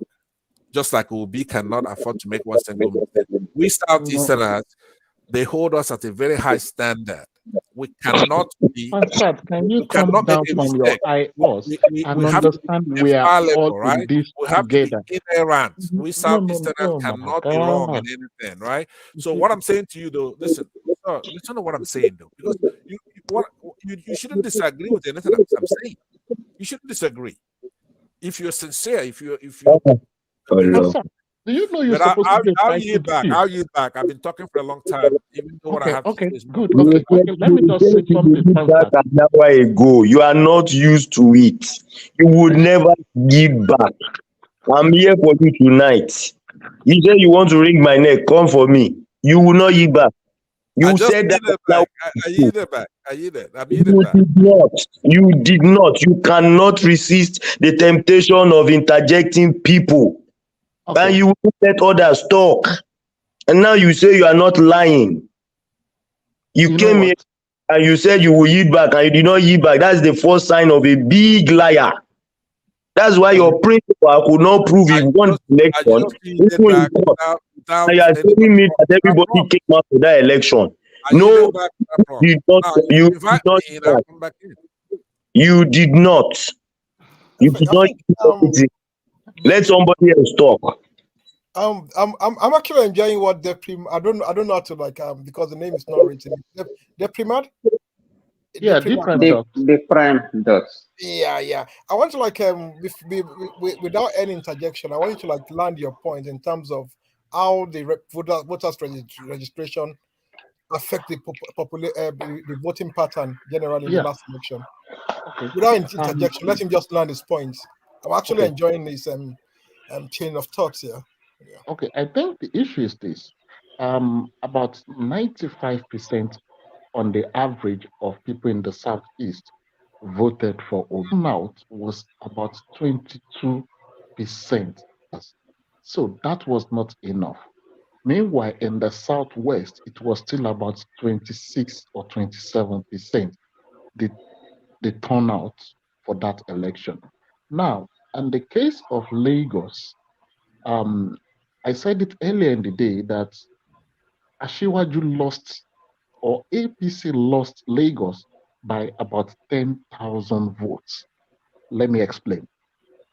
If you consider 2019, the vote APC had in Lagos about 550 something thousand. People can probably, I'm not saying this from reserve knowledge. So, and PDP was the closest, which was with like 444,000. So it was like 100,000 difference between APC and PDP in 2019. 2023, PDP had about 75,000, and APC still maintained their 550 something thousand votes. That is a simple implication that Labour Party, the vote for Labour Party in Lagos State is not something superb. It was the opposition base that shifted with a few new incomers. That is the truth. That is what the statistics can prove to us when we just decide to look at it. And also, if we eventually understand the northern arrangement, Obi could not penetrate into the north because he played the religious politics. So the North Central, it was a splitted vote. Atiku got some part of this North Central. Ashwaju got some. Obi got some because of his deputy or his VP. So they shared the vote in that place. Why South, the likes of Wike and the other South governors, they made that effort to displace the Southeast in this arrangement of presidential turn by turn. That is the unfortunate truth. Let's say it the way it is, because after the vote, Senator Nnamani said something. He said Obi has succeeded in setting the Igbo presidency agenda 24 years back. And it's quite unfortunate because in politics, it's a game of numbers and alliances.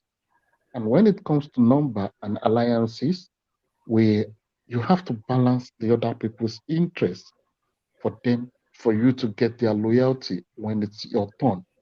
Otherwise, it's not politics. So when I hear people also complain about the term Emilokon, I think the term Emilokon was a democratic affirmation of a pre-existing arrangement.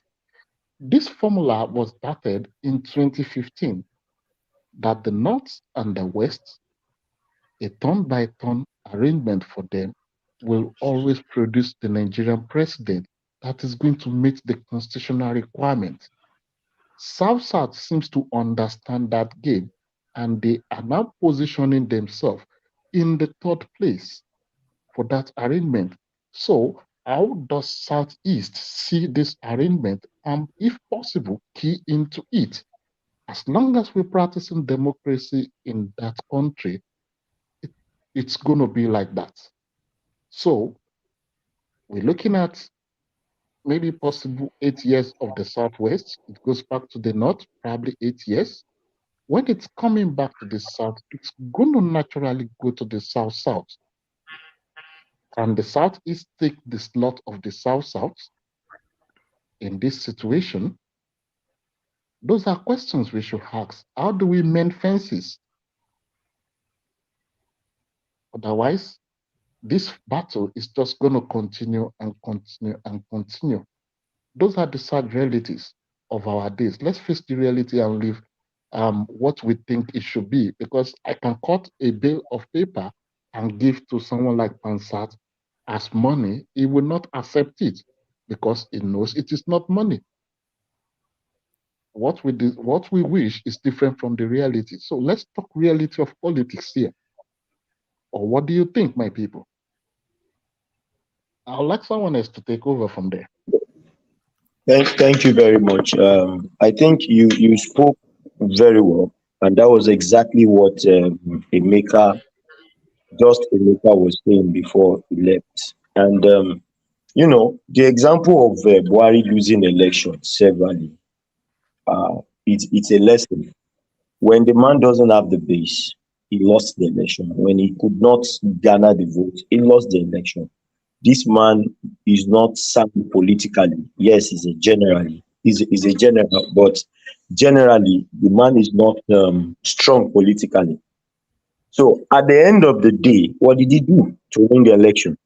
He had to, build the bridge and reach out to the other party that had the strong footing in the Southwest, and they merged together. And the result is his presidential candidature, and he went ahead to win the election.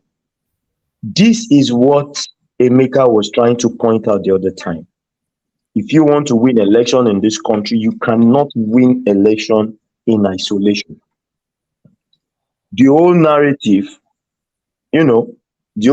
of how Buhari became president was because people were tired of Jonathan's regime, because of all the news of how money was being spent. Okonjo-Iweala said the CBN has been turned to ATM machine and things like that. So people were angry, and that was what led to the man being booted out.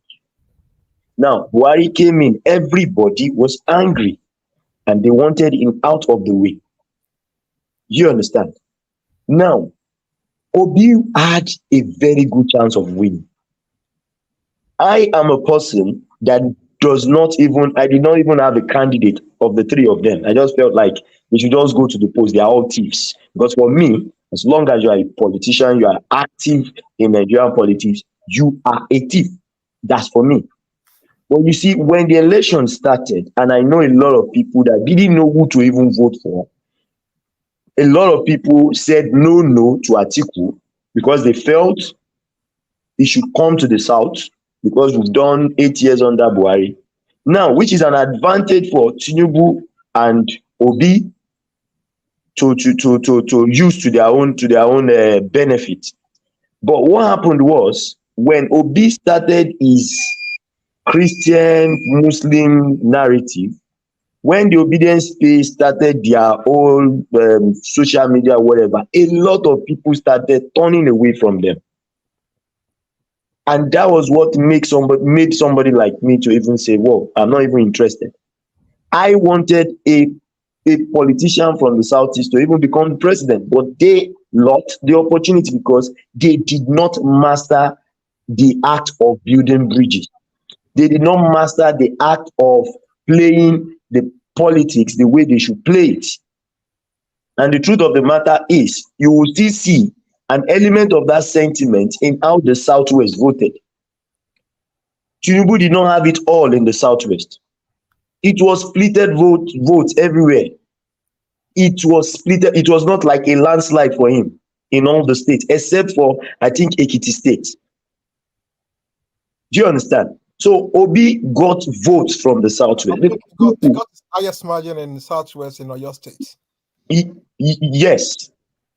I think yes, but Ekiti voted for him massively. It was like day and night in Ekiti. Do you understand? The voters in it's minuscule compared to other states. It's very small. Yeah, obviously. I'm not talking of the population of each state differs. You understand? It voted according to their population, obviously. So what I'm trying to say is that the gap was so much in Ekiti because the number of people that voted was not too much. But what I'm trying to say is that he misused that chance. If he had continued the way he started, the narrative of one Nigeria, the narrative of we can do this and let's boot out these old politicians, we would have followed him. He will have won all the middle belts, and I know some part of the north will have voted for him. Naturally, this election has taught us that an Igbo president can emerge as long as that person plays his politics right.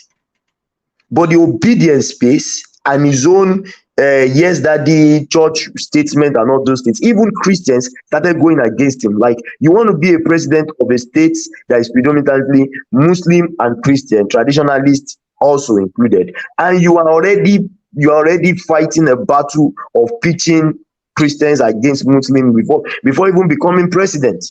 And that was the argument.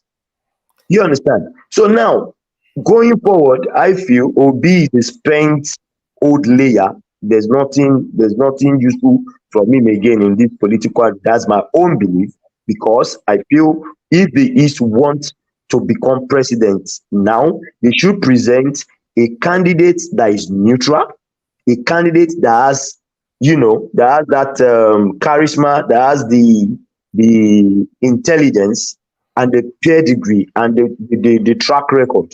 You understand? And they should give him all the support. Very good. After getting all the support, mend bridges. Reach out to the east, to the south, to the north. It's not your locality. And when you win your locality, you feel you have won the whole of Nigeria. Because so many people came out in your locality, you mean everybody in Nigeria came out like that. People did not come out to vote. People did not come out to vote.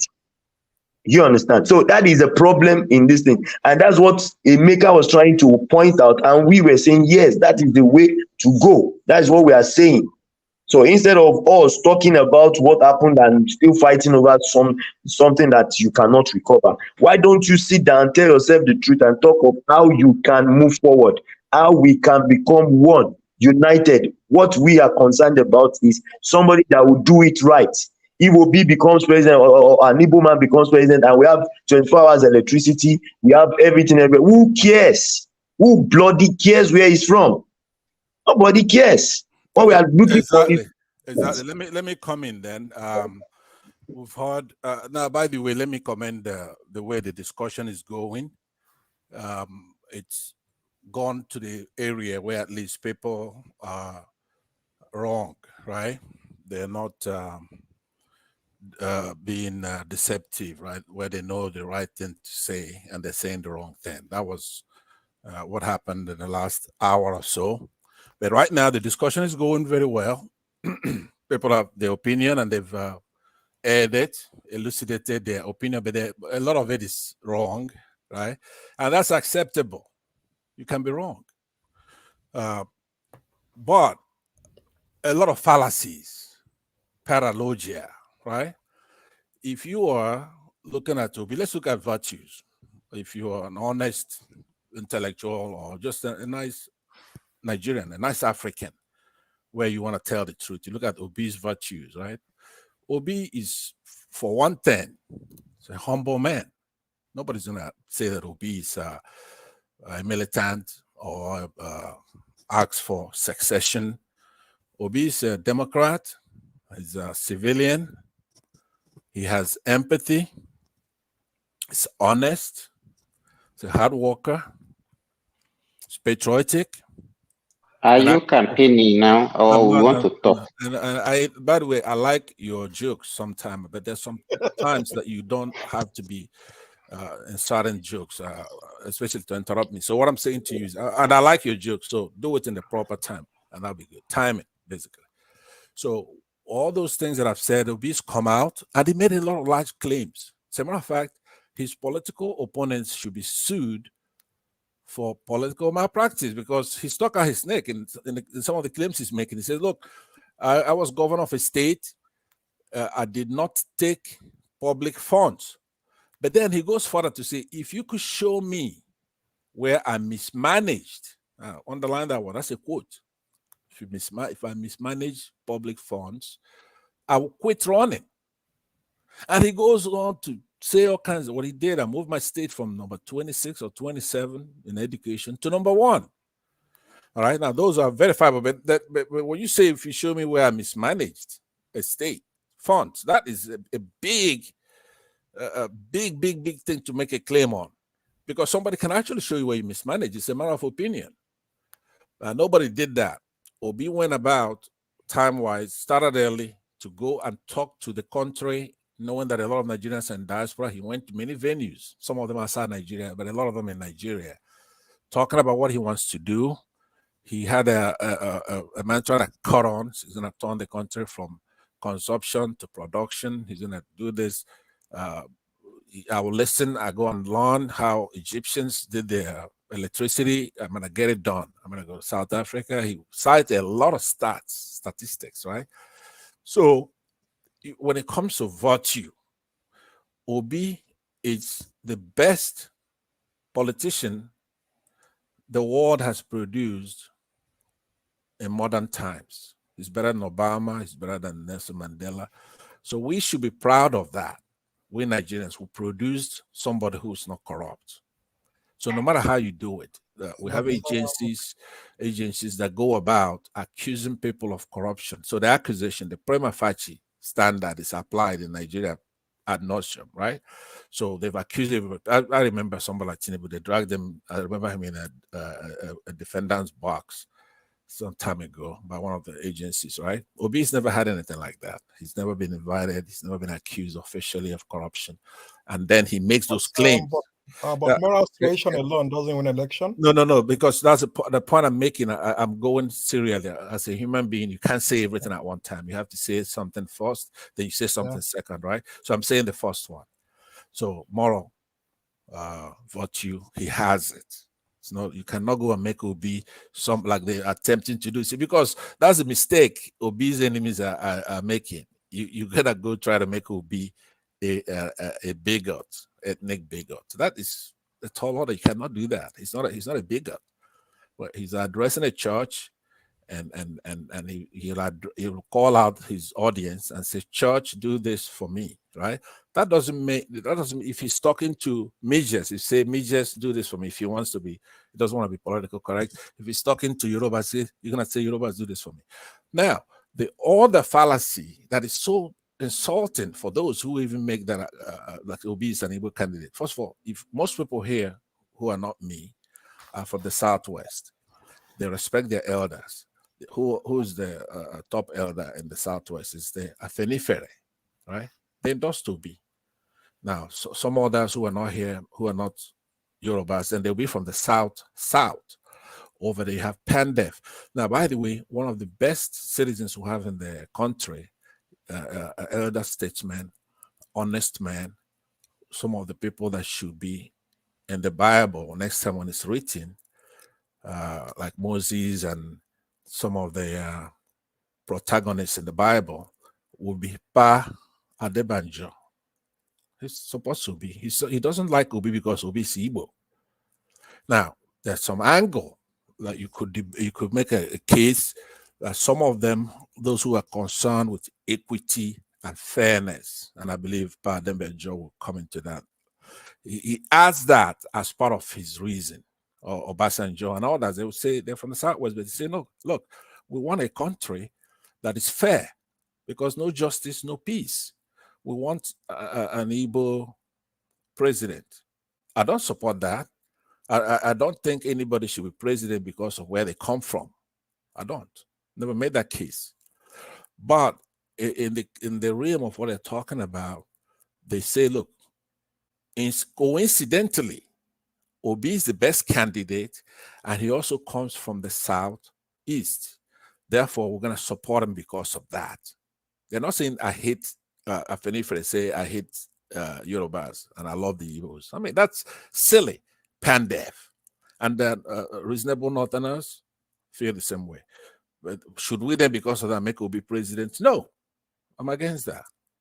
So to go and look at a man who presented himself as a public servant, citing his reasons for running, and then recounting what he did already, and say, vote for me based on my history, what I've done already, how hard I worked, and how hard I'm going to work, and how hard I'm working, right? And present his agenda for the country. And then people studied it. He used to go making speeches. He was ready to debate. Then to turn around and take an old man. Pansat, can you just summarize? Because you are just going around. I don't know what you are. What are you talking about now? I have not made any statement that's redundant in my entire presentation so far. So please hold your horses. If it's time, fine. You could say, okay, you want to give me additional time, or I should stop. But don't base it on what I'm saying. What I'm saying is in order. It's responsive to what those who've spoken before me, and I didn't interrupt them. And I should have, but I didn't. I came in and I say, this time they're just being wrong. Go ahead, round up. Go ahead and round up. I appreciate that. So what I was suggesting is that if you want to attack Obi, there are things you can attack Obi on. He's not infallible. Nobody's infallible or inerrant. But you cannot attack him based on his demeanor. Now, some people say they joke about it and they say he said, yes, daddy, and that. But one of the criticisms people from the Southeast get, and for anybody who wants to be national, is to respect people's elders, people's culture. So I believe he made that adjustment, and when he was addressing a senior cleric, a pastor, or bishop, I don't know which one he is, his title, and he was saying, yes, daddy, and this and that. Would I say that? No, I wouldn't say that. But remember, he's doing that to be respectful, right? He's listening. He's a listening politician. He's a politician, after all. So he did that, and I thought that was overboard. Now, if it's authentic, if it wasn't cut and paste, technology is quite advanced these days. So that's a possibility. He didn't address that issue. So I will resolve it in light most favorable to his critics on that, because he didn't address it. He's quiet about is that an authentic tape or not. So, but even if you took that, it's quite in line with his demeanor. He's somebody who doesn't like rockers, right? It's somebody who's polite, is somebody who's not pompous or in any way trying to disturb the polity or have any animals, tribal, regional, or religion. And I think that's also not my style. I don't like that. I go with reality. In Nigeria, there should be a religious politics. There should be a tribal politics. Unless everybody say, we're not going to do it. But if you're doing it, I'm going to do better than you're doing it, right? If you're not doing it, I won't do it. And that's a flaw of mine. I should be aggressive and do it before you do it. But I don't go quite that far. I would say that Obi's critics, those are a couple of mistakes they make. You're trying to make Obi what everybody knows that he's not, right? Trying to make Obi a religious bigot. That is crazy. I mean, based on what? You can't prove anything like that. So if you are gonna talk and try to demean him by saying that he was being humble, has humility, he's talking to a pastor, he shouldn't say yes, daddy, or this and that. Yeah, I mean, sure, right? I would agree with you with one caveat that it's authenticated, right? I believe that it was cut and pasted here and there, taken out of context. So those are the things I'll say in that regard. But now, on the two speakers who spoke before me, I sure hope other Africans are not listening to Nigerians because it's embarrassing. We're educated people. We are in a hot mess, right? The country, economic-wise, security-wise, healthcare, jobs, future. There's nothing in Nigeria that's a monument you can see from space. Nothing, right? So we're nascent democracy, but we do know why our democracy is not progressing, because you have a bunch of anti-democratic politicians. They're anti-technology. They don't make their people go to school because they want to keep them dumb and docile and dependent on their handouts and have the country impoverished. Now, I don't know how many people had the liberty to listen to a telephonic conversation between Shetima and Southwestern governor, right? He bought his soul in that conversation. It actually tells you what's been at play in the country, right? And it's annoying. You see me sometimes come on a platform, and one of the most things that have me animated is the genocide that was committed on people in Zaria, in Kaduna, and of course, to a lesser degree, what's going on in the southern part of that state. And then if you actually go back some more, and I'll end with this because there's no need to keep going round in circles. All of you don't know what the problem is in the country and how to fix it, right? Peter Obi, it's our people say in Igbo adage, they say, "Eji onye isi zọtara n'ụkwụ, ya si ya pụta, ya tụtụrụ ya, olee otu nne ya ga-ezi ya ma ọ pụta." Now, which summarize, it's like a blind person, you're walking around looking for snail, in Africa, in a village somewhere. And by serendipity, your feet touches a snail. And you say, "Oh, that's a big snail that I'm touching. I'm going to leave it. When I come back, I'll pick it up." Right? Now, who's going to show it to you when you come back? First of all, the snail moves, the slow pace, but it does move. As you know, the velocity, let's put some physics in here because that's the beauty of going to school, is so you could be able to use it. When else are you going to use it, right? When you talk about what's called a vector quantity and a scalar quantity, something with a direction and a magnitude. It has magnitude and a direction, then that's a vector quantity. And then if something doesn't have a direction, it just have a magnitude, then that's a scalar unit. So look that up. That's a very good thing to use in physics. And when you're giving anecdotes, you try to show off a little bit, right? So what I'm saying to you, to sum it up, we know what the problem is in the country, right? Obi, if there's one thing he's done unwittingly, is to devastate the Southwest. They've jettisoned telling the truth.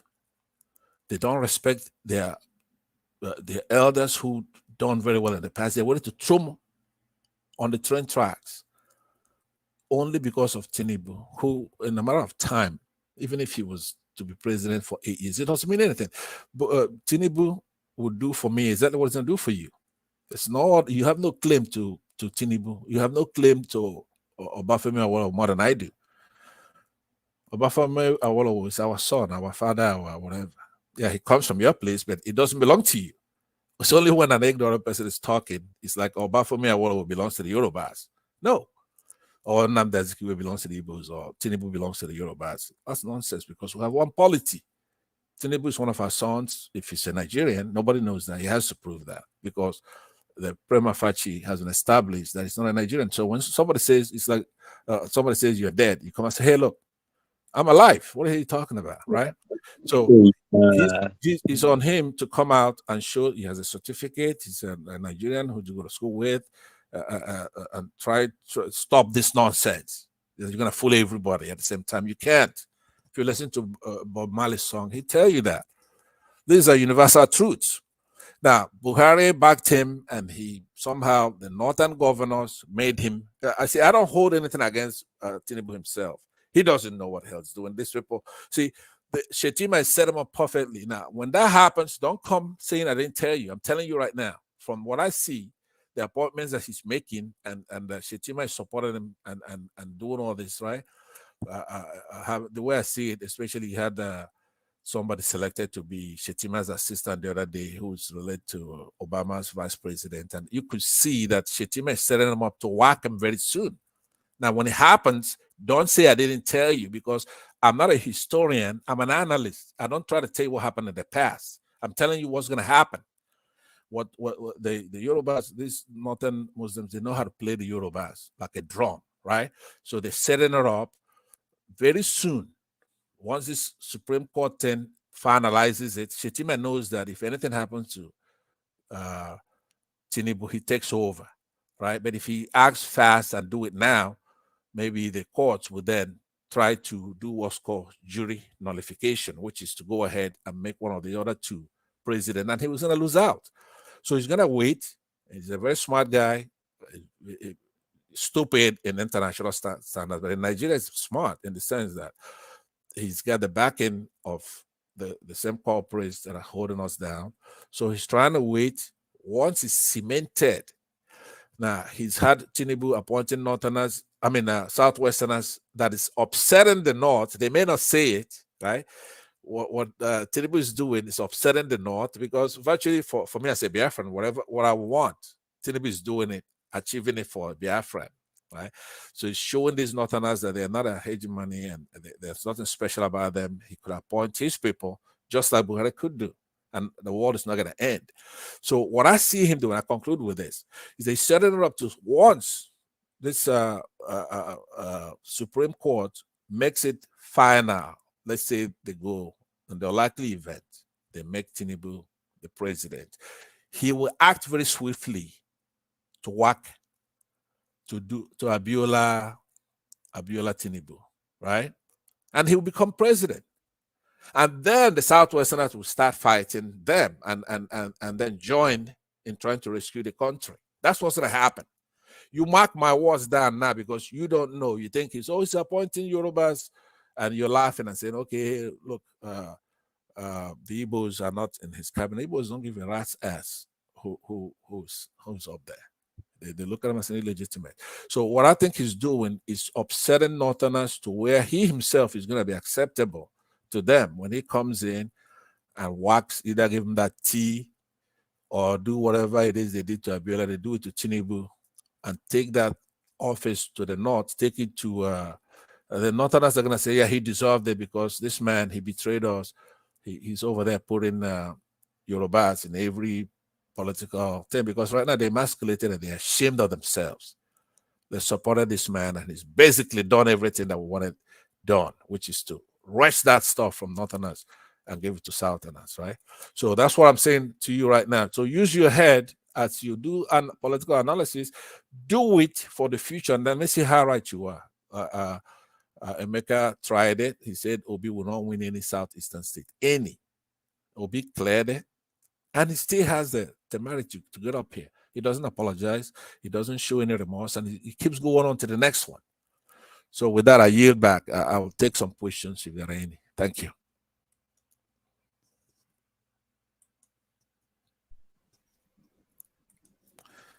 Is anybody here awake? Emeka. Just Emeka.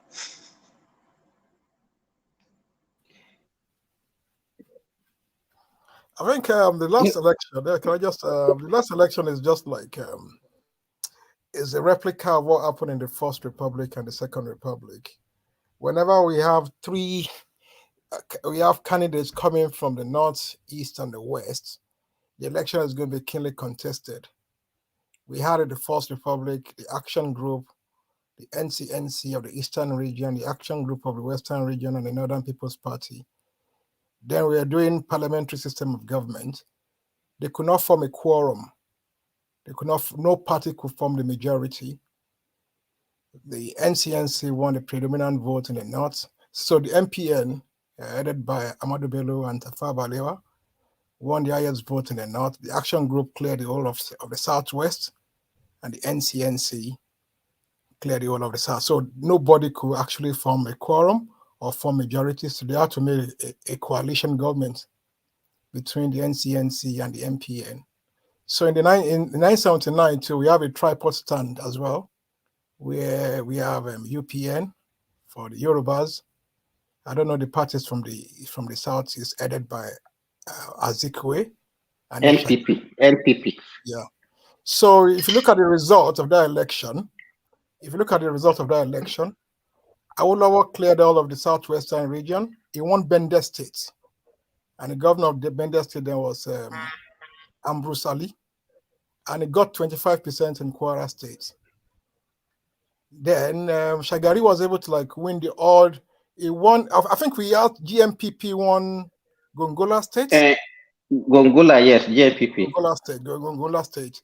Nobody. And then even Kano was won by Aminu Kano. Aminu Kano, yes. Aminu Kano. So the 1979 election is a replica of the 2023 election. And that's why when you look at if you look at the result of that election, sorry, what is your name? Shebi. Yeah. You know, earlier when people were talking about voters registration and the voters turnout and everything, if you look at that election in 1979, what was our population then? I think 50 million. You know, as at 1960, we're about around 60 million. 1960. Yeah. 1960. So we were about 80 million, around 80 million in 1980. What I want to speak about is that the total vote casted in 1979 election was 25 million. And here we are in 2023, with so-called population of about 200 million. We had only 30. I think even if you look at this is the least since 1999. You see that something is wrong with our population estimation. I think we are less than 200 million people. Yes, it may be less. Another thing is that the beavers that people are crying about help us to reduce a lot of rigging. You understand what I'm saying? Yeah. It helps us to sieve out overvoting, because people will just go to polling units and just thumbprint and they just can't stand this. Okay, this is the number of votes. But this time around, to me, apart from 1982 election between Abiola and what's the name of this guy, Tofa, the most credible election that we had in Nigeria, apart from that, is this 2023. And then my point is, those states that Obi won in 2003, Azikwe won them too in 1979, because Azikwe won Plateau State. Plateau State used to be under Nasarawa, Plateau. There are 3 states that made that the current state. They are Plateau State. No, they call that. You know, it was Benue Plateau before they splitted it to 2 and became Benue and Plateau. Yeah, but now Obi won Nasarawa and Plateau. And then Only. in 1979, Yes, sorry, it came second in Benue, and the Tinubu it only came debated second in Benue. with So if you look 2,000, at, yeah, only 2,000. if you, that 1979 election, Zik won Plateau State, and 2023, Yes, yes. 2023, Obi, Obi Obi won won Nasarawa and Plateau. Plateau State. Yes. So it's still the same pattern. That's why if you look at, like, there's in statistics we use, there's what we call stochastic modeling, that we use past to determine present, and we use present to determine To future. determine the future. Yeah, Yeah, if you look at that, Simba, you just made 2 points that agrees with what I was saying earlier, right? I was saying, yeah, this election was the most credible election in the sense that we had the Electoral Act passed, and the beavers succeeded in. Now, remember, the beavers been used in many other elections prior to the general elections. They used it in some Yoruba state, and they used it in Anambra state and other, and they all performed perfectly because it authenticates and also transmits the result. Do you understand what I'm saying? It will authenticate and then transmit the result from that polling unit to the server, IREV. So the collation now, it is the most credible election we had. But the only problem is that at the middle of the night, they shut off the presidential aspect of the election. They turned it off, the collation of that result. See, but the other elections around it. Not the collation. They did not shut the collation up. It was the IRF. Right. What do you think the IRF is for? IRF is not for collation. It's just for viewing. Yeah, it's for viewing the collations because it's like it would then correspond. So because those candidates have agents, what they call polling agents, right? So it's actually the reason why everybody stood their guards down, because if you're going to be transmitting that thing right there from that polling unit to where Nigerian public will be viewing it, and then it has to then rhyme with what they have at the polling unit. That's it. It has a dual thing there. IRF is not a requirement. No, please. You're expanding. Hold on. You're expanding. I'm trying to tell you the technology for right now. Okay. It's not, it's a law. Okay. It's called a clause 38 of INEX procedure and guideline. That's the law. So you have your opinion, but I don't want to debate you. It's not. Yeah, listen to me. Listen to me. It's not that debate. It's an elementary debate. A lot of people make that debate. So those who hear it, they carry it on. But the point is, like what Simba said, is exactly what it is. It's a credible election based on the reasons he gave. It authenticates. So when I said earlier, we don't have an official census, right? What that then will tell us is the actual numbers, because they're authenticated numbers. Do you follow me?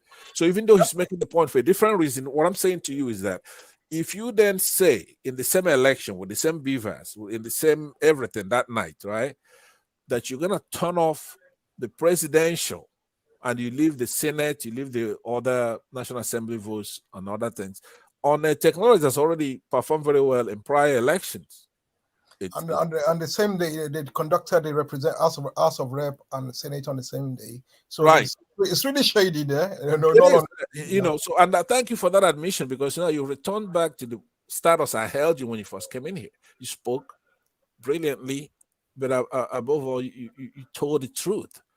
So what I'm saying, and I pass it back to Simba, is that Simba makes a good point, but it's backed by law. There's an electoral act that gives INEC the power to determine the mode of conducting the election. Is it electronic or is it manual? So INEC, but that is not cast on the stone. It is cast on the stone. It's by law. Because here's why. INEC discretion. No, it's not that. The discretion is only discretionary to choose which mode you're gonna go, electronic or manual. Right? So they will vote, and they chose electronic. I just quoted you the clause. In a more developed clime, they don't use electronic transmission. They use manual. Okay, I would debate with you on that, or agree with you on that. But what I'm saying, in the narrow conversation we have, it is very, very important to have this clear cut. We should all agree that INEC has the discretion, for example, to pick the day of the election, right? They Yep. couldn't, for example, announce on the 25th of February, hey, look, we had the election already on the 20th, and so on. They couldn't do that because they've published the procedure and guideline. That's an extreme example. So on the date of the election, for example. But also in that particular procedure and guideline is the mode of transmission and what has to be done, the mode of collection and all that. So in that, it's called clause 38. Google it. But That's the law. You cannot. You they've taken cannot. this case to a court of competent jurisdiction, and end of the day, they ruled that IREF manual or electronic transmission is left to INEC discretion. Right, and, right. and as such, they're right. But they erred, right? So which is okay. It's part of democracy. It's very slow. It's very painful, painful, but it's the best way. So if they erred here, now the litigants, the people appealing it, then can take it further to the Supreme Court. There's also a possibility that the Supreme Court would uphold what's been ruled, right? It's possible, but they can also jettison that and rule properly because they are the final arbiter, right? So that's you cannot say because the appellate court or the tribunal. But Pansat, yeah, the court cannot rule against what is in the Electoral Act because the Electoral Act is a law. Right. That's what I'm saying. So now you cite me where it says that INEC would, after they've made the decision that they're gonna go electronic, can then say, "Oh, now we're just gonna shut off that business." Because remember, before you answer that question, if you go to the Electoral Act itself and you go and you read between 60 to 65, and I believe it's 65 itself, right? Section 65 would say, if XYZ happened where you cannot transmit this result from this polling unit, you have to cancel the election. And then finally, and then it says, you don't do it, then you should go to jail. Pardon? Is that written in Nigerian Constitution? It's the Electoral Act. It's now the Nigerian. That's the electoral. Is competing. Pasat, don't say, when you talk on this kind of platform, you have people that are listening to you. Right. You understand? And this kind of thing will outlive you. So don't say things that are fallacious. Don't say so that you. I just cited you the 10. If you don't be lazy, Google it. There's nothing I said that I didn't quote you the section. I said if you go to INEC procedure and guideline, clause 38 tells you what's supposed to happen from the polling unit to the IREF. That is it. That's the law, right? But what did the law? So if the excuse me, it sounds logical, Pansat. You just said it that the law, the Electoral Act, give INEC the opportunity to choose what they want to choose, what they want to use, whether electronic or manual. Right. No, you are the one saying going against what you just said, that there is another place where they say if you cannot do this, you cancel the election.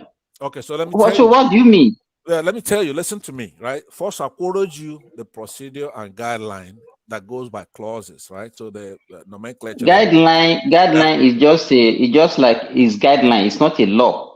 It is a law. It's not a law. It's not a law. Guideline, yes, it's like an operation manual. Yes. This I want to run my company. This I want to do my transaction. Okay. Hold on.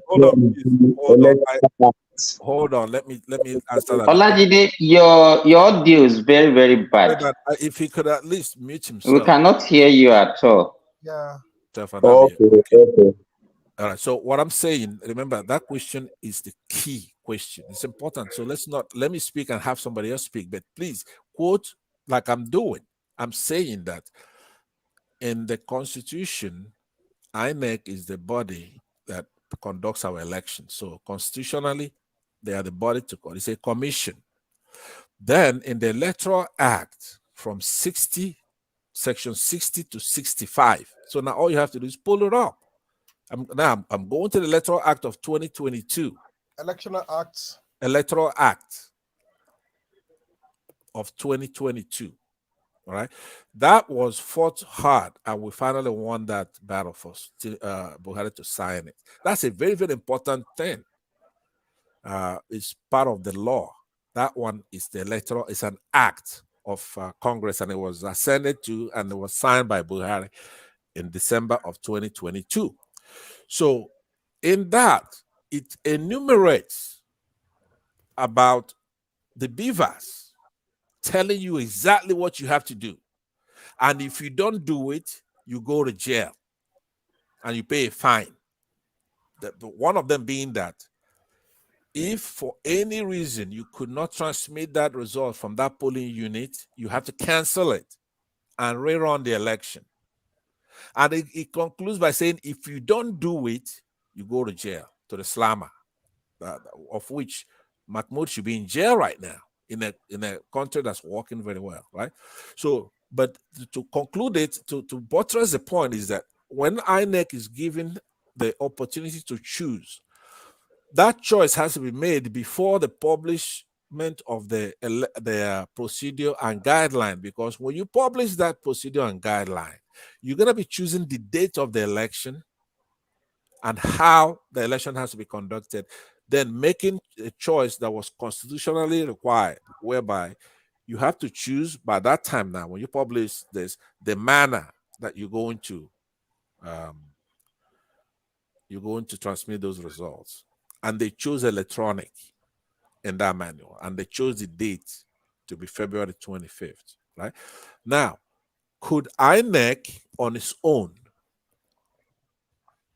have a dramatic meeting where you have all these electoral commissioners come? Not just one. Remember, the thing in a commission is that you have, let's say in the British Prime Minister case, where you have what they call primus inter pares, right? That's just a fancy way of saying that somebody is first among equals, right? Primus, prime, from that word, right? Etymology. So he's just the chairman. There are other commissioners from many places. So he himself, Mahmoud, could actually table a motion to go electronic, and he will cast his vote if he's allowed to cast a vote as chairman, to go manual, but the commission would vote to go electronic, and then he will lose. Even though he's the chairman and he wants to go manual, but the commission will avoid him, it'll probably be like, let's say 7-1 or whatever it is, right? And then he will lose. So he then logically cannot come out on TV and say, you know what, we published a guideline, procedural guideline, which is part of law now, that we're going to go electronic. The 2 or 3 days, say, hey, you know what? I have a feeling this election, somebody's going to throw a rig it or whatever. Therefore, I'm going to make it manual. He cannot do that. He doesn't. That's in law. But why did you think that was a unilateral decision? What makes you believe that? I'm saying that some people say, I didn't see him, right? That he was on TV a few days to that election and say, you know what? Who are the people? Some of them are here, some of them are not here. Maybe you have. Okay, that he announced that they are not going to do electronic transmission. Right. Yes, he said it. Yeah, that's what people say, right? And he probably did because, like you confirm now. But I'm saying in law, that's called acting ultra virus, right? ULTRAVIRES, ultra virus. He doesn't have the power to do that. He doesn't. Why? Because, like I said, it's a commission. It's not a dictatorship or something. He has to go to the commission. Independent of. So that is what I'm asking you. The question I'm asking you, that why do you think that he took that decision unilaterally? That he didn't. That the other commissioner were not involved. Why did you believe that? Here's how you know. It's a public commission. It belongs to us. It's our commission, right? So in order for that, you have to go on the record and vote, and then publish another. The initial guideline. Let me ask you, Pansat. Yeah, but was it put to public vote? Publish another guideline because that guideline is part of laws. But go ahead. What was it? Did you see the guideline? Did you see the guideline? I just quoted you. Where If I didn't see it, how would I know which clause it is?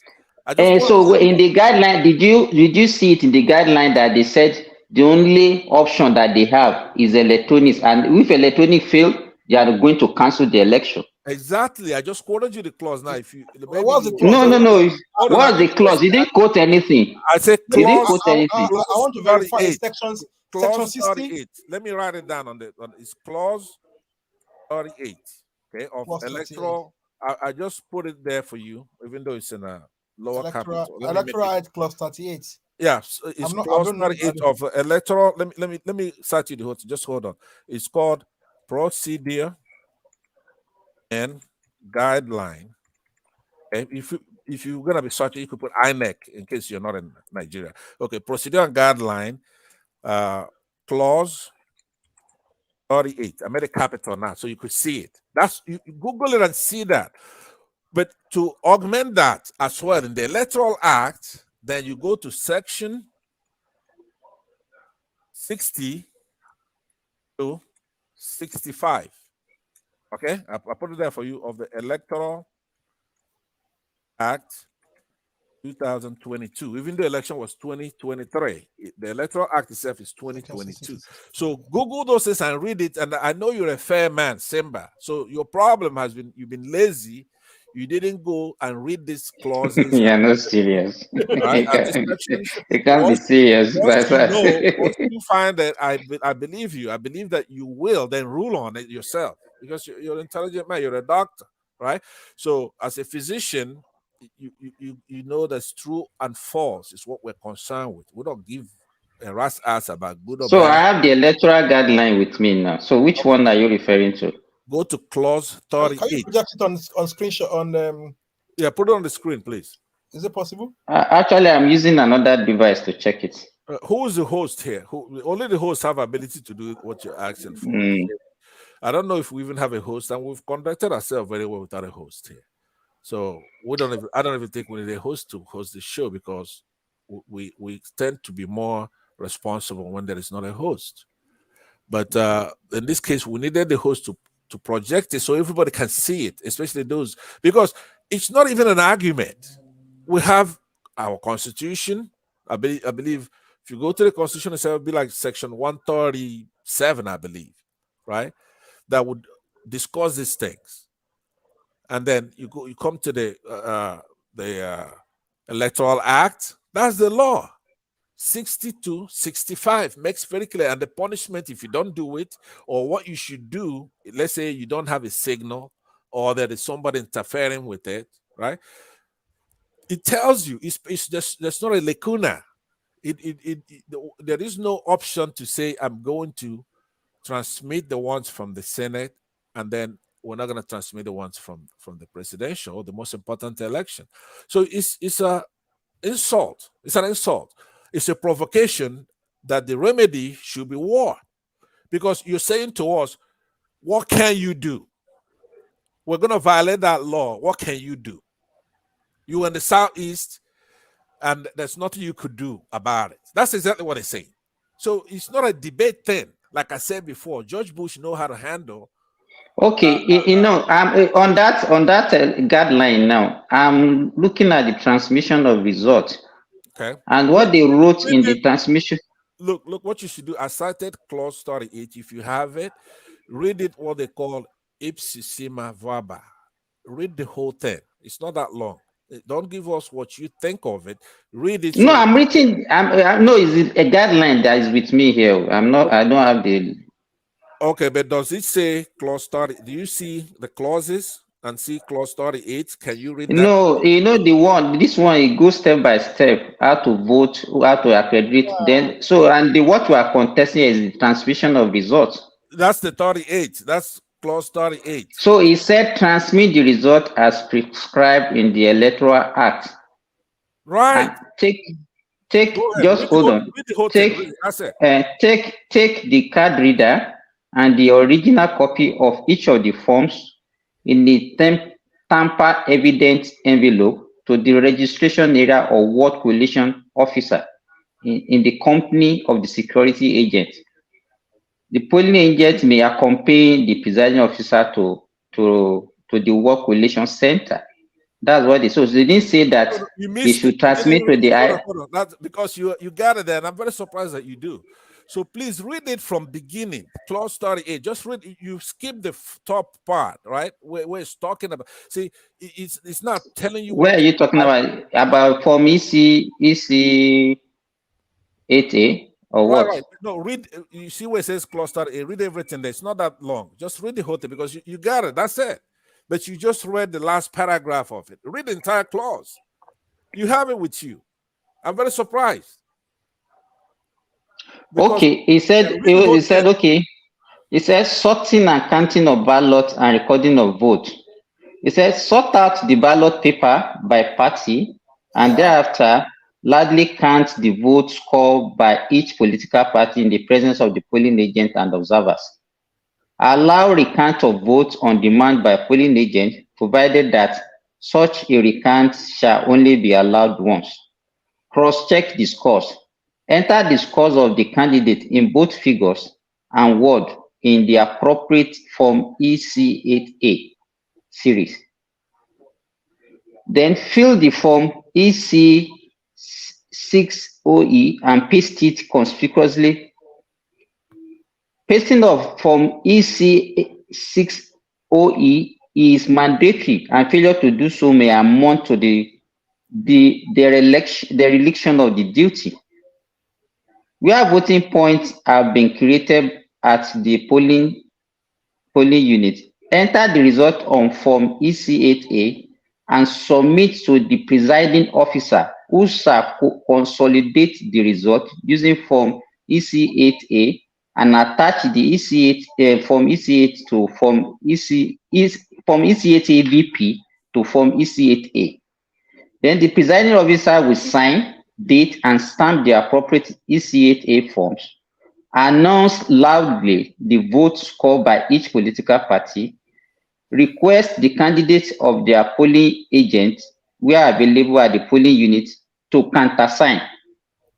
Refusal of any candidate or polling agent to countersign the appropriate Form EC8A series shall not invalidate the result of the polling unit. I hope people are following me. So what you're saying is still so far it's still manual transmission. It's still manual. Everything here is manual. It said keep the original. Just hold on. It said keep the original of EC8 series and the first pink copies for the commission. Give to the polling agent and the police a duplicate copy of each of the completed forms. That means the polling agent, all of them will have the result, and including the police will have a copy of the result. So in other words, that is even more valid. Let him read it. What should be on IREF. Just read. Don't tell No, there's nothing. There's no mention of IREF here. Yeah. So Post. The counter. If you're not gonna read it, then I'm gonna find it and read it. Let me finish here. So post the completed publication of result poster EC6OE at the polling unit. You know, they usually after the election they will post a copy of the result also in the polling unit. Then complete the EC40H for hello. For PWD, I don't know what PWD mean, information and statistics. Then complete the PWD information boxes in the polling unit booklet. So that is when they now get to the transmission of result. They now say transmit the result as prescribed in the Electoral Act. Take the card reader and the original copy of each of the forms in tamper evidence envelope to the registration or ward collation officer in the company of the security agent. Okay, hold then on. The polling, no, just hold on. The polling agent may accompany the presiding officer to the ward collation center. So they didn't talk about transmitting to the area. Okay, let me explain to you, right? Let's not be in a circular motion, right? That what you just saw right there is the clause 38 of the Electoral Act of the procedure and guideline. But then it says you do it according to what? What did you say? Transmit according to what is in the Electoral Act, prescribed in the Electoral Act. So now you go to the Electoral Act and you're gonna go from 60 to 65. Remember, I was telling you that. That Electoral Act is the law that is giving impetus to INEC and what to do, right?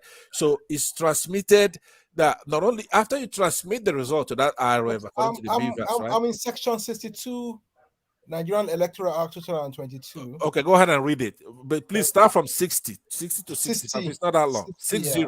60. Yeah, because I'm a bit confused with what I'm saying here. Yeah, please read from 60 to 65. Counting of votes and forms. 1.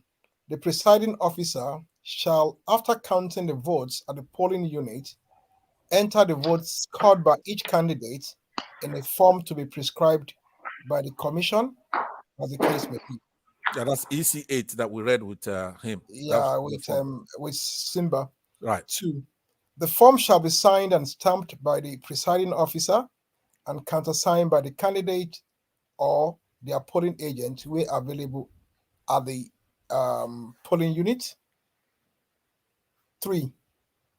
The presiding officer shall give to the polling agent and the police officer where available a copy of their completed forms after it has been duly signed as provided under subsection 2. 4. The presiding officer shall count and announce the results at the polling units. 5. The presiding officer shall transfer the results, including total numbers of accredited voters and the result of the ballot in a manner as prescribed by the commissioner, by the commission, sorry. 6.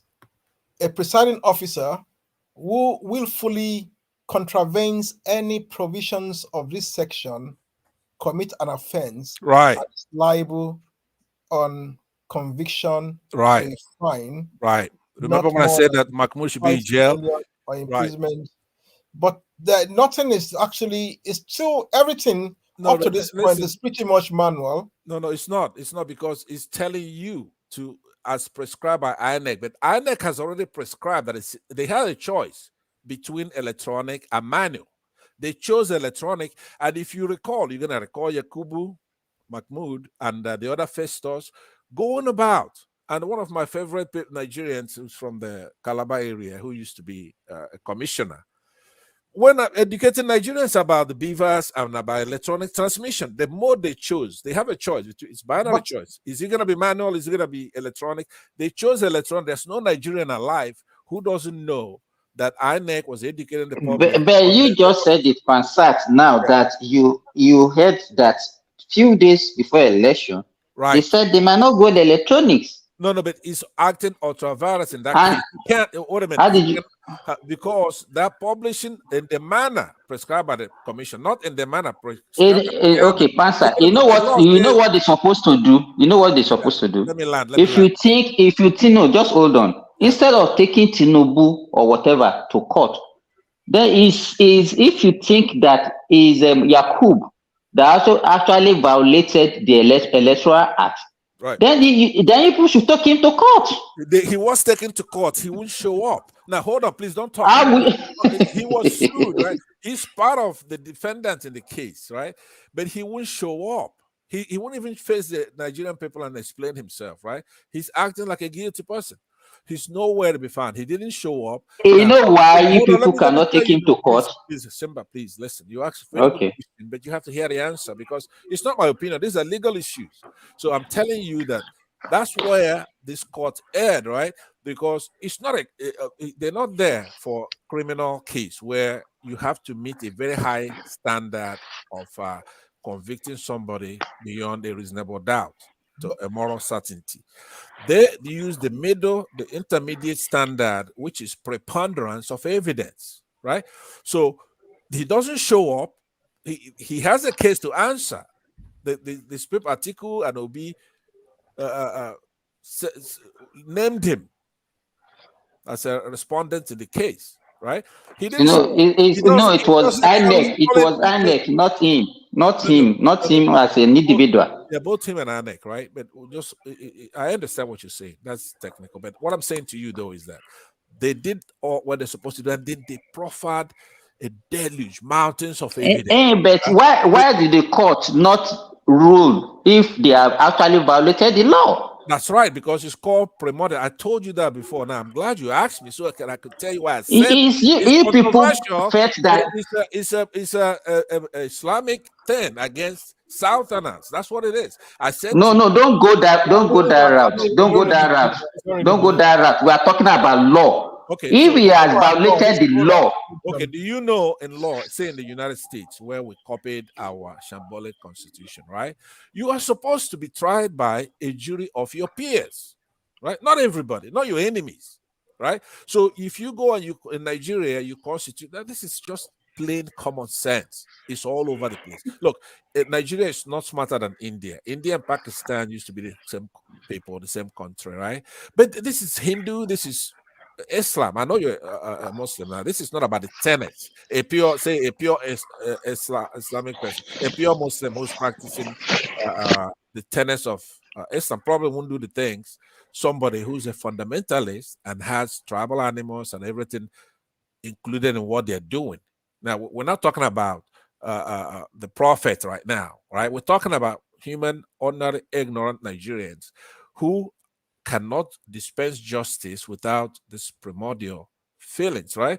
You saw how they treated these Nigerian jurists who are supporting Obi or Atiku over there, right? So now somebody could say, okay, hey, look, it's not religious because what about Atiku? Atiku is a Muslim, right? But the way these people do it is like it's their own efulefu, right? Atiku is a Muslim efulefu to them. He works with Southerners. He used to be a vice president of Obasanjo. So they count him out. He's gone. He's an efulefu to them. They don't use the word efulefu. And the Southeasterners do the same thing. If you have somebody, like you say, Soludo, who is actually an efulefu, right? He hasn't been certified, but he is. Telling me, Pastor, that Tinubu is more Muslim than Atiku. If you want to take it to religious. Right. Politically, he is, right? But religiously, he's not even a Muslim as far as these people I'm talking about are concerned.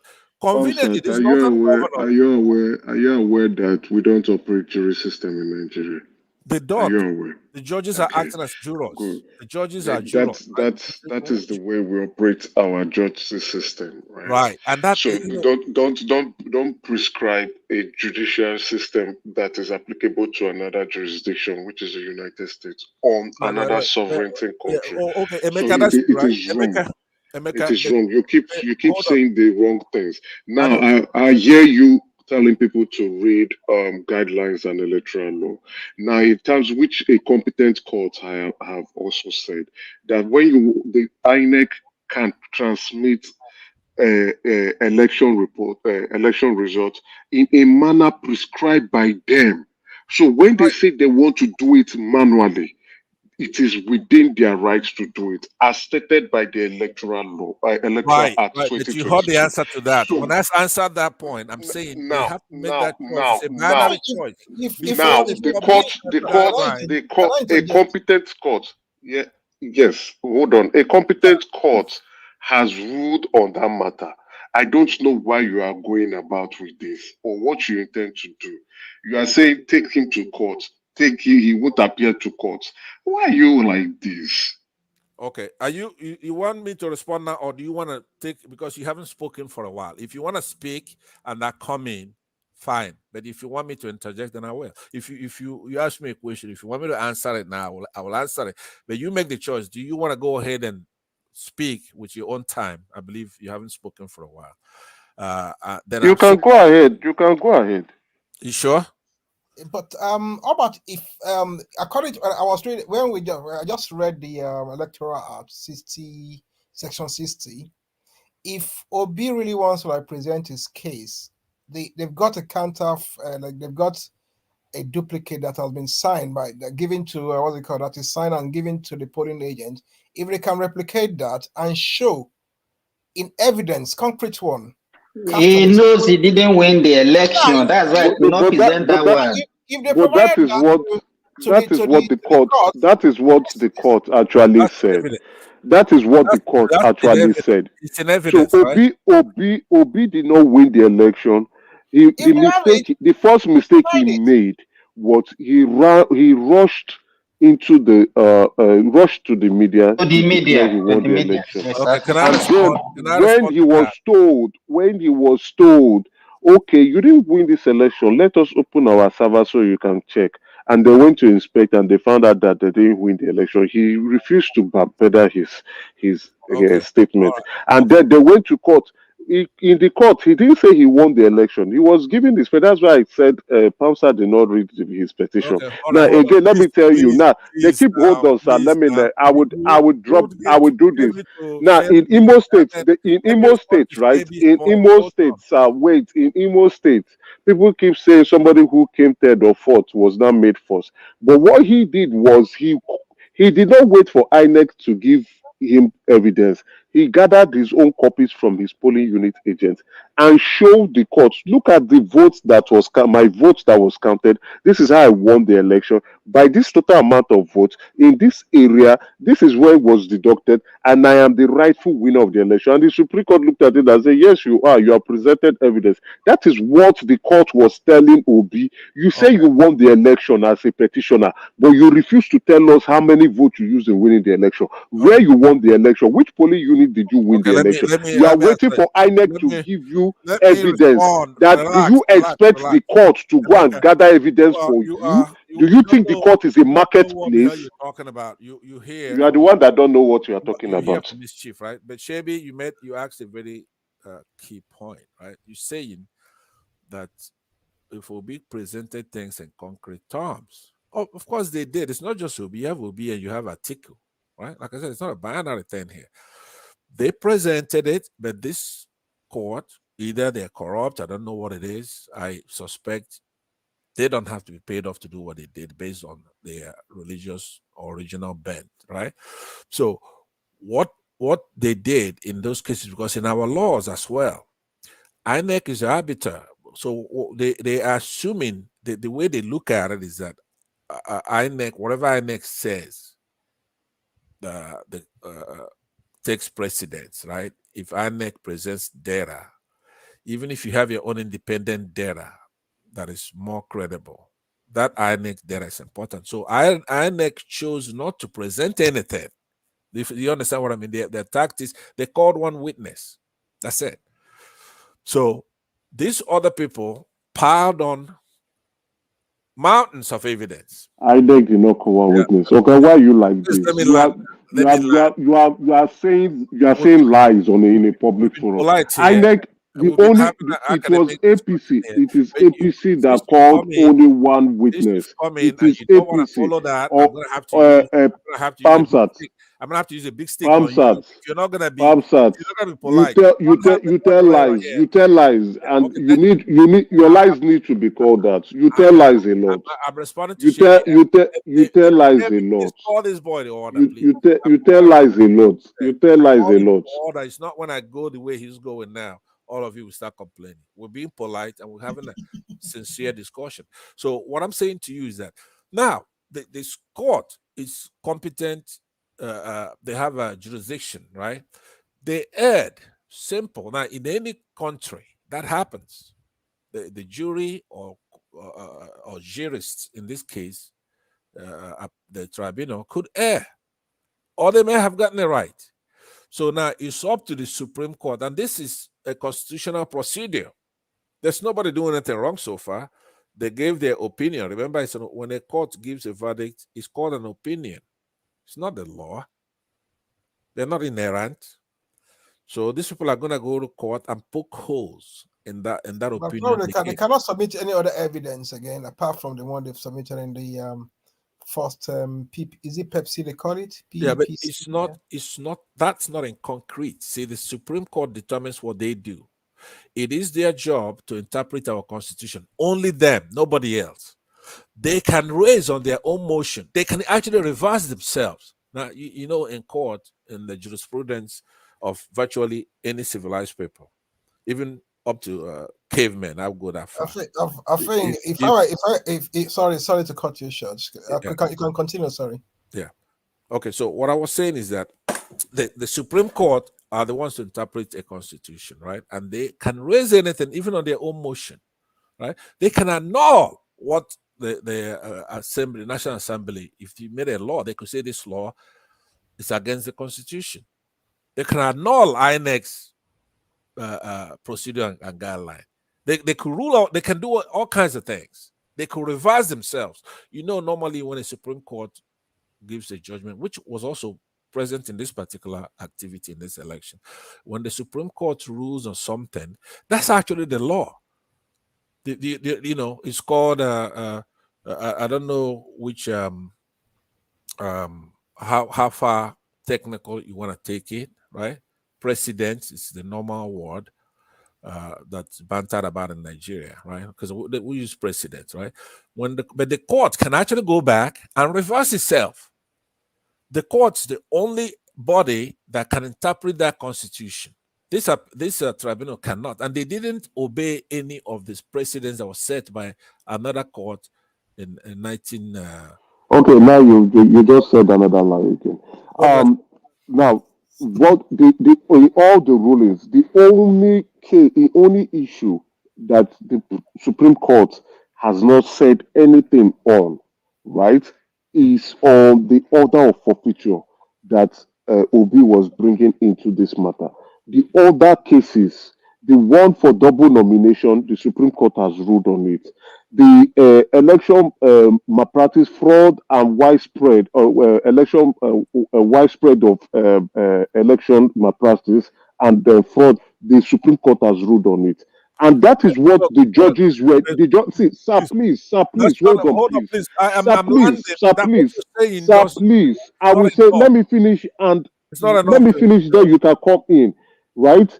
In Adeleke versus what's this person in Osun State election, the Supreme Court ruled on it with this IREF and everything, and the Supreme Court said it. IREF is not a collation center, and that is what the Court of Appeal was citing. If you had watched the verdict and if you have read the verdict, they will say you have not. You have not. Keep quiet, okay? You have not. You will see all the. You will see all the judicial precedents. You will see all the judicial precedents. Keep quiet. You have not. You will see all the judicial precedents that the Court of Appeal were citing, and those are judicial precedents that the Supreme Court itself has decided on. Even the case of the 25% of FCT, the Court of Appeal, they read it out too. And they gave the judicial precedent as said by the Supreme Court. The only thing that they have not ruled on is the order of forfeiture. And you notice how the judge. Osun has also been ruled. No, that's what the Supreme Court from the Osun election, they read it out there. Emeka. The order of forfeiture that the Court of the Supreme Court has not said. And the Court of Appeal took their time to talk about that order of forfeiture. And that is what they go. Okay, you have not even read the notice of appeal. You have not read the notice of appeal filed by OP and article. And you are here, please spilling all these lies. I'll be keeping quiet and listening to you. You've been spilling so much lies. And how can an old man like you be lying on the public forum? What will you tell your children and your grandchildren? Right? Let me ask you a question. What does stare decisis mean? What does it mean? You're looking it up. I think we just being like you don't know what it means. What am I looking up? What am I looking up? You are asking me questions. You think you can come to forums of this kind of internet to come and be spilling lies? I'm trying to ask you a doctrine that you have no. You think you can come here to come and be telling lies? What am I looking up? Well, we're gonna know when you know it. You're gonna talk about it. So what I'm saying, Shebi, listen to this, right? The doctrine of stare decisis, it's what we glanced over in what we're talking about. It's not the primary thing we're talking about. Because the point you're making after you read this clause, you read the Electoral Act, and I don't know if you looked at the Constitution, and you should. Yeah. After you looked at it, you said, you know what? All OB has to do here is to present some of these things here, right? And that is the proper thing to say. But he hasn't shown any concrete evidence. Yes, he has. In terms of numbers. Yes, he has. Because what he did, remember they have polling agents, right? And you saw how that thing was saying that you have to sign this and give to the polling agent. You sign this. Have they presented that? Yes, they have. But listen to me. What they did was to rule all those They, things. they didn't Right? present it. They went, see, they went, they have an inspection order. They went to INEC to go and be collecting evidence. That is what, even they contradicted themselves. They contradicted themselves in their petition, which the judges even brought out. See, Oga, the first thing you should have gone to do, you are making a huge mistake here. The first thing you should have done is to go and read the petition that Obi submitted. I have read everything. The judges brought it up. The judges brought it up. And the respondent, who's respondent one? Wait, who's respondent one? You were talking nonsense. I overhear the guys reading. The guys were reading INEC guideline and the electoral act. I think They were reading it. there's a lot of obfuscation On coming their side, from the on their side. obedience space. No, it's not true. Shebi, don't A make lot of the mistake. obfuscation because Let me ask you to me, something. 1 Do plus you- 1 should be equal Shebi, to Shebi, 2. listen to I this. got 3,000 Do you- votes there, and do I you- have evidence. They showed And it. they give me Listen. 200. You should be able to Listen, show listen that. to this. But there's something you could make a call easily on, right? You know that these people, before they had Oga Obi did not win the election. Can you He caution did not this? see, he Smash told the court that he won the Shebi, election, but he do didn't you win know the that election. these people, these two parties, they went and compelled INEC to show certain things, right? INEC wasted time after the last minute. They came back and said, "Hey, look, we're gonna be running another election." Not that INEC wasted time. Let me tell you allow very. us Let to me tell. wipe, Let me tell you. wipe See, out see. the beavers machine.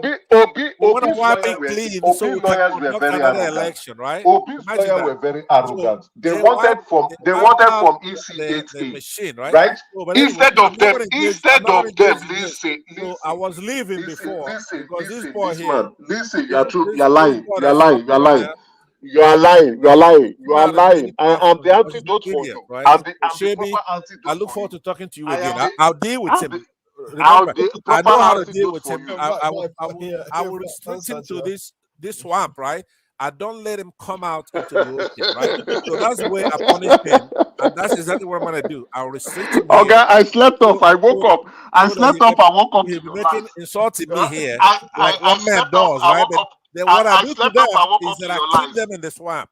I don't want them in the ocean, right? And that's punishment enough for me. If unless you behave yourself, I'm not gonna let you stick out your neck out there and be like this, right? So if you want me to let you out there to get a breather, talk to your fellow Nigerians, you have to behave yourself.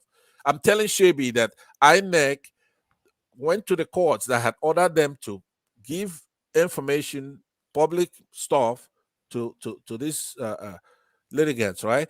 But they wouldn't do it. Instead, they came and said, please allow us to wipe clean the beavers machine because we're going to be running another election. So from then on, all the way till now, they did not call any witnesses. They have not come even to talk to the press. He's acting like a crook, right? I mean, Mahmoud, right? He's not going to press conference. He announced the result by 2 or 3 in the morning, right? Like a crook now, which is what I was saying. The You see, he has no. election was announced in the night as well. Did not announce it in the morning. Which one? When Buhari won 2015, it wasn't announced in the morning. Yeah, but all of them, all of them are corrupt. Even that one was. What difference does it make, Pansat? If you claim to be intelligent, what difference does that one make? Because by what itself, does it make? By itself, listen, by itself, it doesn't make a difference. But cumulatively, right? Now, remember, I have my aperture wide. The lens, I'm looking at this thing, the aperture is set to like 360 degrees, right? So I see other countries who've gone through what we're going through. It's nothing but Islamic terrorism. That's all it is, right? Irredentism and trying to push other people down, dominate them. That now. I know how. Wait. Listen to my point. I was making it before this Emeka came in here. The point I'm making to you is not the tenets. It's a political, traditional thing. I mentioned India, Pakistan. I've mentioned Israel and Palestinians. I've mentioned, like, for example, the Japanese don't let Muslims operate there at all. They don't, right? I'm against that, but they do. They don't want it. They don't want the trouble. In every country where you have Muslims and others, they don't want to get along. You have to cheat. We spent $400 million for that election, right? We spent $400 million for that election, right? So you're just gonna turn out the IRF, and then when we come here to talk, you're debating like you're doing right now, talking nonsense instead of us going to war. We know that we can beat you, and then because of Obi, does, right? Because of Obi, INEC would not conduct election because of Obi. They won't conduct gubernatorial election because of Obi. Abi? Is that what you are saying? Listen to what I'm saying. INEC approached the court, and INEC said to the court that there is a need for them to wipe the data off clean so that they can conduct another election. And it is in their doing. And the data they are wiping off, there was a court order for them to let these people examine. Wait a minute. Before they went to make that application, the beavers that they are, the data or the beavers that they are trying to wipe off is for accreditation. It's not story data of people who voted or what. It's for people who do accreditation. You're a liar, right? Listen, you are the bloody liar that has been lying left, right, and center. And when you lie, your lie falls flat because you are so ignorant of what you are saying. You are ignorant of the political sphere of Nigeria. You are ignorant of the electoral law. You are ignorant of the constitution. You are ignorant of even the INEC guideline. I was listening to when they were reading. I don't. These gentlemen here are very patient with you. Me, I am not patient with you because you are an ignorant old man at your age. I'm going to punish you for it. You are busy lying. Go and punish yourself for lying up and down. Me, I'm not that patient to be telling you. I will ridiculously make you feel ashamed of yourself as your age. You are coming here to be telling lies. Now, Obi went to go. I'll be reading the petition. Let me school you today. I want to take you to school. Okay, so your education was a waste. Let me take you to school. Here's grab pen and grab paper. Right? Your education was a pure waste. Your education was a pure waste. Let me take you to school. I will take you to school. Oga, keep quiet. You are too old for this nonsense. Would you tell Let me take you to school. Keep quiet. Keep quiet. You are too old. And then, so hold on. Now, Obi came and said 188,000 polling units. There was electoral malpractice, but he used to quote the names of the polling units that had that electoral malpractice. The number of the polling unit that had the electoral malpractice. Where did they quote the polling units? Which polling units? They were talking of states. They called state Benue, Rivers, Lagos. Did they call the polling units? Were very particular. Did they call the name of the polling units? Tell me the polling unit numbers. What are the names? I think Obi ought to have gone more granular. He did. But if you had gone more granular, the Supreme Court would expose all that because look, if somebody my brother, let me tell you what will happen to you and you are obedient. Just get ready for the tears that will come. The judgment will be given by the last week of October. Just listen to what will happen to you. Oga, keep quiet and listen. Keep quiet and listen to what will happen. Let me tell you. Let me tell you your fate. Let me tell you your fate. It's not the final pen here. Listen to me. I don't have the patience. I don't have the patience for ridiculous people like you and obedient. Now you are too ignorant. Now listen to what the Supreme Court will do to you guys by the last week of October. Now most of those cases has already been decided by the Supreme Court, so they will not overrule the cases that they've done. They will throw it away. They will dismiss your case. They will throw it away, and they will use that period that it is all right for the judiciary, right? They will use the period to school you ignorant people and tell you what you guys don't need to hear and tell you the law. They will teach you guys the law again.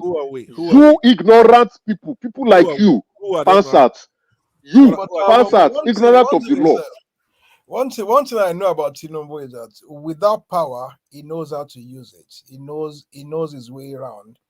With Tinubu with power, I can bet with my life nobody can dislodge him. Only God can take him out of that place. Well, that's what you think, but you remember what Edo people told you that Edo is not Lagos? Maybe you could do that in Lagos. You cannot do that. But I'm telling you, with Southerners or anybody else. This man has got into or Northerners or even some Yorubas, right? A lot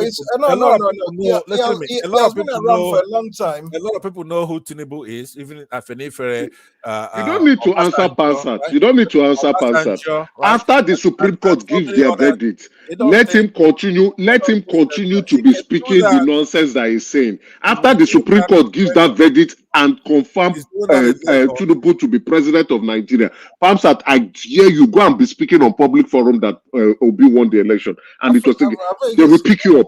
I think, Go and say it. Don't come to Nigeria where you begin to go outside. Once that Supreme Court gives that final verdict, go to public forum and begin to say what is it. I dare you to go ahead. I bet you, if you're a remand, go ahead and go and be saying that nonsense. The moment you step your feet on Nigerian soil, they will pick you up and arrest you. It is people like you that they need to deal with. Right? They will deal. They need to deal with you. Your for senses the have been it's lost. his opinion. It's his opinion. So Thank that's you. why It is no longer an opinion. After they've given that verdict by the last week of October 2023, after they give that verdict, I said it's no longer an opinion anymore. The judgment is over. Let him go to public forum and go and be saying that Obi won the election. You will see what will happen to you. Not only You that, will like see I what said will happen to before, you. during Don't the get NSAS, see. You will see what will Tinubu happen ran to you. France, Go right? ahead. After And that they were verdict acting has on been his given, door, go ahead. right? Oh, Pamsat, I dare you. I dare you. The case, right? I dare He's you. I come dare here you on your with age. noise. Go ahead. So Go get ahead lost. and go and say it on public forum that Tinubu did not win that election. I'm gonna leave you with And this. then go and step your foot in Nigerian soil. Like I said The before, DSS will deal with you. They will deal with you DSS, scrupulously. I can deal with DSS. Trust me on that, right? I can deal Yeah. with it. And I'm gonna You bring have not even finished dealing with handling they're the truth. bring, You are busy talking of that DSS. country, and they're gonna be on the run because Tinubu ran away to France when the kids came knocking on his door. He ran. So that's what's gonna happen again. He didn't win the election. He's carrying a bogus certificate. He's carrying a bogus name. He didn't win the election, and he's running around, right, trying to get legitimacy. Nothing is going to happen when the Supreme Court, if the Supreme Court gets it wrong, the people are sovereign. The people will take back their country, right? We have a representative democracy. We give them the power to represent us. But if they're going to be so corrupt and so out of the loop with our constitution, we're just going to go ahead and take our country back and restructure it and do what we have to do. That's all. You have to know that. Which country do you want to take back? These people They don't number up come the to cloud. Nigeria and come and take it now. And By it's done. 1st of November, come to Nigeria and come and take that power. Get ready. And you guys just go around to be saying nonsense. Let me give you an example. You've been very acting childishly. You think the country is a place where they don't have laws. Let me give you an example. Let me tell you something. When you talk right wait now. Let me what you need to know. After that Supreme Court judgment, go and do anyhow. Go and take a country that is not yours and see what will happen to you. How many times are you gonna say that? Listen to what I'm saying to you, though. You know who used to talk like that before? Saddam Hussein. He was more powerful than Tinubu, right? Saddam Hussein used to lob missiles at Israel, and he would disobey. I never hear anything. They just keep it quiet after the judgment. Just go and be misbehaving. After judgment, go and misbehave. They just wait for now. How many times? Now, say they go intimidate people anyhow. Yeah, Shebi, what are you saying? I think he never launched missile at Israel. The only people that are known to launch a missile at Israel is Hezbollah. And the time when the Ba'athist Party, Syria, Iraq, and then the 6-day war, those kind of stuff, they never had any confrontation. He launched Scud missiles at Israel so many times, and then they will put on their sirens. Maybe Look, 90s, yeah. Hold on, I'm eyewitness to that. He did. Just Google it right there. But Saddam Hussein wasn't really a Islamic hardliner. No, hold on. His deputy minister Tariq Aziz is a Christian. Right. So listen, that's what I'm saying. Yesterday we had a little debate on this, but what I'm saying to you is that George Bush doesn't have time to start saying, "Oh, he wasn't a hardliner or whatever," or Osama did it by knocking down the towers. Right. The way you have to deal with what they call taqiyya, Muslim taqiyya, is you don't have to go out there arguing in a circular thing like this boy is doing right here. Well, you check the thing out. They're doing it. You're gassing the cards, or you're doing this, or you're doing that in your own country, prosecuting the Shia, right? Because you're Sunni Muslim. Then they're gonna bring justice to you, right? And 24 hours later, the Republican Guard, who are much stronger than Nigerian security forces, right, has failed. They're fallen. And then Saddam Hussein, a week and a half later, was pulled out of the hole in the ground. They had playing cards where you're going to have all these people they put in the cabinets right now. They'll be in the playing cards. And of course, Tinubu will be analogous to Saddam himself, right? So the people are sovereign, and that model, that we haven't used that model, and it's coming, right? When I bring justice to you now, Tinubu is never going to be as powerful as Saddam Hussein, but it took Saddam a week and a half to fall. from But Greece. He was under the the ground. primary, So Muammar Gaddafi is the same thing. So what you keep talking as if after we exhaust our patience, we're patient. We want to go through the legal route. The tribunal has erred. We're gonna go to Supreme Court. If they don't do the right thing, because it's not like you actually have somebody who wants some states, and through shenanigans, you flip him over and he becomes a victor, right? You're talking about someone who didn't win a single state, somebody who didn't win his own precinct, didn't win his state. Tinubu, that's no, it's true. It's true. I think you're just using a very pernicious moral judgment for Tinubu. How will you say Tinubu will not win a state in Nigeria? He did not. It's not no. Where did he win? I can tell you without me saying what Tinubu won on your state. He won all those southwestern states that he won. Okay, hold on. Let me ask you something. He won Ogun State. He won Oyo, Ekiti. He won, and okay, then even if I gave you those, right? I'm not willing to give it to you. But apart from Lagos and Osun, okay, but let's sure he won 4 states before the election, right? What's your name again? I forgot. Shebi. Listen to me. Before the election, if I asked you, let's say on February 20th, and going back, or even February 24th, if I asked you, where do you think Tinubu is going to win? Give me one. What's called the 10 from 1 to 10. Hold on, from 1 to 10, a scale of 1 to 10. Where is his 10? Right? In all the states, 5 states. Yeah, I will tell you the state that he would. No, give me one. The first one, the one you know for sure is going to win. That we're going to make that the 10. Huh? Kwara State. The one we're making the 10. It's not Lagos. I'm not Lagos. Lagos to me, I knew Obi was going to give me a run for his money. No, I know Obi was gonna give me a run for his money, but you would have said that for sure Obi cannot beat him in Lagos because he built Lagos. He has all these people that he mentored. Let me tell you the kind of demography that Obi appeals to are educated demography, right? People in the middle class, right? The Christian demography, right? He appeals to those kind of people, and then you see that kind of demography in Lagos. And if you look at I understand, but look, let me rephrase the question. I'm not asking you now what. Yeah, let me try with retrospect and hindsight. I'm saying if I asked you, on up to February 24th and going back, right? Yeah. Using the arrow of time, right? Going back to like January, December, previous year, and all that.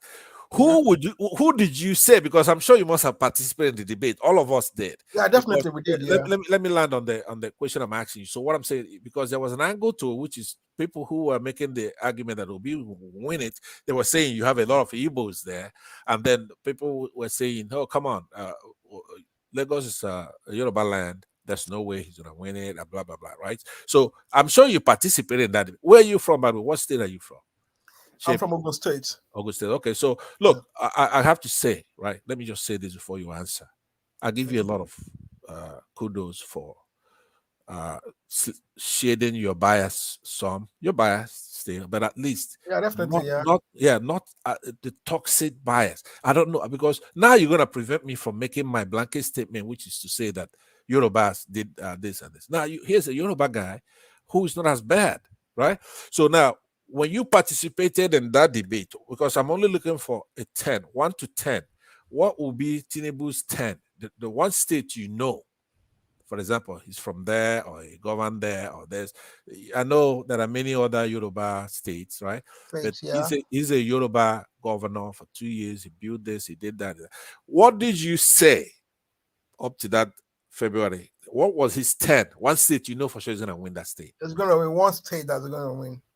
Yeah. Or not Lagos State. I think Kolata went through this. I was like listening on the background, and he did a very thorough analysis. He did. I was thorough to you. It was good. Yeah, it was thorough. In fact, when he went to was it accurate in your assessment? No, not accurate on the accuracy scale I was giving. It was actually laughable, wasn't it? What he did. Yeah, at one point, I think Bishop's one is just to like to the extreme, saying Obi will not win Anambra State, something like that. I know that's all of them was just crazy. Yeah, but let me, 10 to me, I would say, because the way I did it is a mathematical thing. That's why I'm trying to reduce it to math. But Lagos State, Tinubu has not been even winning Lagos State since after maybe the only time Tinubu won convincingly in Lagos was in 2007. Right. Apart from that, it was only keenly it's only been it's keenly contested between PDP and APC. Right. But Right. yeah, but 2023, I think it's going to be a close call. I can't give it to Tinubu, but other states. Okay, like and you know Kwara what? State, I believe you. I think I should actually exempt you from this particular formula. I believe that you are more balanced, right? But in the Nigerian balance and Nigerian polity, right, 10 would be Tinubu's state prior to that day, because they make the case. He's a governor there, right? There is the fight tribal thing. The more you vote for Tinubu, the more it's a Yoruba land and things like that. And a lot of people use that to win the argument of the day. So I gave it was a given. Now, the argument was Obi going to make 25% in Lagos. But anyway, since definitely no. Obi, what Kolata gave Obi in Lagos State was laughable, 35%. Yeah, I don't think it went that high. No. It's going to get 25% in there. Okay. Because if you look, I grew up in Lagos, and I know the states. I know the local government that Tinubu will win, and now local government, all the south, all the western region local government like Shomonu, Ekpe, Ikorodu, Badagry. Tinubu will win those states. But if you go to the areas where you see middle class, where you see a lot of ethnic other non-Yoruba places like Ojo local government, Ibeju local government, Obi will win those places. And then I think that election was fair to me based on the demography and the patterns. No, he was trashed there. I mean, Obi won that place with 900,000 votes, right? I don't think so. They profiled those are in evidence. So let's see which way the Supreme Court goes. If they go, I think it's a fair representation of the vote, of the votes, demography and all that. Yeah. Okay. Because if you look at Lagos has 20 local governments, right? And then there are some states, even without counting the vote, there are some local governments in Lagos that, without even counting the vote, Tinubu will win it.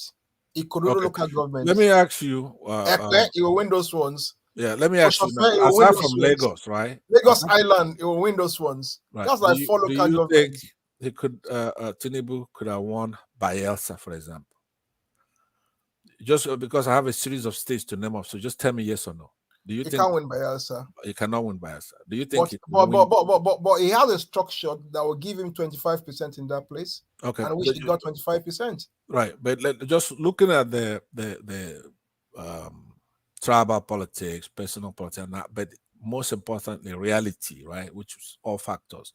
You don't think he could have won Bayelsa, right? Fairly. I'm not saying. I'm just saying. I'm not going by INEC. I'm going by you.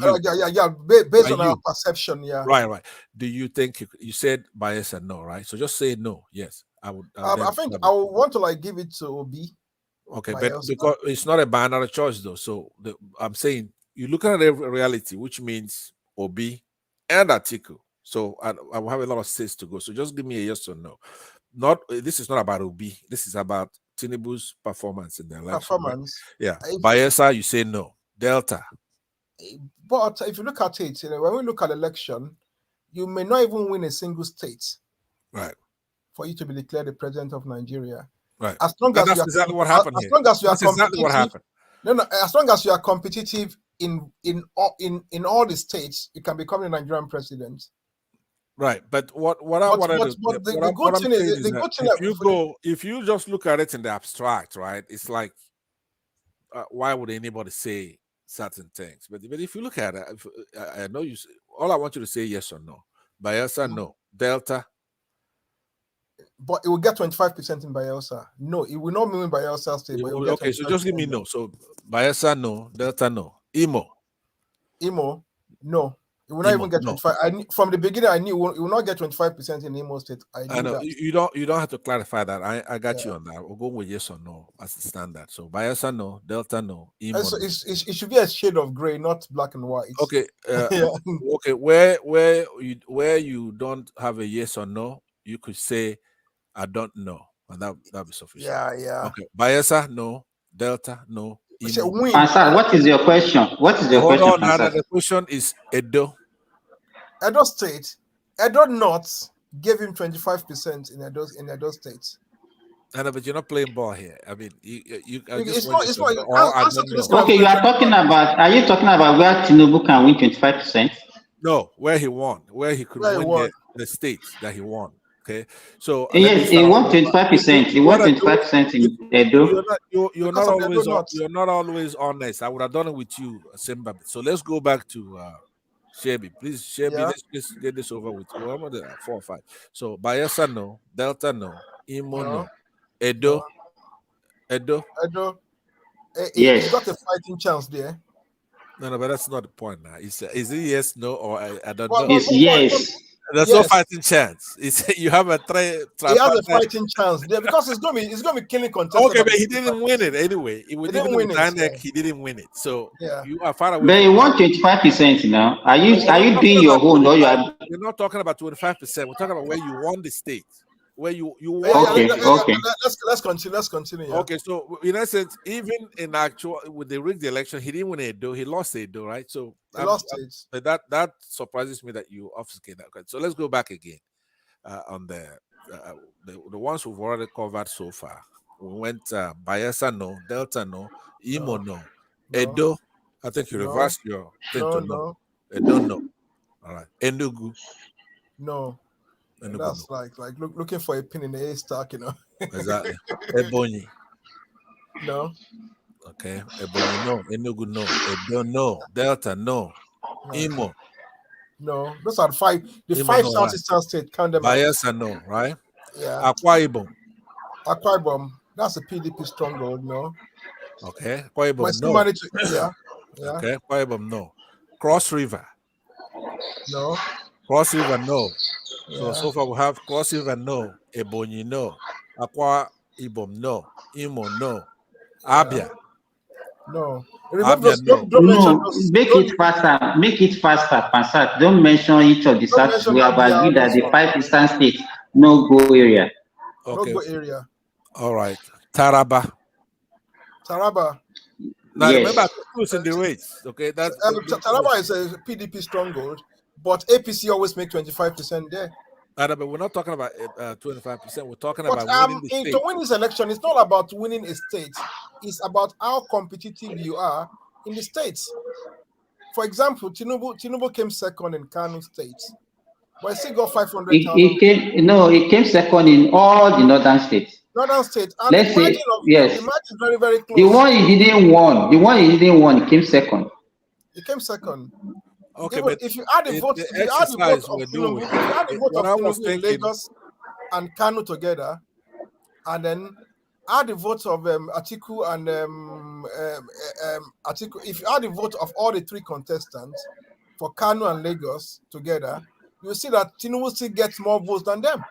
Okay, but look, it's the reason for that is because the point I'm making is that it's competitive in those states. The exercise we're engaged in, it's not what he did, the performance that we are alleging is fraudulent, right?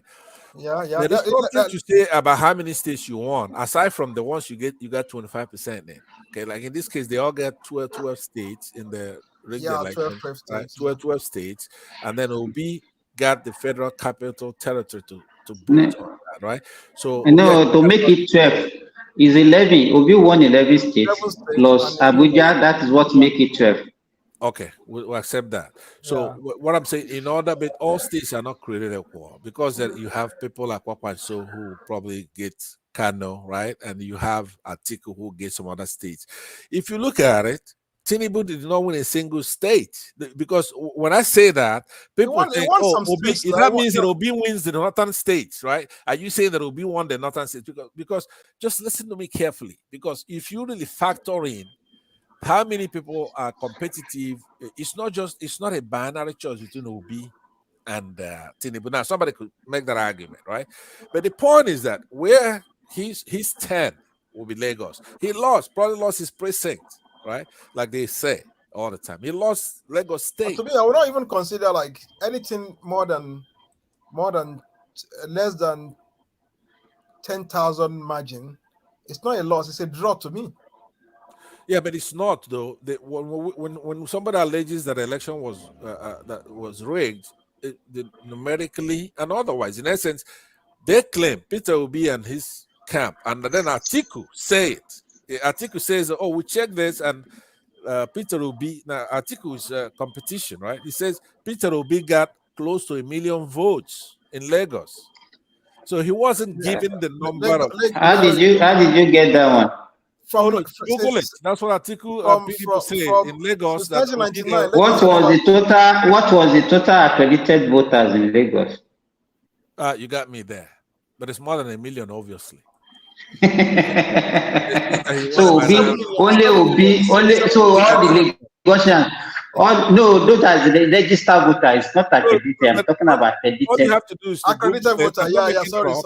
That's what they're alleging. It's true that they say they won it by 900 something thousand. So that means it's only Obi. That means only Obi that the Lagosians voted for, no other candidates. If Obi can get 1 million Lagos, we don't have any. We don't know how many accredited voters in Lagos. How many are they? How many? What's the accredited number? I don't know. The total accredited voters in Lagos was about 1.25. Okay, then. So about is that? Do you know it should be an actual figure? What is it? What is it? If you say I can't say specifically, but it's about 1.25 to 1.3 million. And there will be invalid votes from those ones as well. Yeah, that would be. But that's what I'm saying. He doesn't know. He's guessing. He says it's about. I needed the figure. It's something that has a magnitude. It's a. Those are the lies that they still out there. And you see them saying that in Lagos and Plateau, that will be also got 1 million votes plus. I don't think so. Okay, but at no point are Lagos giving a candidate a margin of at the presidential election a margin of over 200,000 is very rare.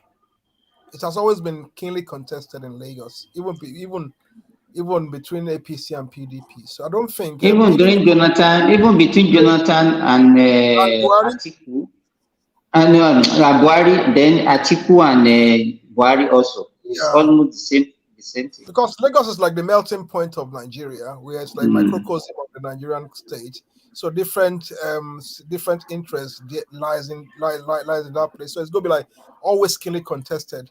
So there's no way on net that Atiku Obi will get 900,000. Obi will get one ahead. It's not possible. If that happened, that is a very, very big outlier in statistics. That is not normally distributed.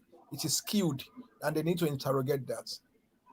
Yeah, a reasonable person can make the argument you're making, and I have no what do you call opinion either way.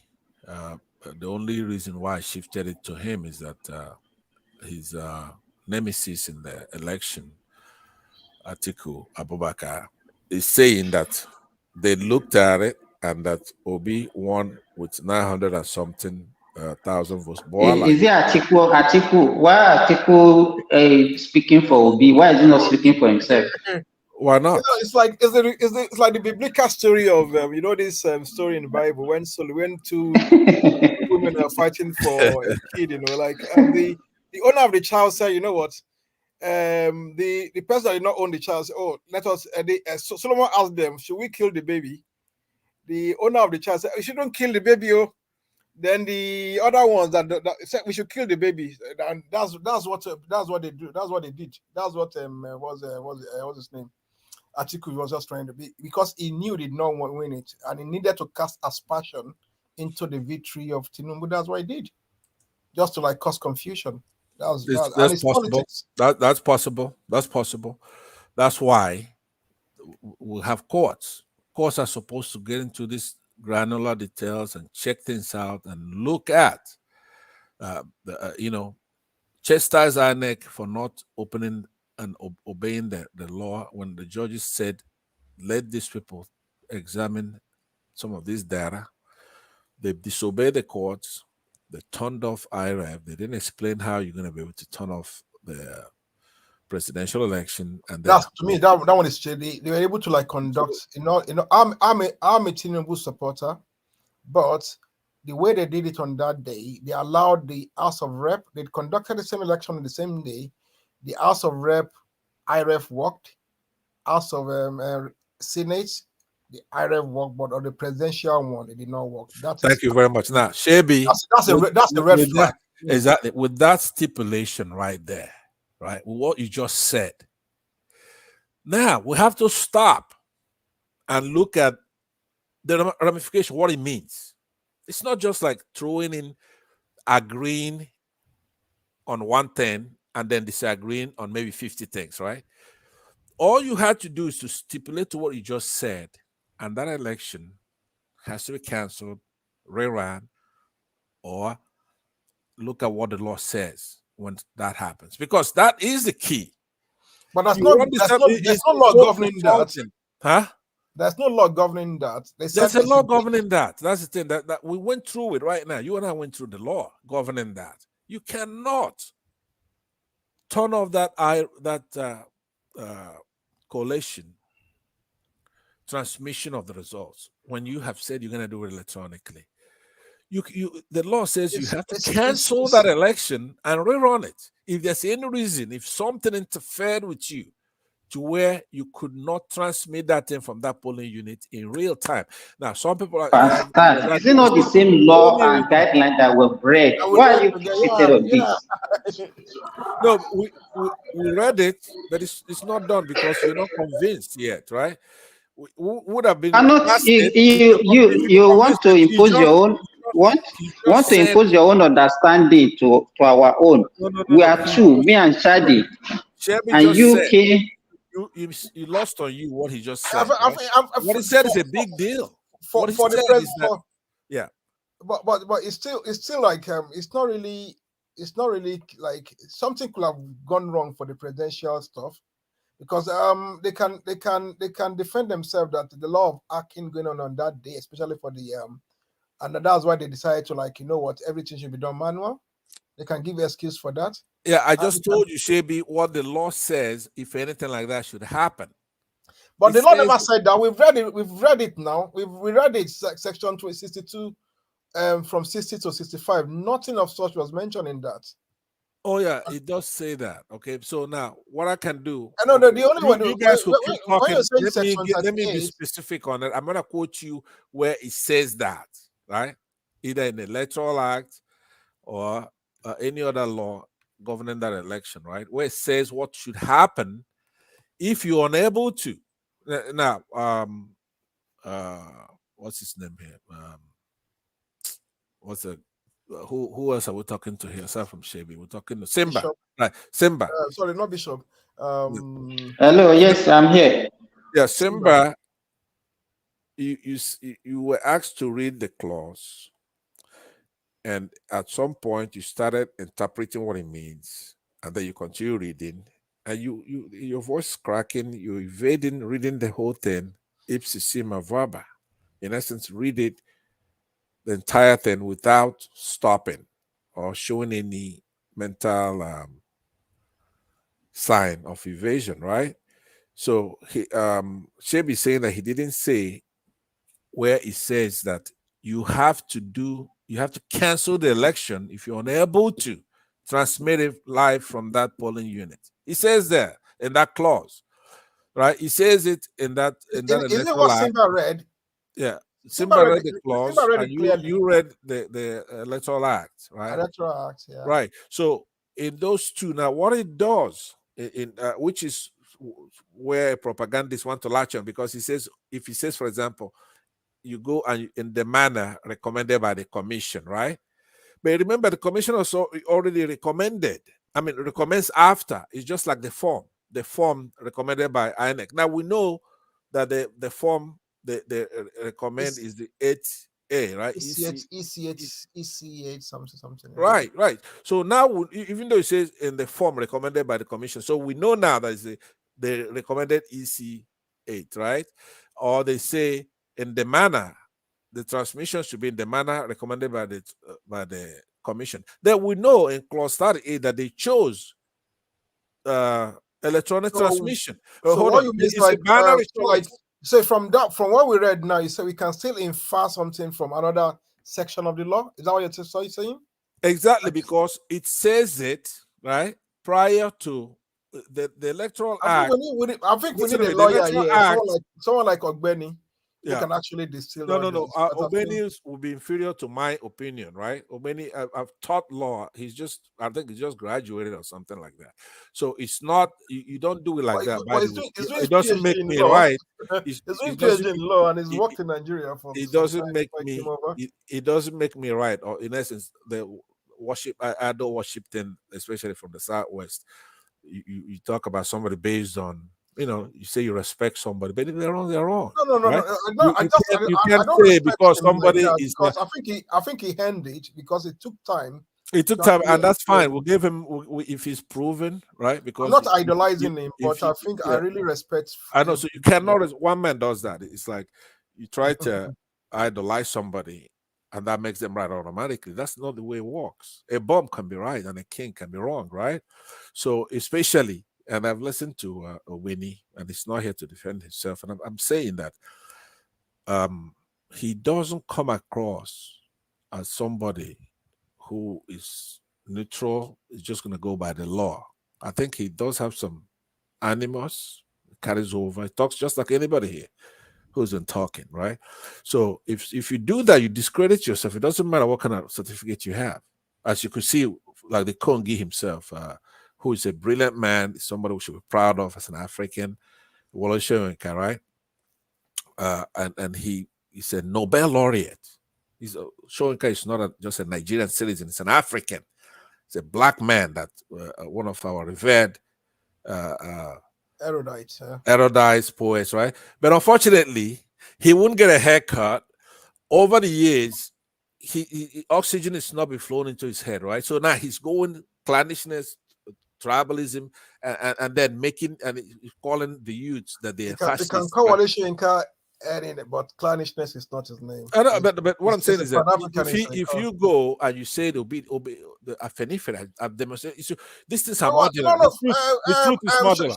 Soyinka was right because by saying they're fascists, they're fascists. Our youth, they're fascists. Huh? There is no political pathway, numerical pathway for B to win the election. That is first of all. Look, it's not. That's what I'm saying. That's not true. That's unlike Soyinka, right? When his hair was shorter and he got oxygen going into his brain, he wouldn't make any statement like that. Remember, this man is an adept in language, right? He's a Nobel laureate. He could speak English, he could write it, literature. He knows these things, and nobody, I repeat, nobody in the whole world can measure up to the Kongi himself. Right? He's one of our gems. Right? It's one of our gems. Africa, black man. You could be in the Caribbean and you say, Wole Soyinka is the man. Who do you have from you to a Frenchman, right? Who do you have? You don't have our Soyinka. So that's the kind of character he is, right? But unfortunately, you got poverty in the country or whatever the inducement is. Now, I'm saying that to say you go and read My Watch by Obasanjo, right? Obasanjo, yeah. Obasanjo tackles Soyinka very, very carefully and very well, and describes him to the T. In a subtle way. So I describes him to the T, so that when you go back now and read it, it's like prophetic, right? Obasanjo is right. He deals with him. He knows that he's a political neophyte, and he says why he cannot be a good politician, and that is true. Right, you see what I'm saying? But he never called himself. He's not a politician from the beginning. No, he's not. So that's why if somebody who has the command of English language could write a dictionary, basically, he goes and he calls our youth. Okay, first of all, he thinks obedient. There's no way to discern when you have all kinds of people abusing people on the internet, right? It's not a bilateral. I mean, it's not a two-party thing. You have a third and a fourth, right? You have Kwakwansians, you have Atiku people, you have Muslims, you have Christians, you have people from the north, you have people from the south, you have minorities who are actually the worst, like this guy here, this kid here, UFC, right? They're not Igbo, they're not Yoruba, they're not Hausa, they're not Fulanis, right? So, but they're troublemakers. They have a lot of animals in them about the big tribes, right? Big tree, yeah. Yeah, so what they do is like what the Jews do in the U.S. House or Senate here, is to try to be pitting, say, blacks and white together, right? And then their vote is big. Like the Jews are saying that 2000, early 2000 or 1990s, they carry a lot of weight, even though they're small. Their population is very small, but because they are third, tertiary, or even fourth level. Do you understand what I mean? And these big, the blacks want them, the whites want them, right? So they're important. So now that's like this UFC here, and probably this Emeka, I don't know exactly, I believe he's from the south area, right? You could see that mannerism and character on all of them, including Eze and that's general. AI, right? AI. There's a few of them, and of course the one in Japan that has that's babysitting over there. I forgot what you call him. He's in Japan. It's Benin. The guy in Japan. Peace World Peace. Yeah. Okay. So what they do, so you don't know when Wole Soyinka reads a statement on abuse, he doesn't know if it's from one of these characters. It could be they're neither Baptist nor obedience. They're neither here or there, but they have the feeling that they're being neglected. They hate the Igbos because the Igbos keep saying, look, we're being marginalized, but they feel that they're being marginalized more than the Igbos, even, right? Yeah, I think do you understand the phenomenon I'm talking about? So there is no way to discern marginalization is relative. Right. I think the kind of marginalization I think we're having in the country is not along ethnic line or religious line. Right. It's a class thing. No, but it's all of it. I disagree with you in the sense that it's neither this nor that. It's all of it, right? But the point I'm making is not that. What I'm saying that in order for you to come as somebody who is gifted, talented, like Soyinka, right? Yeah, for you to come and say that is the obedience that is doing the abuse, he doesn't have the proof. You don't know who's doing the abuse online. Anybody, even somebody, could pretend to be obedience, right? And be more vitriolic. And it doesn't take a lot. It could be one person could be the one doing the very stinging one. Do you see what I mean? You see, at the end of the day, no matter how, you see, I'm not really trying to be the devil's advocate here. Yeah. His outburst may not be statemently. It may not actually be a good reflection of his image. Right. But at the end of the day, it's human. Right. If you look at the outburst, especially this is not the first I will not say gaffe. Right. The first time he's got that kind of mob action from the obedience space. So it's actually, it's not the obedience space. People online. It bears semblance to it bears semblance in the way that kind of mob action against him. And this time around, the last time they won, he could not just have it. It wasn't having it. He just laid bare. Like, you know what? It was unprovoked. Yeah. They didn't do anything. It's human. Right. It's human.